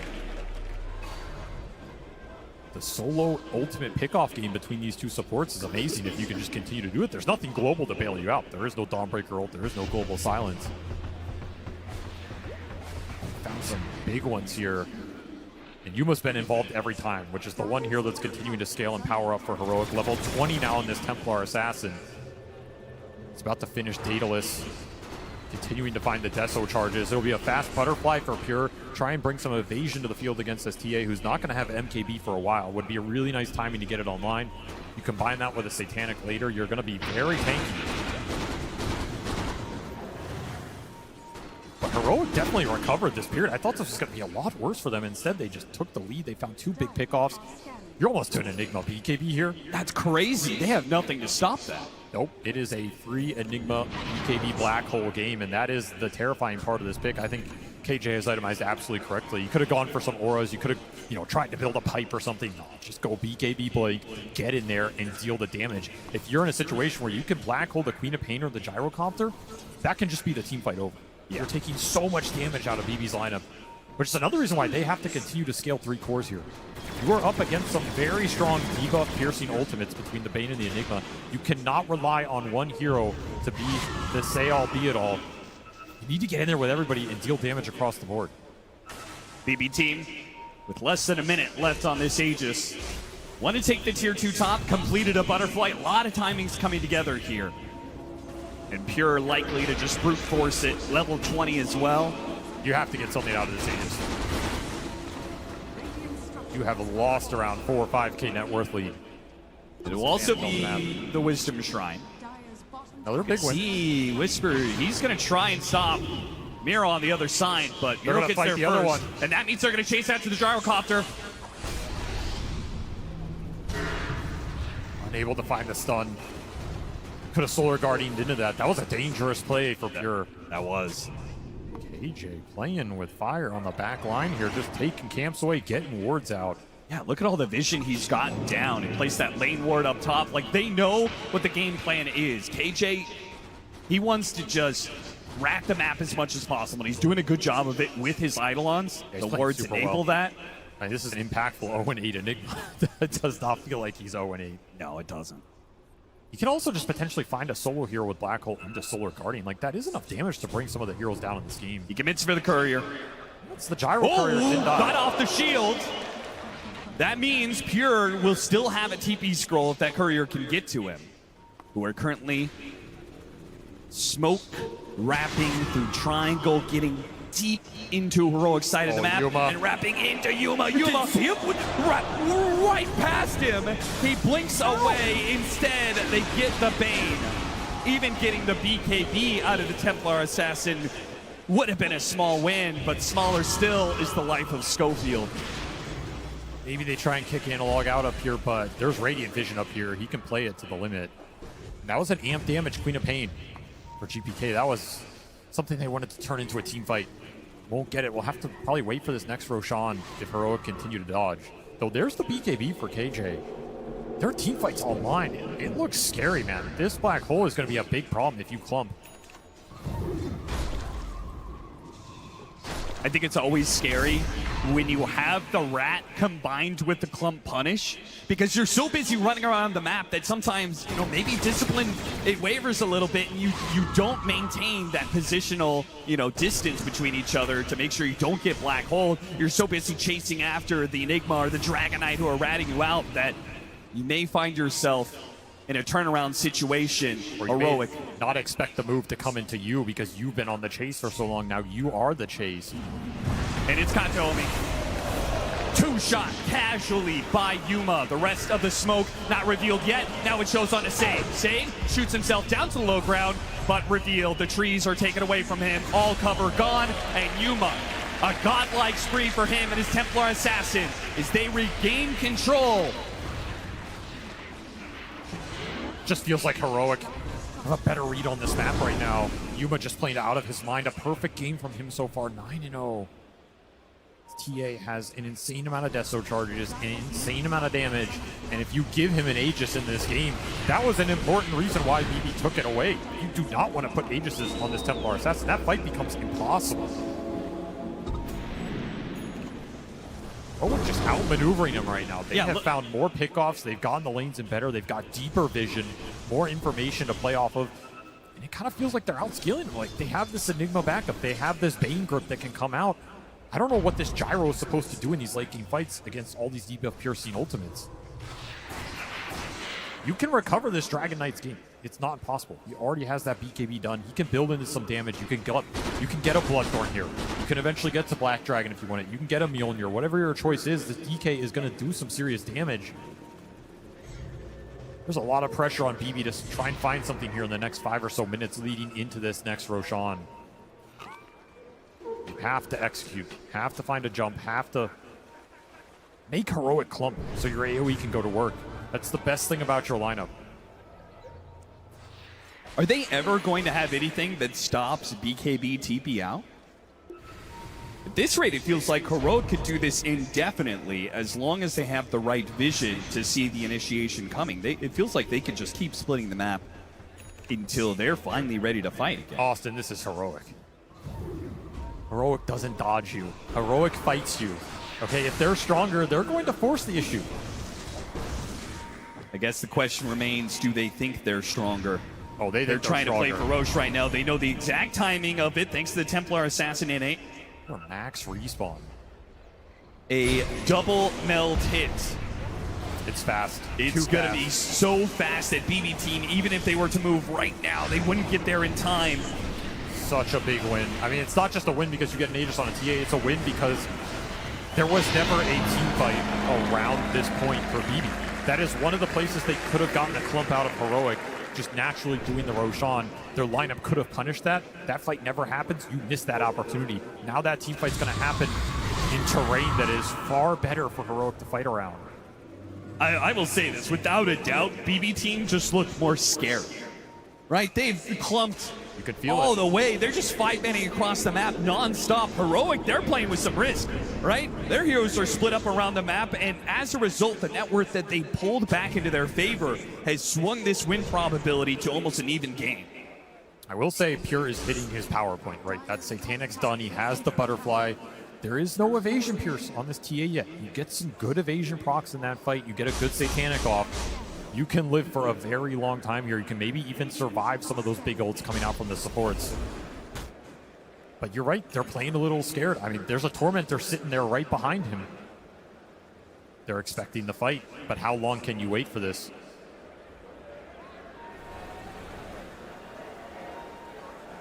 Everybody waiting for the fight to come to them right now. This is what happens in a TI elimination game.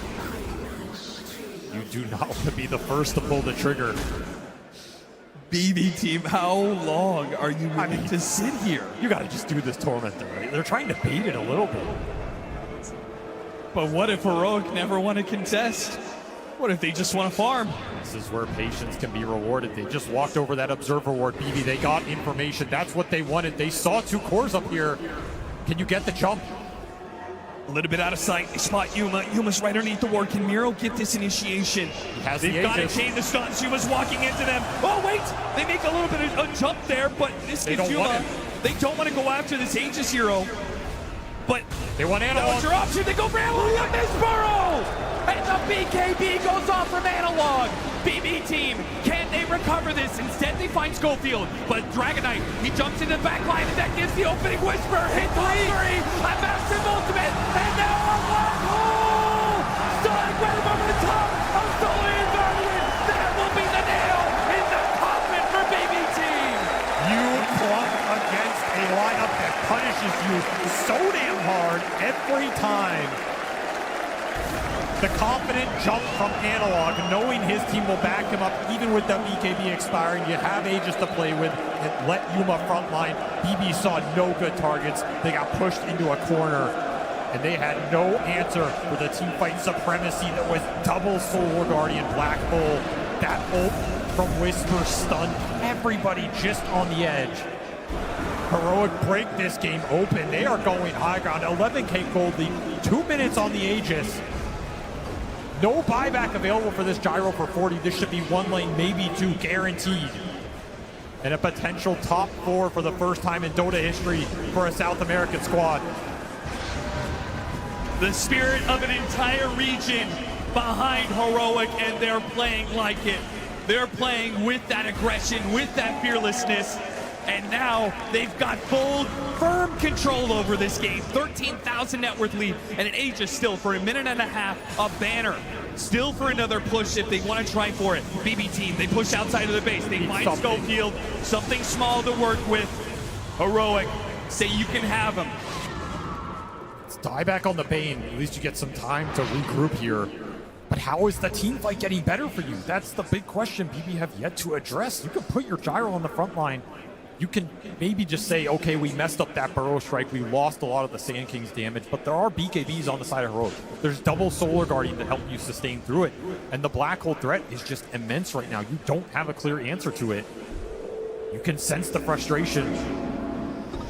You can sense the dire situation BB are in right now.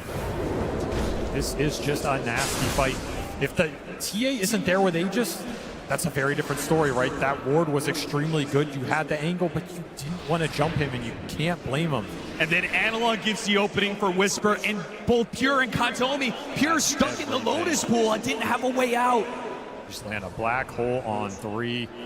Throw the other Guardian on top. That Lotus pool did him no favors. They just got stuck in it. Whisper, over 5,000 damage being done. and he knows he might have just won the series for them. So clutch. Level 25 for Templar Assassin. Level 25 for the Dawnbreaker right around the corner. Big talents.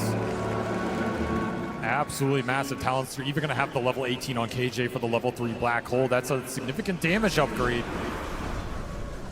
And you have the Bloodthorn on the Dragon Knight. All the late game scaling coming in for Heroic ahead of BB.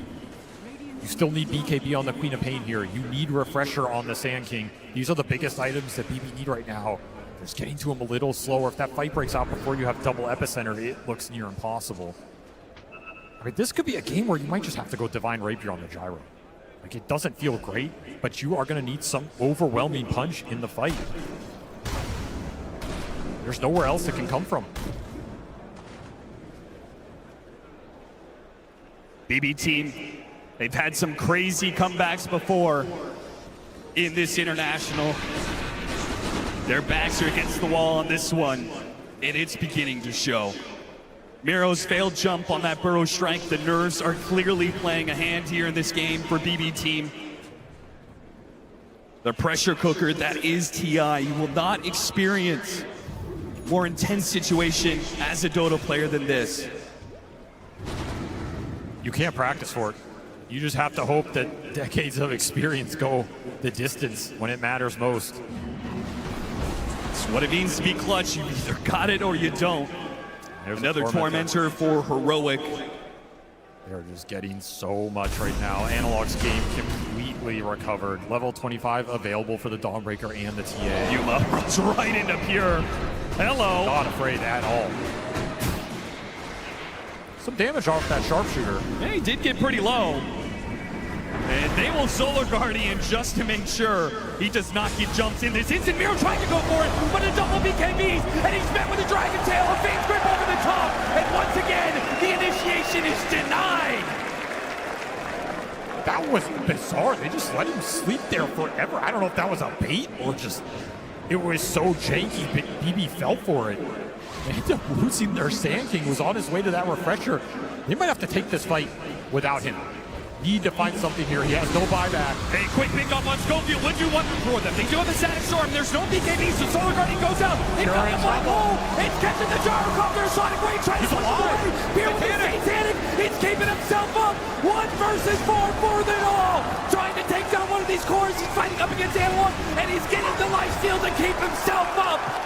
BB team on the edge, but they will hold off that fall just a little longer. Dude, what a fight from Pure. He just gets in the middle of everybody with this Satanic Butterfly, gets a couple evasion procs. The Dragon Knight got us isolated, couldn't put the damage into him. He survives, gets a massive Satanic off, and finally able to deliver a killing blow to Heroic in this team fight. That was a very bold fight to take. 4 on 5 without your biggest team fighter. Beautiful execution here. Sonic Wave lands exactly when you needed it on all 3 cores. Look at Yuma up. Oh man, pushed up to that high ground. What can you do? And the daggers are just flying from GPK the entire time. They took such good advantage of that Dragon Knight being isolated in the kinetic field Static Storm, pulling a team fight win out of nowhere. BB do it again, and they're going to get Roshan off this. This is going to be another Aegis for Pure to play with. Refresher Shard in the pit, Banner in the pit, to take all of that away from Heroic. That would have been a game ender. The game has slipped through Heroic's grasp. They were in control. They were marching their way to victory. And now this is absolutely anybody's game. They've got to claw it back. I mean, is but this... BB team, they've got the momentum now. Is this divine territory for Pure? I ask it again. You have Aegis. You're getting close to that gold. You're running out of slots. This man has done it before at TI. It's not uncomfortable for him. And it might be what you need to win this game. Just think it's Swift Blink. A refresher for Miro. So if they can find that initiation, Pure will be able to jump right into it, as will the Disruptor potentially. Now that Burrow Strike, it's a lot more deadly if it's an Ag Static Storm over the top of it. These are the opportunities BB need to win these fights. Didn't exist 4 or 5 minutes ago. They exist now. You have an opening. You can go in with this Burrow Strike and threaten any of these cores because that Static Storm will be dropped on top. And there is no way to bail that hero out other than committing more with the Solar Guardians on top, with a black hole in the middle of everybody. It could work out for you. It could be an absolute disaster. Yeah, the more you throw it at, the higher the risk is, right? Maybe You're that clumping. Solar Guardian doesn't save you. Maybe you're just running into that Static Storm. And BB team on the hunt. 3.5 minutes left on this Aegis. Sweeping across the map, keeping that same 5-man formation. They say, if we're going to go down, we're going to go down together. And Pure, he disassembled that butterfly for Swift Blink. Felt like the MKB was incoming for Yuma, which would have been his next item, but he doesn't have it yet. Kind of interesting to give up that evasion. You do have 2 lives off the Aegis and that Satanic. Especially since that evasion was entirely what saved him it did in work that in last fight. engagement. Absolutely did work. Look at this base ward right here. This is incredibly nasty if you get caught on it. Something interesting to work with. You get a little information on the Dawnbreaker.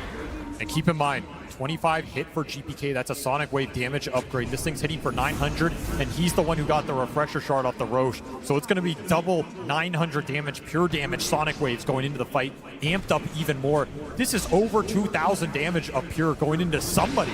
Somebody just has to take it. Heroic have to get the jump. It's the only option. And Pure is going to put them in a very uncomfortable position. With the banner drop and a swift linking into the base. You do not want to dive too deep, though. This is still a lineup that can Look at the punish cut. This is big. If they can manage to take away the mid-creep wave as well, though that should be protected by BB team. Kills that banner, though. That hurts a little bit if you're gonna commit to the high ground push here. It's such a terrifying push. You don't know who has buyback available. And guess what? It's all 5 for Heroic. They all saved it up. This push is almost doomed to fail unless you execute out of your minds right now. Fortune favors the bold. Will it favor him here? A bold move to go into the base, but they found the bushwhack into the epicenter initiation. A Sonic Wave 1, and that's one down. Now they still have the Solar Guardian though, so it does trade off core for core with the buyback being used on the Dragonite. Heroic, they want to make the most of this situation. They got the control on a GPK, another Solar Guardian to finish him off. The bushwhack from the Templar assassin at bay, and GPK, he's away.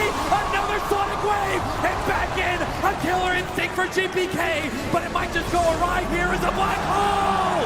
It catches Pure. Safe Whisper. Wait a minute, a Satanic. He stays alive, doesn't lose the Aegis just yet, but Analog, that's going to be a dieback for him. A Nightmare up to the high ground. No, he's not going to make it. Stuck on the low ground and nothing on a bushwhack. Save.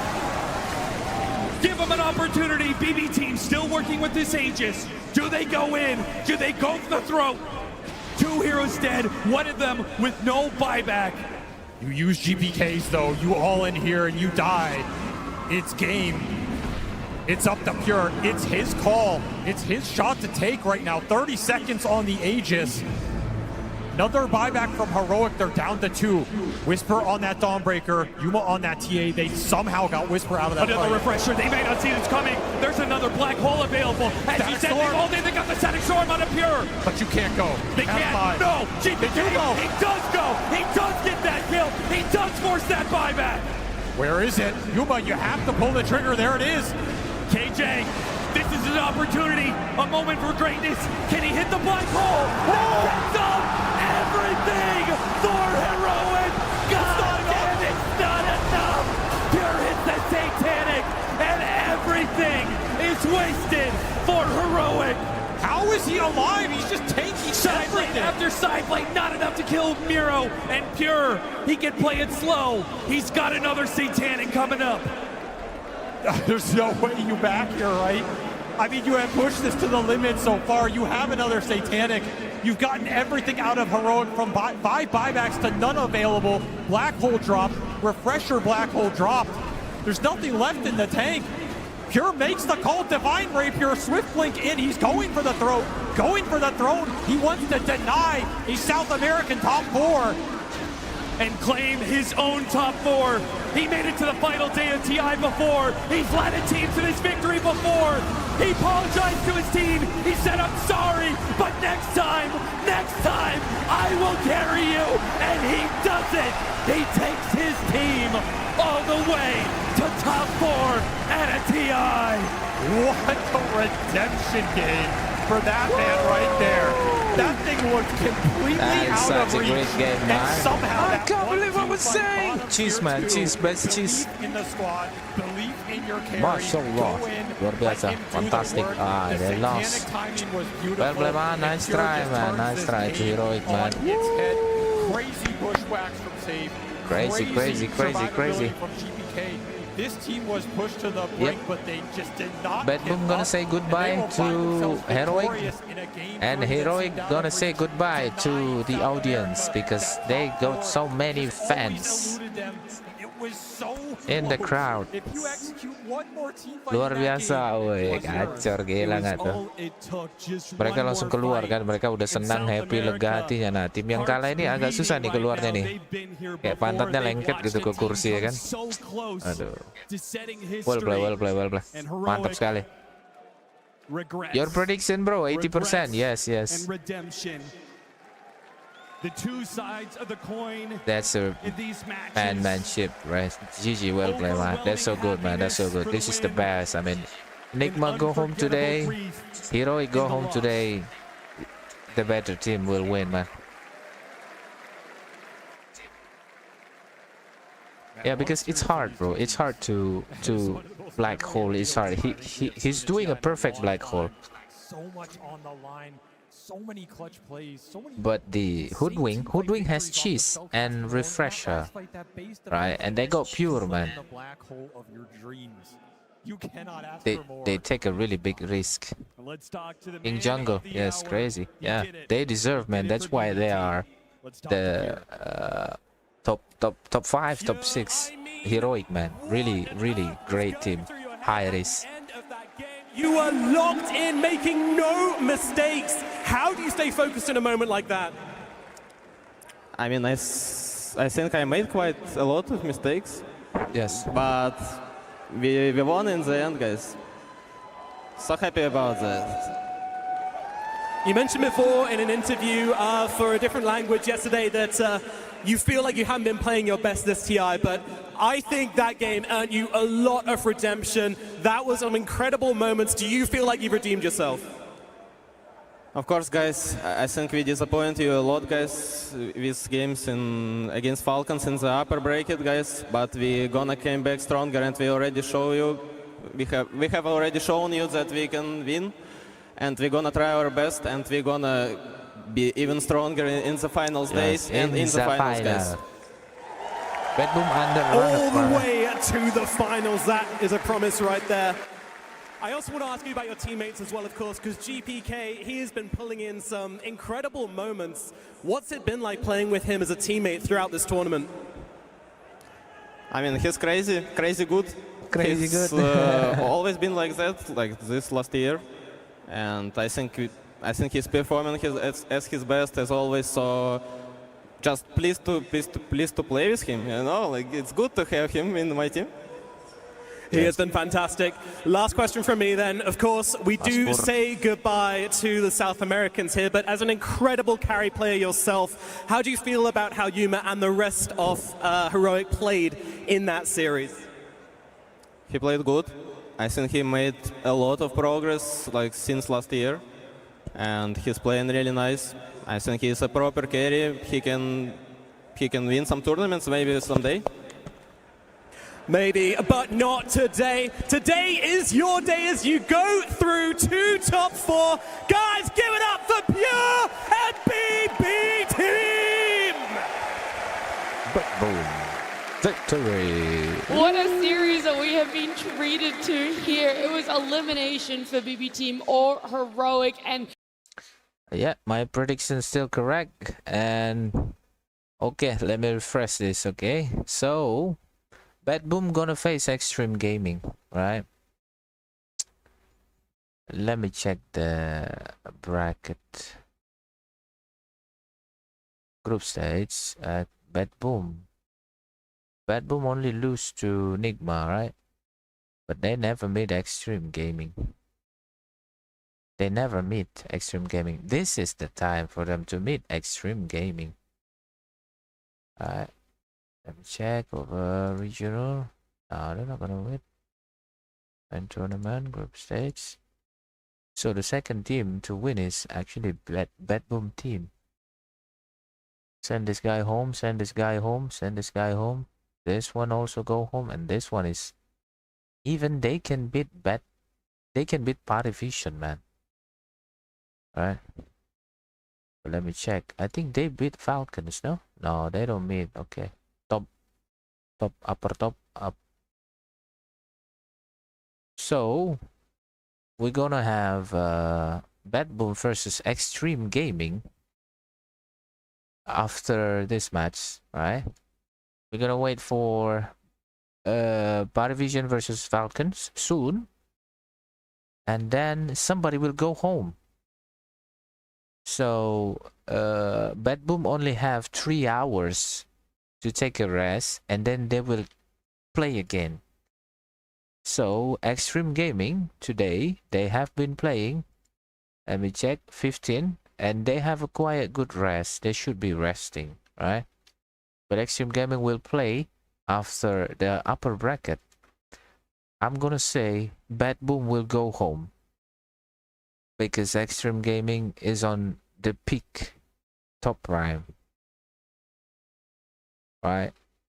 Maybe, right? I'm not quite sure. 65-35. Let's see. These two will fight, man. Parivision versus still Team Falcon. Oh my god. Kita tanggapi dulu ya. Guys, I think we will yang kurang di Heroic siapa tadi bang yang kurang? Your prediction 80% correct. Thank you, man. Enigma dapat refresher. Yes.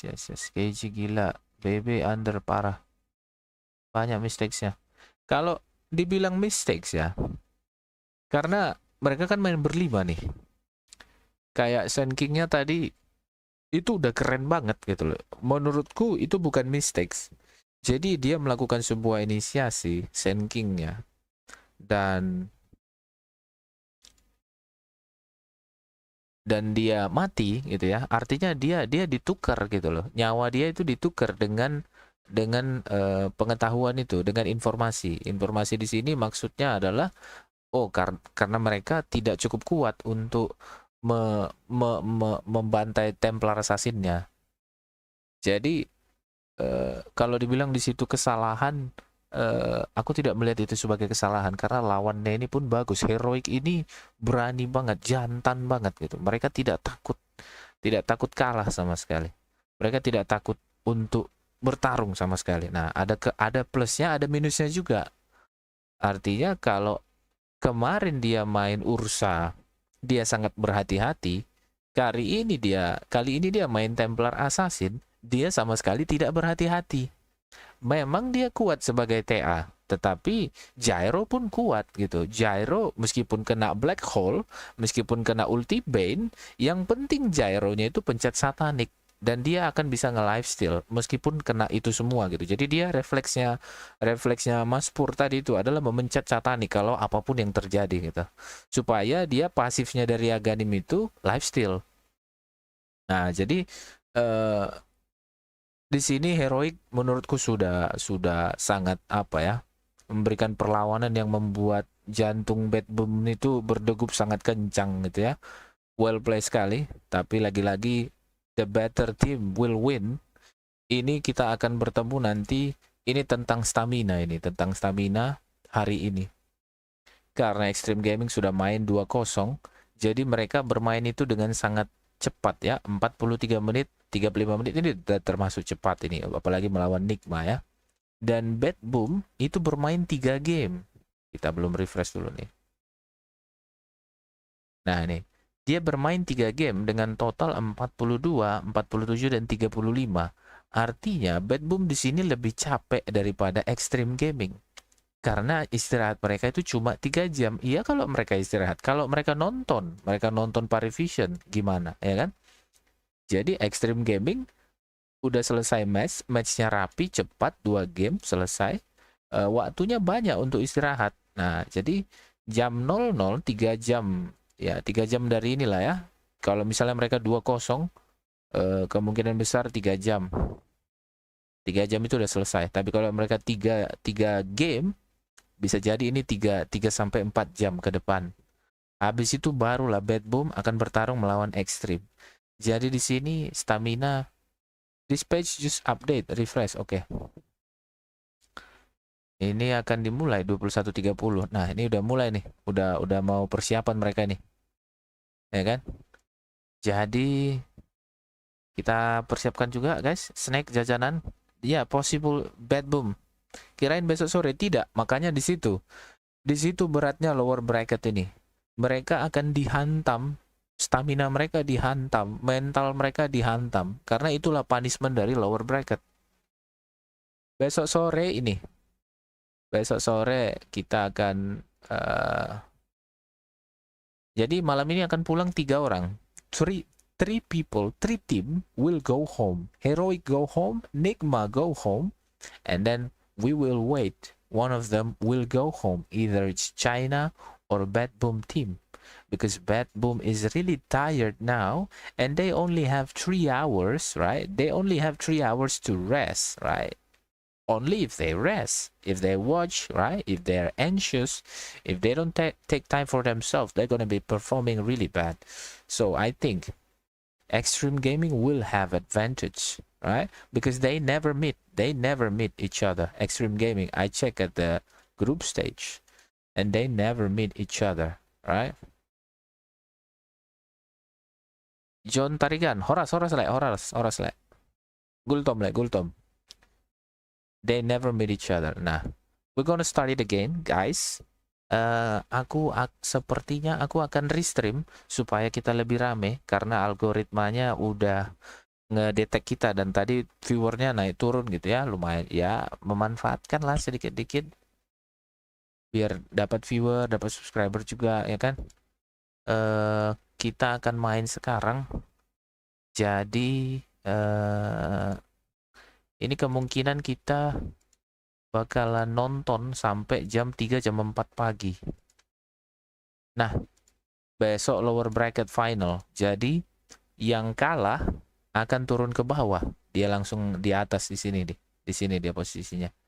Yang menang akan lanjut ke sini ke bawah. Jadi antara Pari atau Falcon besok jam 3. Nah, besok aku ke gereja juga jam 5 ya. Jam 5 ini jam 6 mulainya. Jam 3 ya. Jam 3, 4, 5. Ah, kayaknya kita bisa nonton TI lah nih. Game kedua kita bisa nonton TI. Grand Final besok. Jadi besok hanya ada 2 game. Ini dan ini. Tetapi 2 gamenya tuh, ini 3 game, ini 5 game. Jadi bisa total kita mendapatkan game itu 1, 2, 3 tambah 1, 2, 3, 4, 5 8 game. Lebih enak dengar analisamu Le daripada yang lain. Ya karena thank you Le. Jadi karena memang di sini Extreme Gaming sudah dapat waktu yang cukup ya. Mereka istirahat dari jam 3 tadi dan mereka main dari 43 menit, 35 menit. Kemungkinan stamina mereka akan lebih tinggi, dan kalaupun mereka tidak istirahat dan mereka hanya nonton, mereka lebih relax, lebih chill. Nah, sementara ini sampai 1 jam ke depan, bahkan setelah kelar match itu, adrenalin mereka ini masih tinggi. Jadi kita lihat, kalau misalnya ini 2-0, aku bisa bilang kalau BetBoom akan kalah karena mereka akan ngos-ngosan. Tetapi kalau ini 2-1, 3 game ya. Kemungkinan mereka bisa 75 sampai 90% performa. Tapi Extreme Gaming bakalan 100% performanya di sini. Begitu. Langsung main. Yes, langsung main ya, langsung main. Oke, guys. I think I will restream begitu game Falcon mulai. Kita mau cari algoritmanya lagi, kita mau cari viewer-viewer baru lagi. Kita cek dulu ya Bang ya. BetBoom 50-50 ya. Astaga, bisa hanya cok votingnya 50-50. 50-50 boys. I'm covering my ears like a kid. When you wish me nothing. Kita end pool langsung. Congrats. Congrats to the winner of voting. 10 juga ya. Oke. Nah, kita udah dapat nih 374. Kita dapat lumayan. Ini kita dapat 50 subscriber belakangan ini setelah kita stream TI gitu ya. Terima kasih kepada Twitch yang tidak melarang saya, karena konten kreator lain itu harus punya delay yang cukup lama gitu. Sementara kita cuma delay 3 detik saja. 3-5 detik itu udah paling lama gitu. Jadi aku bikin juga delaynya ultra low karena viewer kita sisa 7 teman-teman. Mohon pengertiannya gitu ya. Ini saya sebagai konten kreator karena gini, channelnya kan kita udah kedetek nih. Kita udah kedetek sama algoritma. Jadi kita sebenarnya live stream yang ideal itu 3 jam udah beres, 3 jam udah beres. Dia cuma dikasih jatah 3 jam prime viewernya gitu. Jadi aku akan restrip ya, nggak apa-apa ya. I'm gonna restrip my guys. Jory, Happy Bear, like Tarigan. We'll be back. Nanti aku redirect ini kepada viewernya ya, kepada orang berikutnya. Nggak apa-apa kan ya? Nggak apa-apa ya? Nanti rame lagi nanti kita ini, rame lagi. Kalau misalnya kita ulang lagi, rame lagi. Tapi ya sebentar lagi nggak apa-apa sih.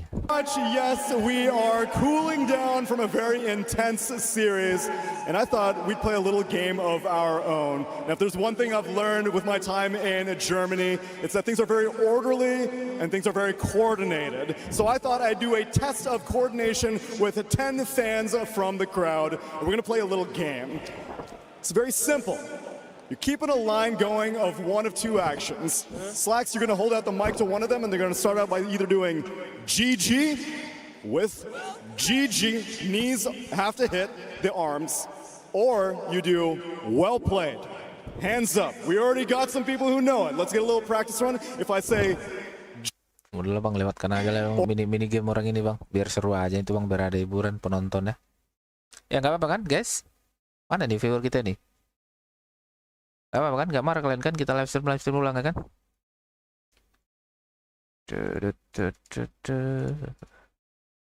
Kita apa dulu bang? Kita go live dulu, kita redirect ya kan? Biar teman-teman streamer yang lain kecipratan, mungkin sedikit 2 dikit viewernya.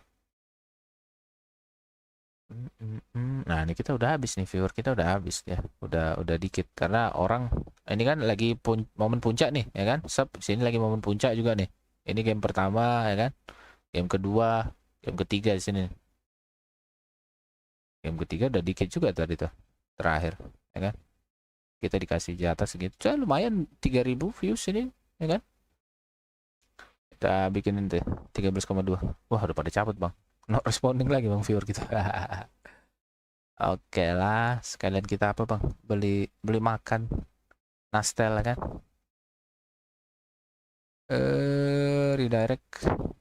Redirect sini, bukan bule ya. Ini ada streamer berikutnya guys ya. Please be kind to the next streamer guys. Thank you for watching, thank you for the like, thank you for subscribing, truly appreciate it. We'll be back as soon as the drafting begins. Okay, I'm gonna skip this mini game. Be right back.